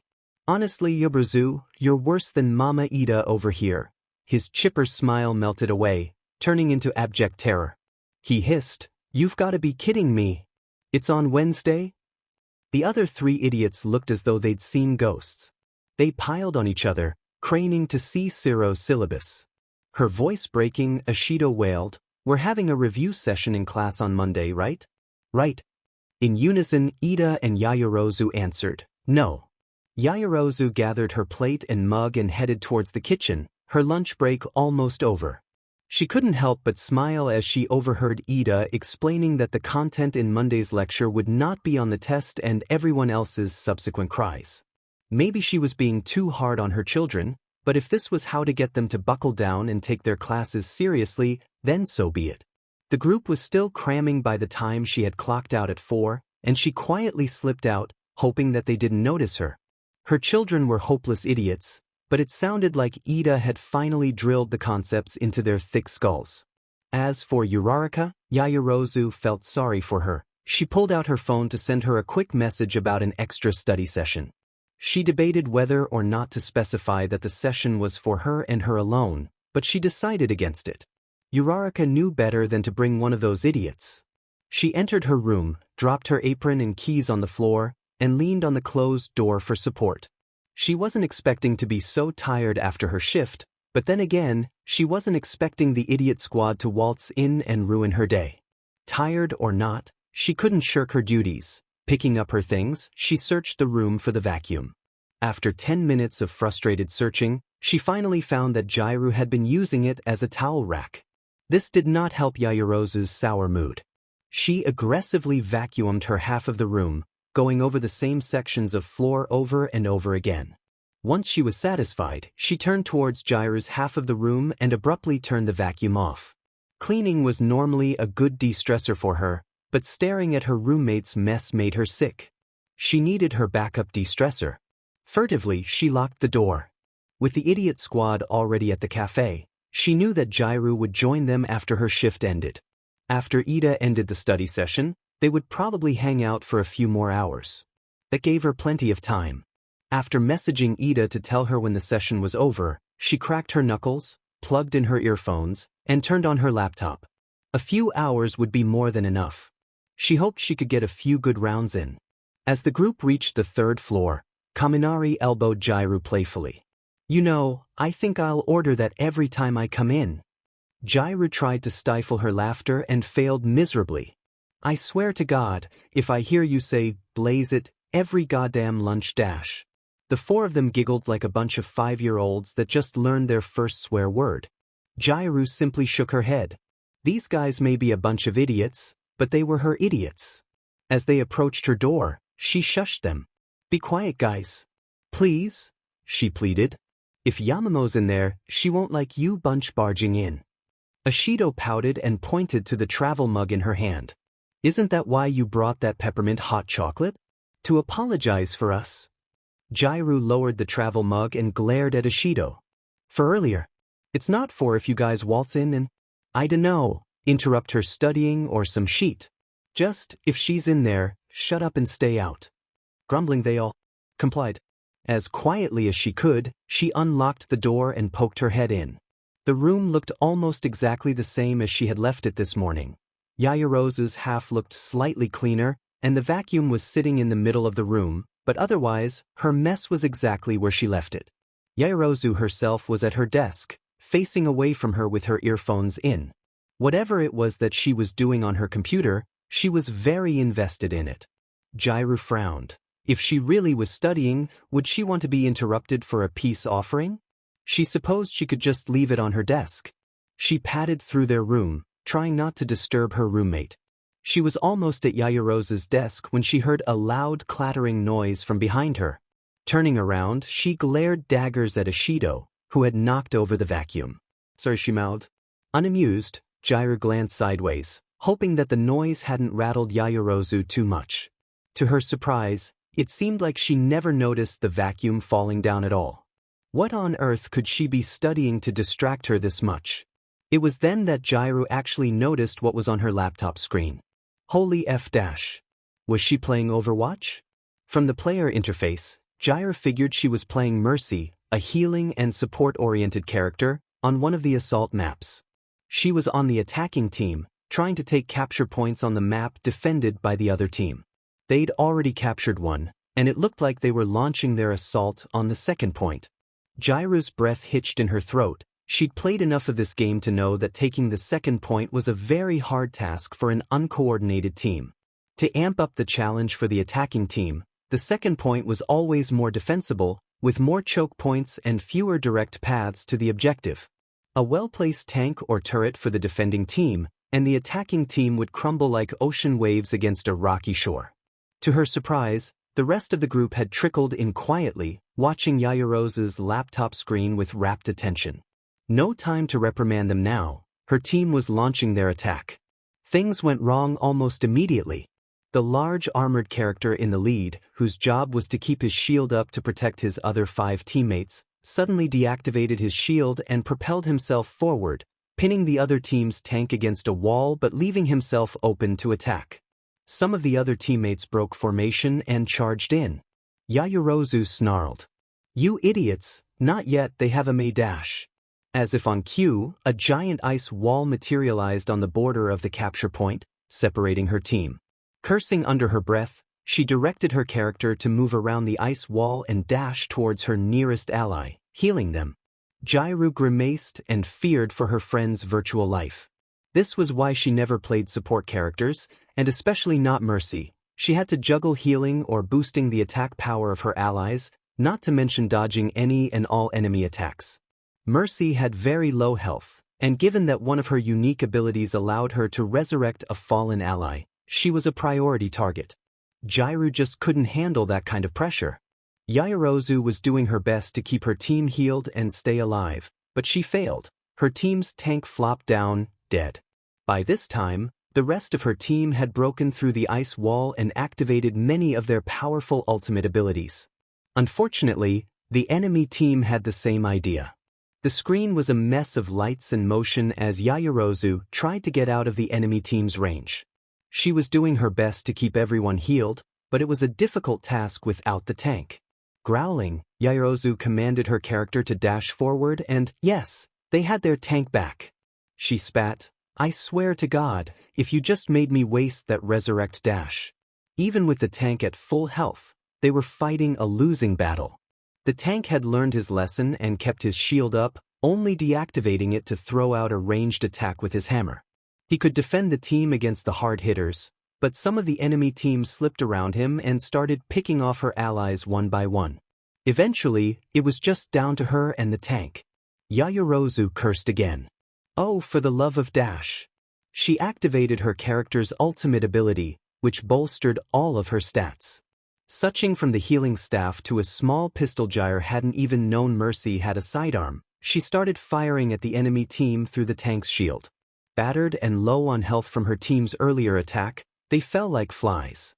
1 down, 2, 3, in a matter of seconds, all 6 of the opposing team were dead. Satisfied, Yayarozu switched back to the healing staff and resumed her usual support role. Her fingers drummed her mouse nervously. It was only a few seconds until they had captured the point. The rest of her team had to be coming soon. They all died before the other team did, so they should be all respawned by now. The other 4 members of her team arrived on the point, making it easier to defend themselves. They captured it just in the nick of time. One of the enemy players had respawned, and if he had reached the borders of the capture point, it would have resulted in overtime. The victory screen popped up, and Yayarozu sighed and finally relaxed her shoulders. The rest of her friends did the same. They all knew Overwatch better than she did, and they all looked impressed at Yayarozu's handiwork. The screen suddenly switched to a short animation of Mercy, with the subtitle, Play of the Game, Peachy Keen as Mercy. As expected, the game replayed her finest moment, finishing off the entire enemy team. Grinning maniacally, she left the game and rolled her shoulders. Zero patted her back. That was goddamned appealing. You deserved that play of the game. Giggling like a schoolgirl, she replied, "Ah, thank you." Yayu suddenly realized exactly what had happened. She turned around and shrieked upon seeing the other people in the room. "What are you doing here?" she screamed. Ashido clasped her hands together. "That was some sweet game. You should play with us." Yayu pointed at the door. "Get out." Kirishima pouted. "But Yaobrozu dash. I said get out." Grimacing, Jar held out her hands and tried to herd them out the door. "Okay guys, let's give Yamamo some breathing room." Zero grinned and pointed at Yayu. "Hey, you should friend us all, my username's dash." It wasn't Yayu that screamed this time, but Jair. "Zero, shut up and wait outside." Reluctantly, the four of them exited the room and Jair slammed the door shut. Turning around, she offered a meek smile to her roommate. "I am super-duper sorry for all of that." Yayu didn't seem to notice her apology. She was too busy burying her face in her hands and rocking back and forth. As Jair approached, she could faintly make out what her roommate was saying. Oh my god, they saw me play, they heard me curse, oh my god, what must they think of me dash." Was that what she was worried about? Jair had to hold back her giggles. She reached out and gently lowered Yayu's hands, calling, "Hey, it's all right." She was unconvinced. Close to tears, she whimpered, "I must have sounded like such an uncivilized heathen." Jair snorted. "Cupcake, this is what they're like all the time. They even love you for this." Yayu sniffed. Glancing at their door, she said, "They're never going to leave me alone about it, are they?" "Nope." Yayu pouted and took a sip of the drink on her desk. Smiling, she asked, "Peppermint hot chocolate?" Jair scratched her cheek. "I didn't think you'd want coffee this late." Yayu sighed and took another sip. "You're an angel, you know that? An angel that doesn't know how to fold her clothes, but an angel nevertheless." Jair grinned and, without thinking, kissed her forehead. Yayu blinked at Jair, who had frozen upon realizing what she'd just done. Without warning, she sped off towards the door, waving a rushed goodbye. Midoriya shifted his weight nervously. The last time that the entire dorm was called into a mandatory meeting, Mr. Aizawa, the residential director, had banned popcorn from the building following an incident where someone on the 4th floor, everyone automatically assumed it was one of the bro trio, burned their popcorn, setting off the fire alarm at 3 in the morning. A soft murmuring thrummed through the lounge as the 40 residents whispered to each other, trying to figure out what they'd done this time. Out of the corner of his eye, Midoriya could see Ida frantically muttering and counting on his fingers. 5, 6, 7. Midoriya cringed. Was that how many times the 4th floor had caused trouble in the last 2 weeks? A grinning Hadu and an apprehensive Amajiki waved their hands and the whispering subsided. Midoriya relaxed. If Hadu was happy, it must not be too bad. Hopping up and down, she announced, "We're going to have another dorm-wide game." The lounge erupted into screams and cheers. A boy with blonde hair and gray eyes started cackling maniacally. Finally, the 2nd floor will have their revenge against the 4th. Kendo lightly punched his shoulder. "Hey Monoma, take a chill pill." "Tut," sang Hadu, waving her finger. "No teams for this game. This time, you'll be on your own in this wonderful game called Assassins." All 40 residents leaned forward as Hadu explained the rules. In the next 24 hours, they would all be assigned a target, another resident in the dorm. To assassinate their target, they must mark them with a highlighter or washable marker. Permanent marker as well as marks above the neck were illegal and would result in disqualification. If you were assassinated, you had to give your target to your killer. The game would continue until there was one player left standing. Safe zones were bathrooms, classrooms, and your own room. Kaminari raised his hand and shouted, "Does the winner get anything?" Hadu tapped her chin thoughtfully. She turned to Amajiki and quietly asked, "Do we have anything?" Sheepishly, Amajiki searched his pockets. It seemed like all he found was some pocket lint and a $5 bill. Hadu frowned. She scratched her head. Winner gets eternal glory and bragging rights? The residents cheered in response.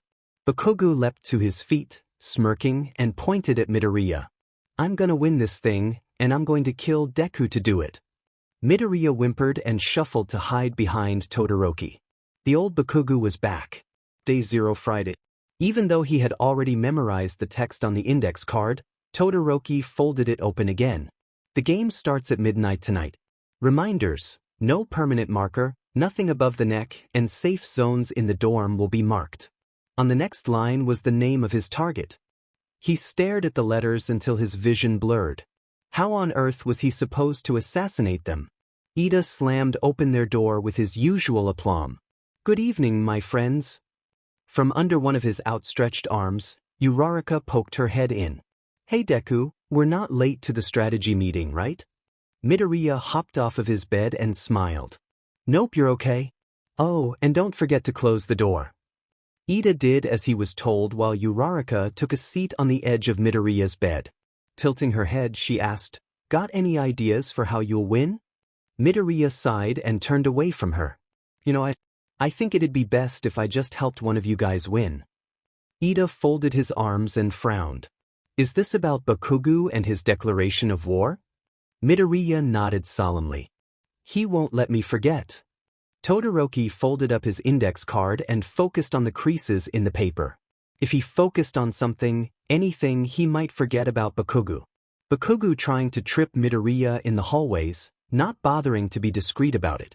Bakugo sneering at Midoriya and his malicious grin when Midoriya turned to make eye contact. Bakugo threatening Midoriya every few hours, whether it be screaming at him around corners or leaving crude notes and drawings stuck to the door. Bakugo doing his damnedest to scare the shit out of Midoriya and succeeding. He tried his best, but he couldn't forget the nightmare Midoriya had last night. His roommate was thrashing and whimpering, but Todoroki lay still, pretending he was asleep. His cries worsened. The only word Todoroki could make out was, Kakin. He'd woken up with a yelp, breathing heavily.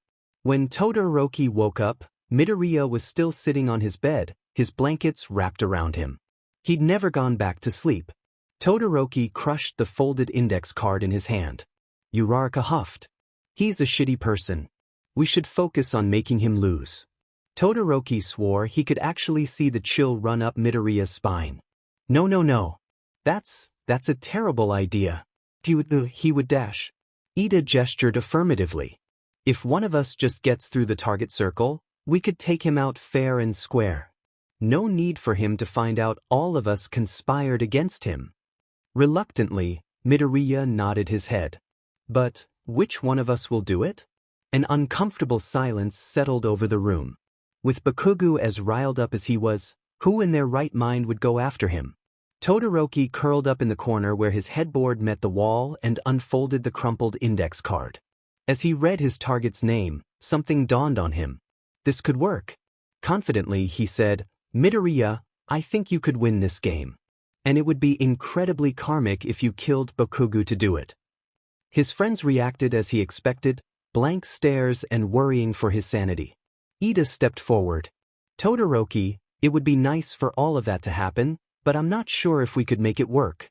There are too many unknowns right now. Midoriya twiddled his thumbs. Yeah, we don't even know who has me.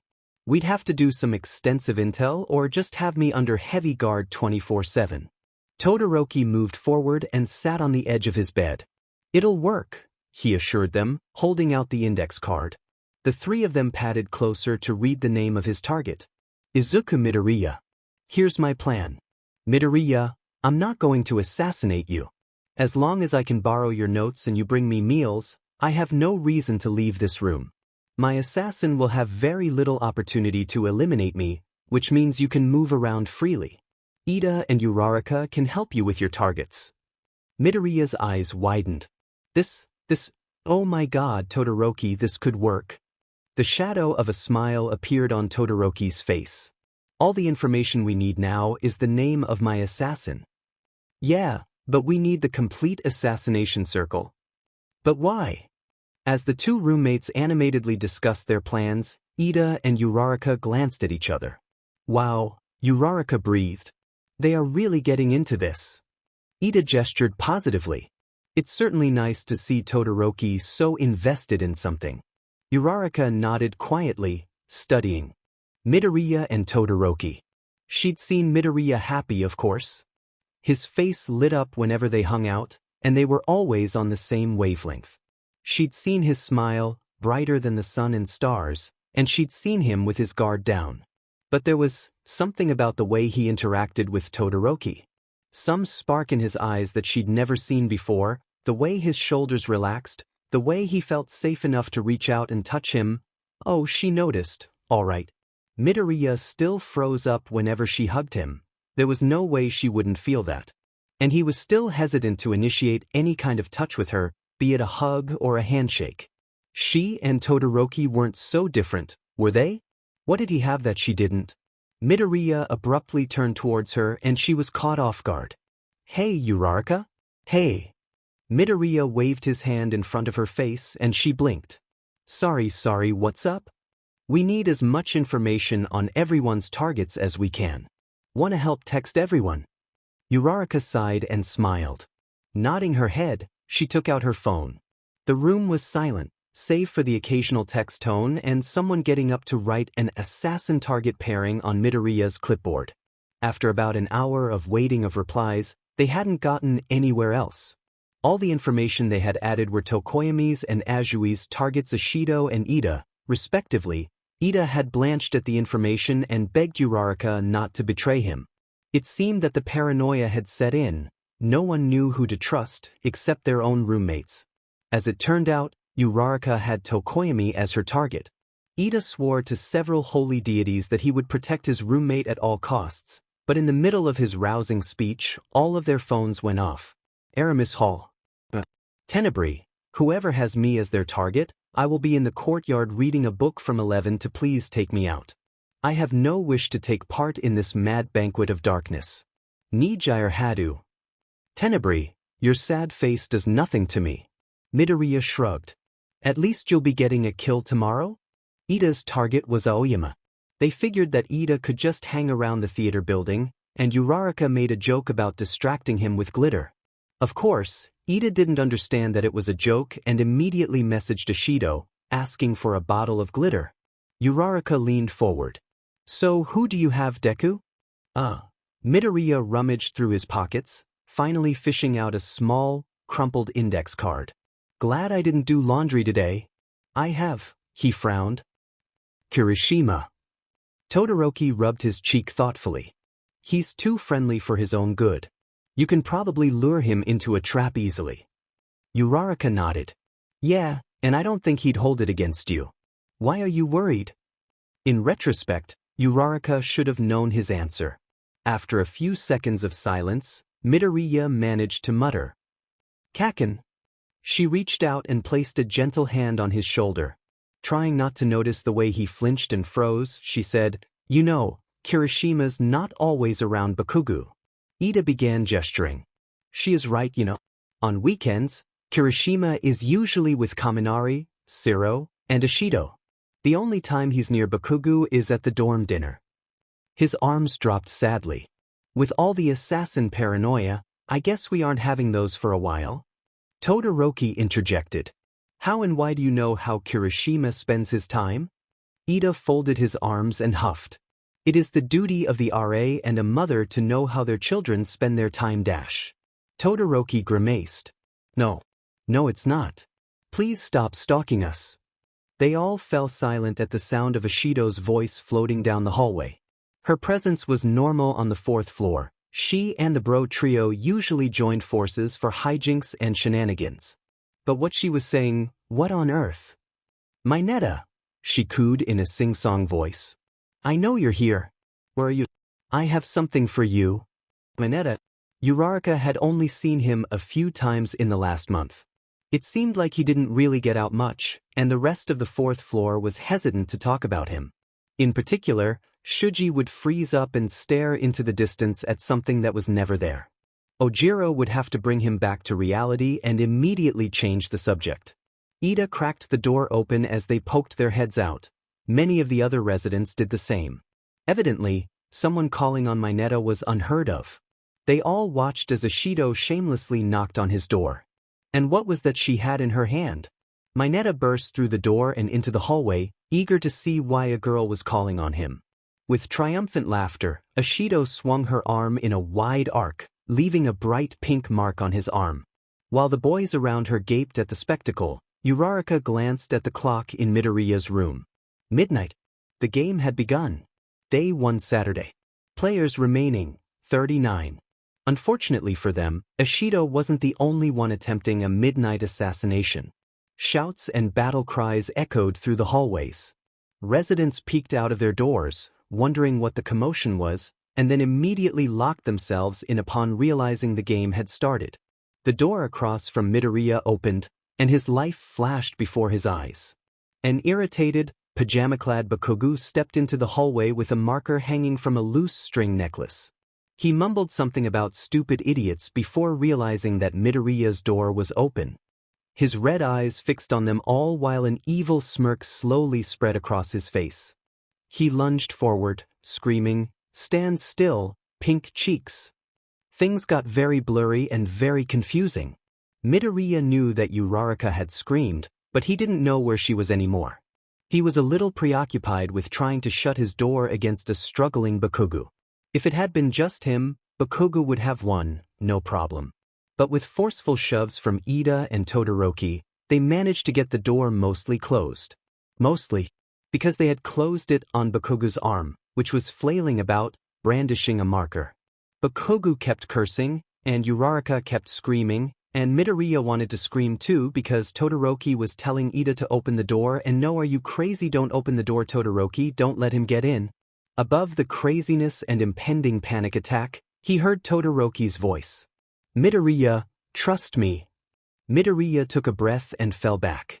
He sat there in a daze as Ida opened the door enough so that Todoroki could shove Bakugo's arm out of the way. The two of them slammed the door shut with a shout and Todoroki scrambled with the lock.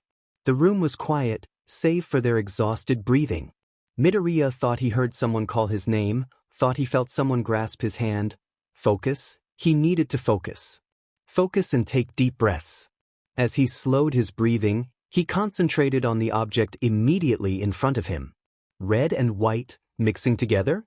No, split perfectly into halves. If he concentrated long enough, he could see the roots of his hair. Even then, it was natural. He could actually follow the divide in his hair color. Blue and gray, odd, mismatched, appealing. Despite the color differences, Midoriya could see that the eyes regarding him were soft, warm, maybe even a little scared. Midoriya. Someone did call his name. He squeezed his right hand and found that, yes, someone did grasp his hand. Midoriya. He blinked once, twice, and there was Todoroki. Midoriya, are you all right? He nodded mutely, trying to process the last 5 minutes.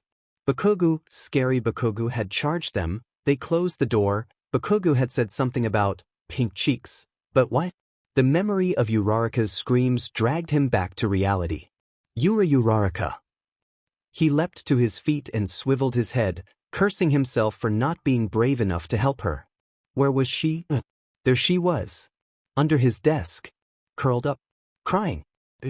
Todoroki and Ida moved forward to try to coax her out, but Midoriya motioned for them to stay back. Slowly he approached her, softly calling out her name. He was 3 steps away from her when she finally rose her head. "Deku," she cried, trying to wipe away her tears. "I'm sorry you had to see that." "It's okay, Uraraka." He reached out and took her hand. "He's gone. He's locked out." Sighing, she bowed her head again and squeezed his hand. In a small voice, she asked, "How do you do it?" Midoriya frowned. "Do what?" "Deal with. You've had to do it your whole life." "How?" She made eye contact with him, still sniffling. "How can you stand to be in the same room as him? How do you deal with the constant fear?" Her breath hitched, as if she was going to start crying again. Clumsily, Midoriya pulled her forward into a hug. How did he deal with his fear of Bakugo? If he was being honest, he never really dealt with it. He was sure his friends all knew he was still scared. His lips thinned as he thought back to all the times Bakugo had bullied him. Not once did he stand up for himself. He was a coward, always shrinking back, wishing for him to stop. But when Bakugo bullied other people, he never hesitated to step in. It was okay for him to get hurt because he was worthless anyway. The others, though, Todoroki, Ida, Uraraka, they were worth so much more than stupid, useless Deku. They didn't deserve his bullying. Midoriya sighed as he tried to piece together sage-sounding advice. Patting her back, he said, "Sometimes, there are things more important than fear." Sniffling, she returned the hug. "Thank you, Deku." From behind him, someone cleared their throat. He turned around to face a solemn Ida. "It doesn't sound like Bakugo is going anywhere in a hurry, and technically, you still aren't safe here, Uraraka." She emitted a pained whimper and pressed closer to Midoriya. Midoriya pursed his lips.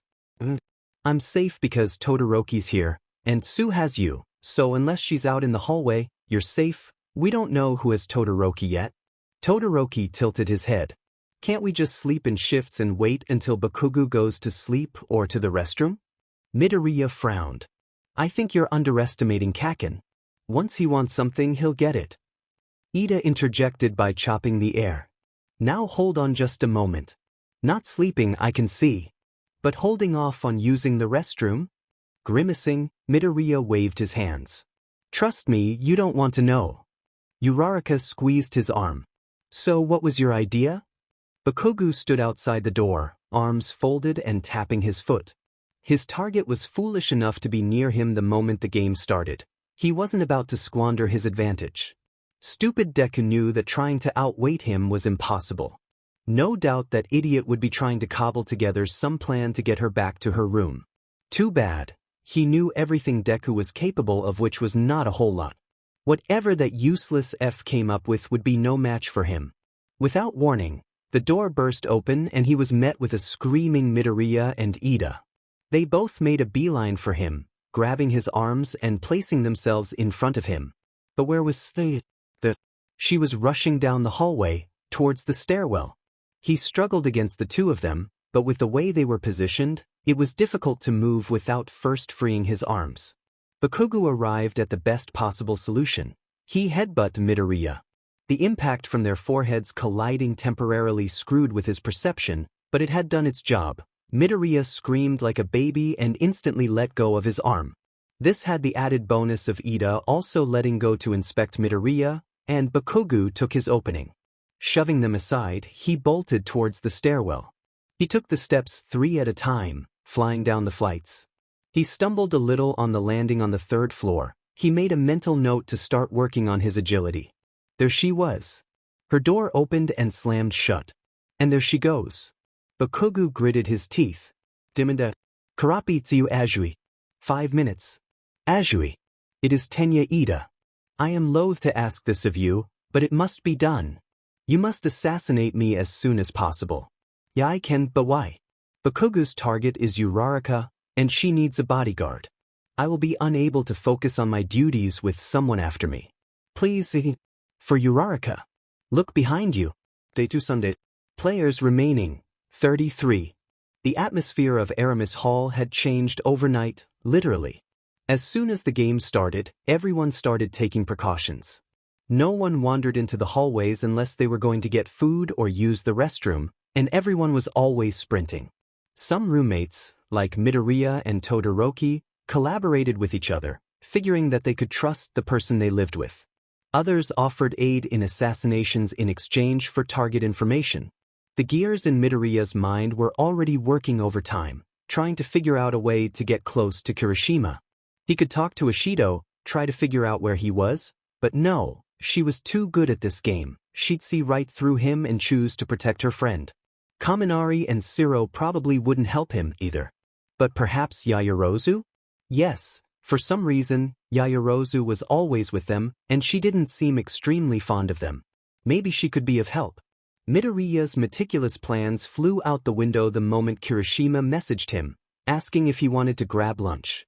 If he didn't already know who was supposed to kill him, this would be a giant red flag. A few minutes later, he and Kirishima were sitting in Rockefort, munching on pizza slices. Kirishima grinned his trademark toothy smile. "Thanks for coming with me, Midori bro. Everyone said they had something else to do." Midoriya chuckled sheepishly. "You know, they all probably thought you were trying to assassinate them." Kirishima's jaw dropped, as if the thought had never occurred to him. "Oh my god. Have I been freaking everyone out?" "Probably." Kirishima pouted. "But I miss everyone. Can't we make our dinners, like, an assassination-free zone?" Midoriya snorted. "I can think of a few people who wouldn't respect that rule anyway." "Like Bakugo?" The slice of pizza fell from Midoriya's limp fingers as his eyes glassed over. "Yeah. Whoa hey." Kirishima gently clapped him on the back. "I know my bro's been tough on you, and I'm sorry about that. I've been trying to get him to back off, but, you know," he glanced around in a shifty manner before slightly lifting up his shirt. Midoriya had to clamp his hand over his mouth. Kirishima's abdominal region was a painting of red and purple. "Oh my god, Kirishima, you never told me, you never told anyone why?" he cried. Kirishima looked offended. Frowning, he pounded his chest with his fist. "Hey, don't worry about me, Midori bro. I can take his hits like a man. My words gotta reach him eventually, right?" Midoriya tilted his head, bemused. He knew better than anyone that mere words wouldn't change Bakugo, but he guessed he could let Kirishima learn that himself. Sighing, he said, "Thanks, Kirishima. For trying." Kirishima grinned and gave him a thumbs up. "Anytime, Midori bro. And I'm sorry. For this." "Sorry for dash?" Midoriya pulled the uncapped marker out of his sleeve and left a small line on Kirishima's forearm. He stared at it for a while, trying to process what happened. Then he laughed. Kirishima snapped his fingers. "Demon Midori bro. Never would have guessed." He lifted his arm and rotated it, as if gleefully inspecting a wound. "Kinda glad you did though. I could never actually assassinate my target." He reached into his pocket and handed Midoriya his index card. "Hand to Zero." Midoriya shrugged. "No wonder. You guys are close, huh?" Kirishima guffawed. "Yeah. Like, when we heard Ishido the first night, calling for Mineta. We were all, what the dim in hell?" The two boys continued their conversation until Midoriya received a message from Todoroki, reminding him to bring lunch. Trying to balance a paper bag and drink in his hands, Midoriya struggled to reach into his pocket for the room key. After nearly spilling the drink, he decided to hold the paper bag in his teeth as he fumbled with the key. Eventually, he shouldered his way into his room, saying, "I'm sorry, Todoroki. They had to make a new batch of lo mein and I didn't think you'd want to wait, so I just got you some orange chicken. Is that okay?" Midoriya's eyes widened as he leaned against the door to close it. The room had been perfectly normal when he left. What on earth had he walked into? In the span of an hour, Todoroki had set up an elaborate web of thumbtacks and red string, connecting names written on sticky notes. A few of the names were marked through with red. Upon closer inspection, Midoriya realized that those were the people already eliminated. It seemed that Todoroki hadn't noticed him enter. He was still sitting cross-legged on his bed, studying the web. "Todoroki?" He turned around and greeted Midoriya with a small smile. "Hey, did you manage to take out Kirishima?" Eyes still glued to the assassination web, Midoriya mumbled, "Yeah." Todoroki crawled over to the web and crossed out Kirishima's name. He then unlooped the red string around the thumbtack near Kirishima and moved it to Zero. How on earth did he figure all of this out? When did he figure all of this out? Where did he get all of this red string? Midoriya was still at a loss for words. "Todoroki, how, when, why, the what?" Todoroki flushed as he rubbed his cheek. "I have a lot of free time now, and I got bored. Day 3 Monday. Players remaining, 26. Their first class on Monday was like a scene out of a survival horror movie. A good number of them opted to skip and asked roommates and already assassinated friends for notes. The people who attended class were very obviously nervous. A palpable anxiety hung in the air. Uraraka's hand shook as she copied down the equation on the blackboard. She wasn't even sure what this equation was for, but it looked important. She had other things on her mind, like how she was going to deal with Bakugo.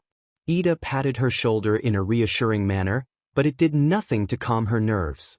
Kirishima had told them that Bakugo didn't have a Monday morning class, so he usually slept in.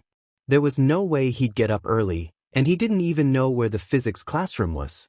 At least, that's what he thought. The professor dismissed class, and the students hesitantly left the room. Instantly, all chaos broke loose. Some students had targets in the same class, and others were patiently waiting outside the room for their own targets. Amidst the turmoil, she could only hear one voice. "Where are you, pink cheeks?" Curse Kirishima and his DMED assumptions. Ida immediately ran towards Bakugo's voice. Over his shoulder, he called, "Uraraka, run." She didn't need to be told twice. She sprinted down the hallway, dancing around other people and flying out the door. How long could Ida hold off Bakugo? She figured she had a few minutes, but not forever. It was best to assume that she didn't have long, and there was no way she could outrun him. There were large crowds everywhere since the 9:30 classes just let out. Perhaps she could blend in with one of them. "Hey, pink cheeks." She picked a direction and ran. Her eyes desperately searched her surroundings for something, anything. With inhuman speed, Uraraka climbed a fairly tall tree, not bothering to look down until she'd found a sturdy branch. Breathing heavily, she hoped that he hadn't followed, and to her relief, he didn't. Bakugo was still at the base of the tree, glaring at the trunk as if it had offended him. He folded his arms and glared at her, snarling, "You know, it'd be a lot easier for both of us if you just get down." Uraraka tightened her grip on the trunk. If he actually followed her up here, she was done for. Hang on, Midoriya had said something about Bakugo and trees. Something about She answered him, "You want to come up here to get me, you can. But you'd probably get stuck. And this time, there won't be anyone to catch you."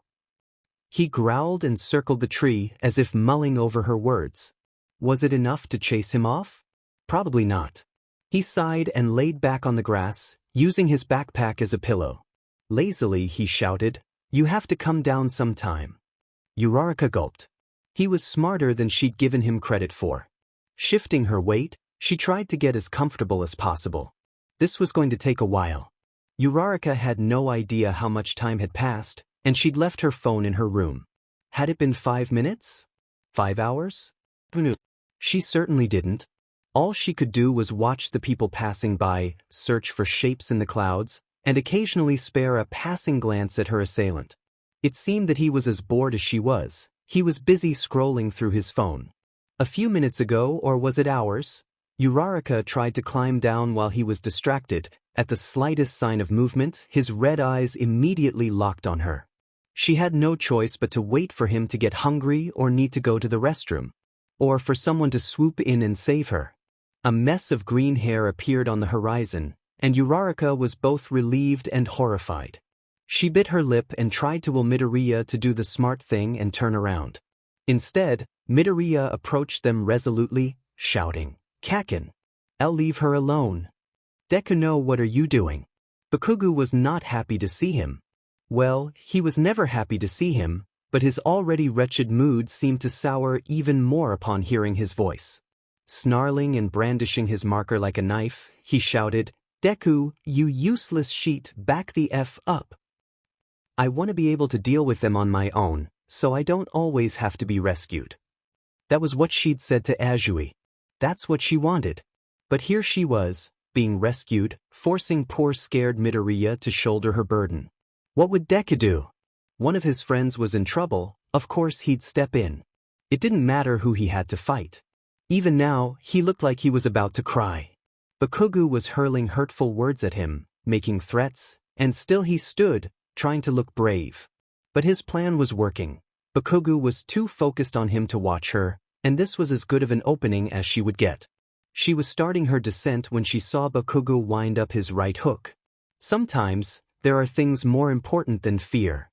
Before she knew what was happening, she found herself sprinting at Bakugo, readying her own punch. He heard her footsteps and turned towards her, but she didn't care. She just needed to distract him from Midoriya. Taking aim at his face, she moved her arm forward. Effortlessly, he caught her fist and with his other hand, slashed a black line down her arm. With a flick of his wrist, Bakugo released her hand and snorted. "Way to telegraph, you airhead." Midoriya stepped forward, still visibly trembling. "Okay, Kaken. You killed her. Can you leave her alone now?" He growled as if Midoriya had stepped on his foot. "You know you're next, you dumb sheet. Instead of trying to protect someone who's already dead, maybe you should just sit on the couch and do nothing to make it easy for me." Uraraka clenched her teeth and slapped Bakugo across the face. "What's wrong with you?" she shrieked. "I know you were friends a long time ago. Deku told me about it. How you cared, how you were actually nice, but now look at you. He's trying so hard to still be friends with you, but you're just a piece of shit." Bakugo looked like he was in shock, whether it was because of her words, the force of her slap, or the fact that someone had the audacity to hit him back, she would never know. A petrified Midoriya tried to speak up, but she wouldn't allow him. She pointed an accusing finger at Bakugo and continued, "You don't deserve his kindness. You don't deserve to be called Kaken. You're the one who needs an insulting nickname." Midoriya was turning ghost white. "Uraraka. No one in the dorm likes you. No one in the dorm wants to hang around you except for Deku. And if you keep being an a-hole, he's gonna leave too." It seemed like Bakugo finally found his words. With a little less malice than usual, he barked, like hell he would. Midoriya had put his brave face back on and moved to stand next to Uraraka. Fixing Bakugo with a steady glare, he answered, "You know, Uraraka, maybe you're on to something." He gently squeezed her upper arm and started leading her back towards the dorm. "Let's go. You've got a few cuts that should probably be disinfected." Uraraka thought that was the end of it. That she and Midoriya could walk away in peace, and Bakugo would miraculously change his ways and become a saint. Instead, she could hear rapidly approaching footsteps from behind them. Oh, for heaven's sake. She waited for his footsteps to come closer before turning on her heel and driving her fist forward. He couldn't make fun of her telegraphing her moves if he didn't see what she was doing, right? He'd still be okay after a hit to the chest. Instead, her fist collided with his nose. As he howled in pain and tried to staunch the bleeding, Uraraka struggled to comprehend what had just happened. She swore she aimed for his chest and he did not just suddenly shrink several feet. Why on earth was his nose broken? Later, Midoriya clarified that because she had aimed for his face twice already, he had assumed that she would try again and duck down in an attempt to avoid the incoming blow. Should she help? It looked like it hurt an awful lot. Blood seeped through his fingers, and tears started to well up in the corners on his eyes. If it were anyone else, she would have stayed to help. Instead, she folded her arms and scoffed. "Maybe you should F off this time." Day 4 Tuesday. Players remaining, 19. Aramis Hall. 1 hour. Alien Queen. "Dude, have you seen Bakugo's face?" Ampere. "OMG, he looks like a fucking clown." Alien Queen. "I wonder who did that?" Ampere. "Dude, it maybe Kirishima?" Alien Queen. "Nah, he too nice." Mass destruction. "UFS know I can read this right?" Prometheus. "Has anyone seen a Shido or Kaminari?" Troublemaker. "TBH, they're probably dead." Yayu clicked her tongue and put her phone away. Even if it was Bakugo, such an injury would normally be the end of the game. Unfortunately, none of the RAs or the RD were normal. Amajiki didn't seem to care. Hadu simply announced that further violence would result in disqualification, and Mr. Aizawa hadn't said anything concerning the matter. On top of that, she wasn't sure who her target was. She quietly shamed herself for not knowing any of the second-floor boys. Perhaps Kendo would know. "Hey, Yayu." She stopped in her tracks and turned around, confused. No one seemed to be here. A hand waved in her face and suddenly, as if by magic, Hagakure appeared. "Oh," she cried, placing her hand on her heart. "Oh, Hagakure. I didn't She smiled wanly. "Don't worry about it, I get that all the time." "You heading to work?" "Yeah, actually." "Cool, I was heading over to the cafe." The two girls began walking downhill. Yayu thought to herself that Hagakure would be very good at this game. With the exception of Ojiro, no one seemed to notice her presence unless she wanted to be noticed. Hagakure scratched her head nervously. So, you hear about Bakugo? Yayu sighed. How could I not? Honestly, Hadu should have stopped the game. I feel you. But you know, with everything he's done, it's about time someone punched him. Yayu stopped, gesturing to emphasize her point. Yeah, but does he really, huh? She rotated her arm to find a heart, drawn in purple marker. When on earth did that happen? Hagakure grinned and twirled a purple marker in her fingers. Yayu couldn't help but laugh. When, how, oh my god Hagakure, you're too good at this game.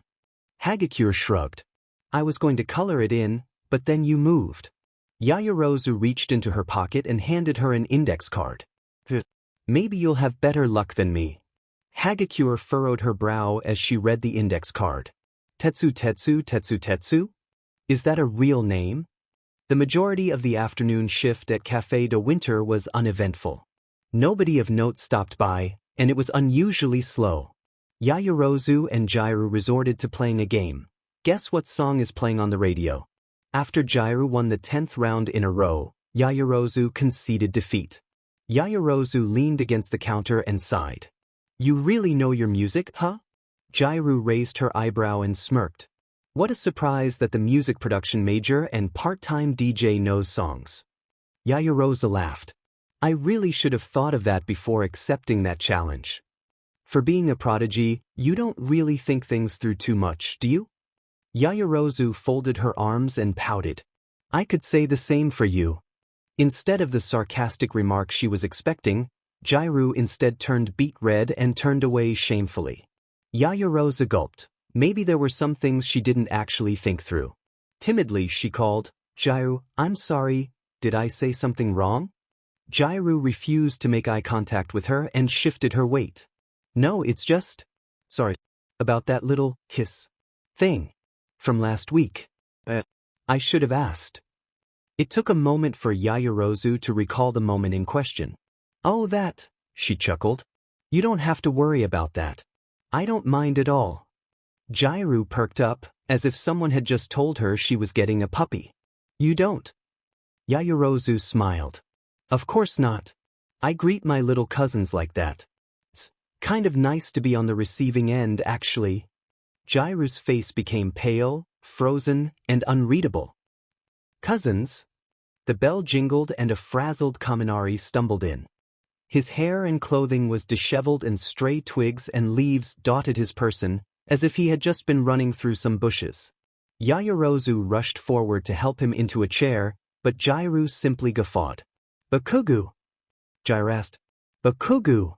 Kaminari whined. The bell jingled and a frantic Kendo barged in. Jairu tilted her head. Hey, what's the matter? You don't work today, do you?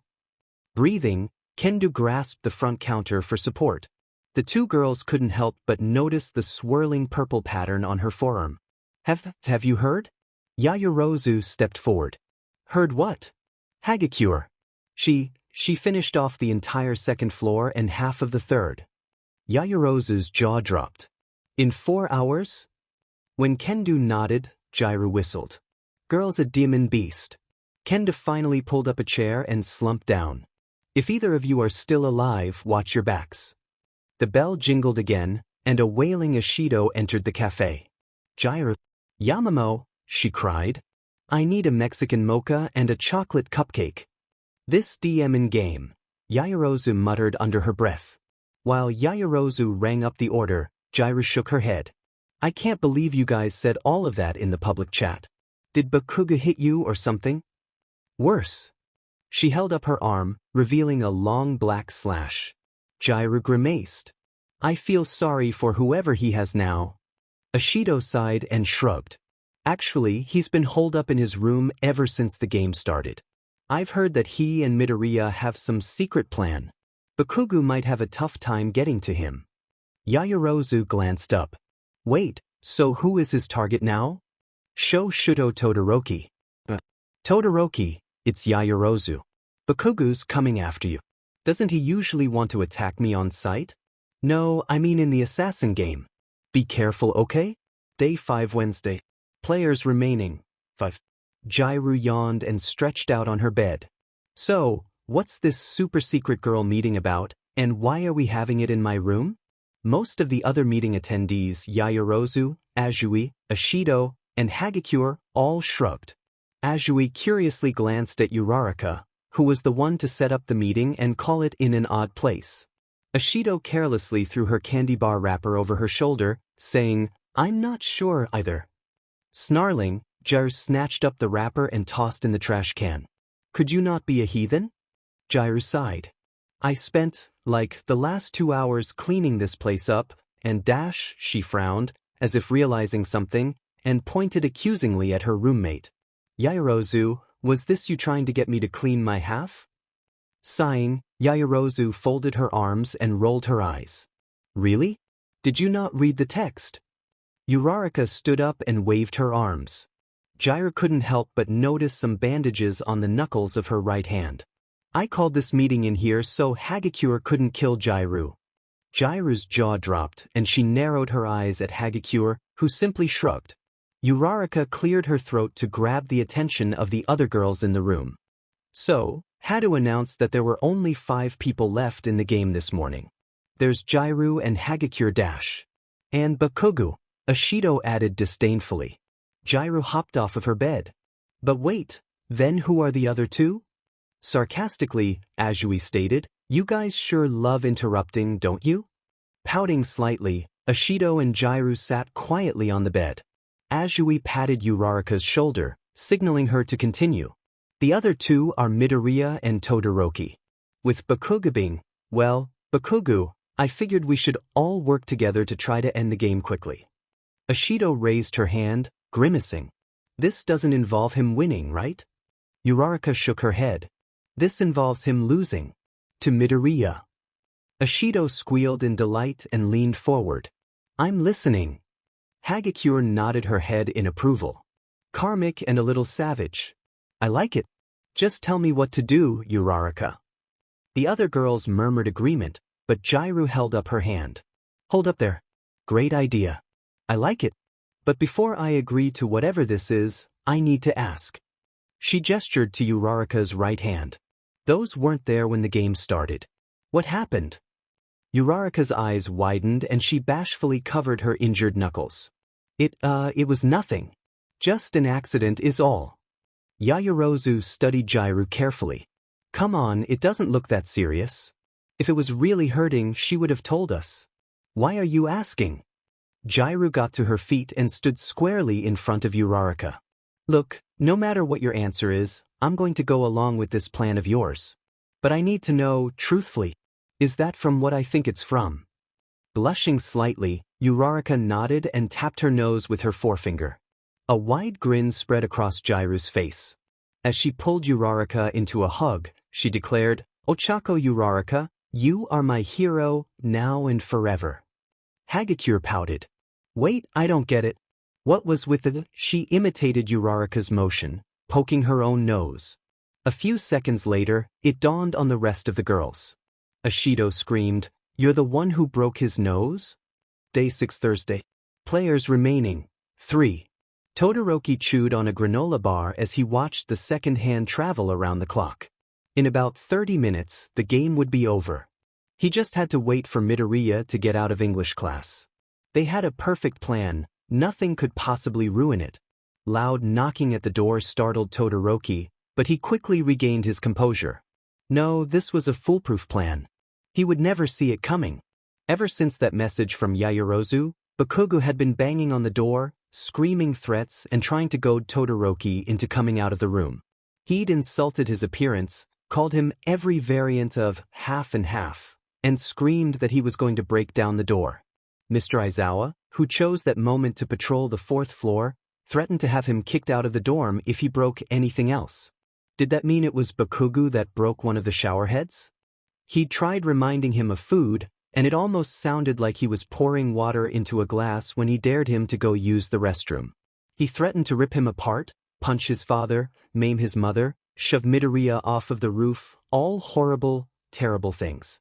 It would all sound far more alarming if his voice wasn't so nasally from his injury. The first night Bakugo came to their door, Midoriya jumped a foot into the air when he heard the aggressive knocking. He moved to hide himself under his blankets, but then Bakugo started speaking. They had both frozen, unsure of how to react.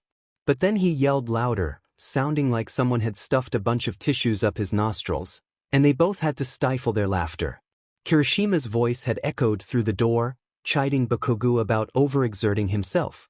He insisted that Bakugo come back to the room to take painkillers and ice his nose. Of course, Bakugo objected, and it sounded like it took the combined efforts of the bro trio to drag him back. That's when they hatched this plan. Bakugo wasn't so terrifying now, and Midoriya was confident enough in himself to make it work. Todoroki threw away the granola bar wrapper and glanced at the clock. Only 25 minutes to go. From the sounds of it, it seemed like Bakugo was slamming his body into the door. "Stop ignoring me, half and half." Todoroki padded across the room and peered through the peephole in their door. Sure enough, there was Bakugo in his pajamas, looking like he hadn't slept or bathed in the last few days. It looked like he hadn't changed the bandages on his nose, either. Todoroki grimaced. He was glad he couldn't smell him through the door.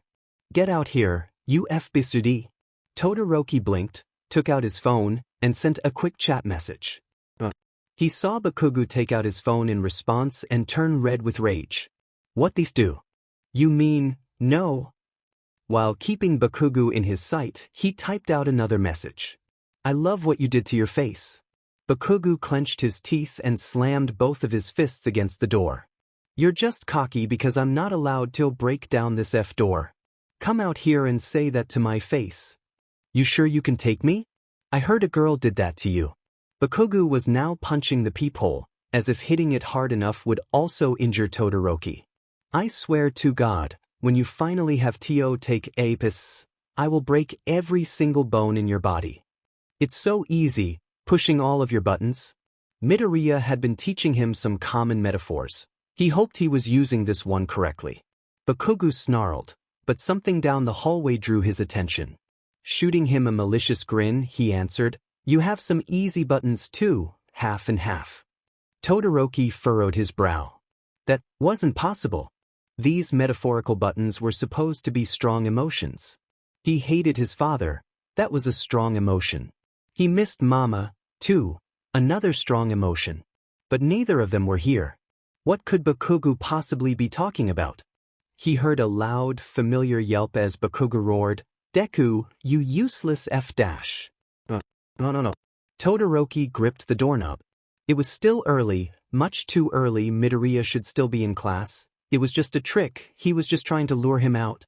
And yet here he was, in the hallway with a very angry Bakugo. He cried out as Bakugo grasped his arm and swung it about wildly. Todoroki could feel Midoriya's body slam against the door, the wall, the floor. "Kaken!" Midoriya wailed, sounding very close to tears. Bakugo scoffed. "You can handle it. If I wanted to hurt you, I would have." Midoriya whimpered as Bakugo tightened his grip. His wide green eyes, brimming with tears, searched the hallway and settled on the peephole, unintentionally making eye contact with Todoroki. He had to do something. Todoroki flung open the door and charged at them, crying, "Izuku!" Immediately, Bakugo released Midoriya and snatched Todoroki's wrist. With a surprising amount of force, he slashed a black line down Todoroki's arm. He pressed the point of the marker into his jugular, as if it were a knife. "The freak," he hissed. "How dare you?" "How dare he what?" Todoroki replayed the last few minutes, trying to find the event that had so offended Bakugo. He found none. He thought maybe he was talking about him stepping in to save Midoriya. Bakugo seemed to take his extended silence as a sign that he had won. He lowered his marker, declaring, "You lose, half and half." Todoroki glanced to the side and smirked. The plan hadn't gone as smoothly as they'd thought, but it still worked. Todoroki rotated their linked arms so that Bakugo could see the green line on his own forearm. "So do you?" Next to them, a defiant Midoriya breathed heavily, a green marker in his hand. Although Bakugo has resumed his bullying, Midoriya felt like he was no longer a threat. Word had quickly spread about Midoriya defeating Bakugo in Assassins, and there was one particularly odd rumor floating around that it was one of the girls that broke his nose. As a result, The rest of the dorm stopped taking Bakugo's threats seriously. He still got violent, of course, but even he had the common sense to stand down when everyone in the room glared daggers at him, daring him to try anything. His childhood bully was reduced to merely throwing out insults as they passed in the hallways. He would never tell anyone, but Midoriya felt rather bittersweet about the situation. It was great that he was finally able to shake off Bakugo's bullying. It was great that for once, everyone was on his side and not competing to see who could hurt him the most.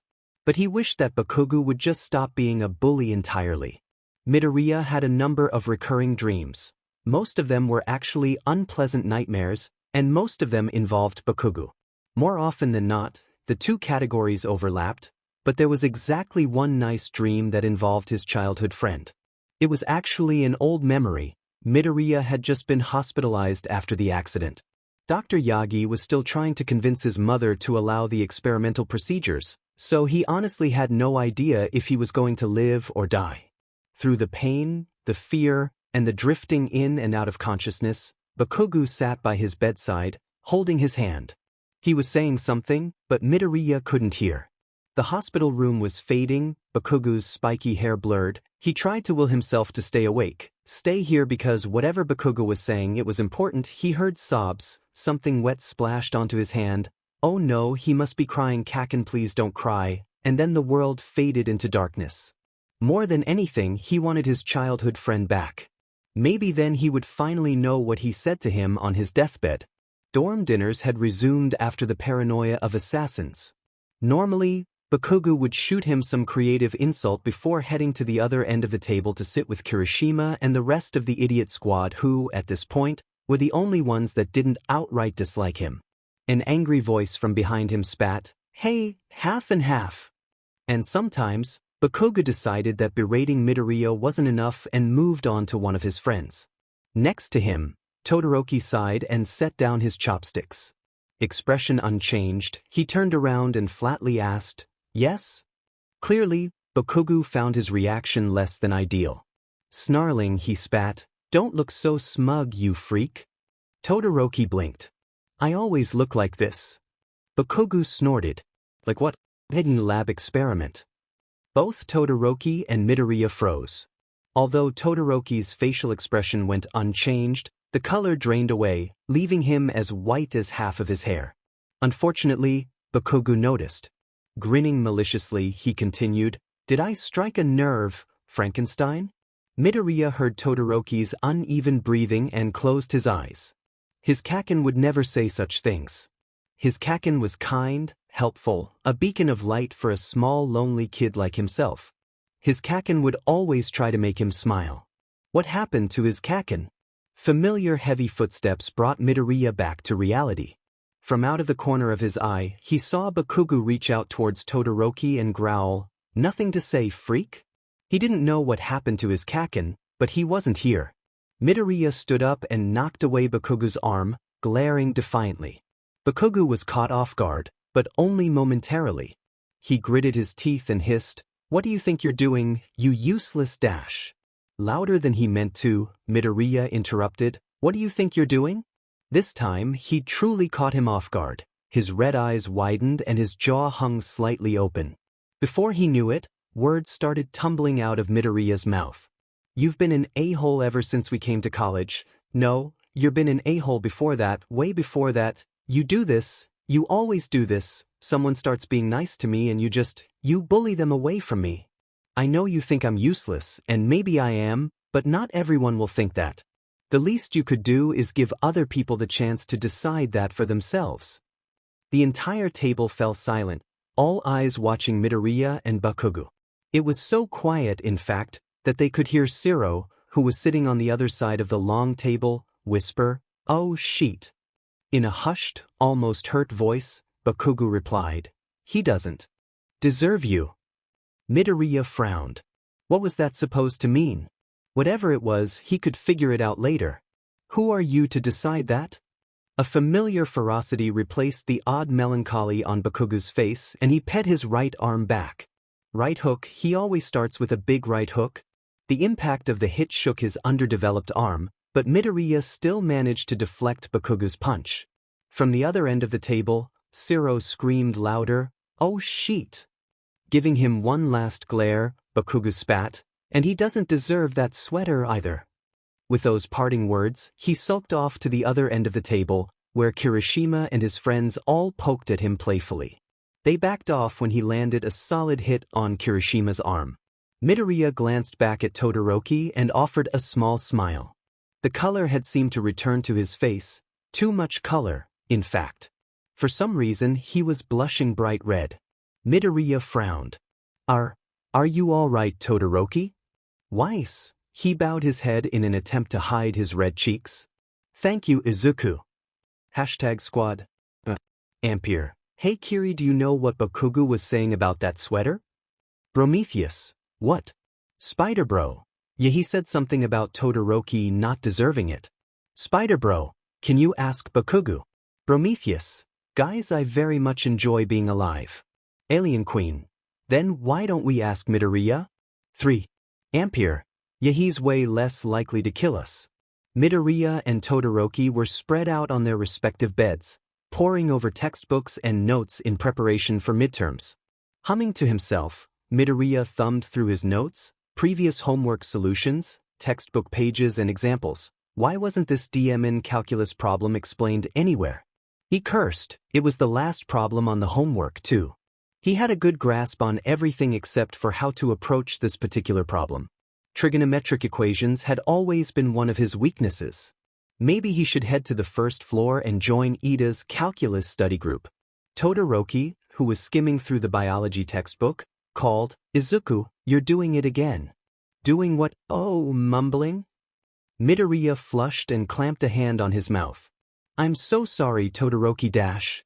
"No, you're chewing on your pen." Midoriya glanced down and sure enough, there were visible chew marks on the pen in his hand. And it was a new one, too. He sighed. The door slammed open and the two boys were greeted by a jovial, "Heyo." Midoriya yelped and dropped his pen.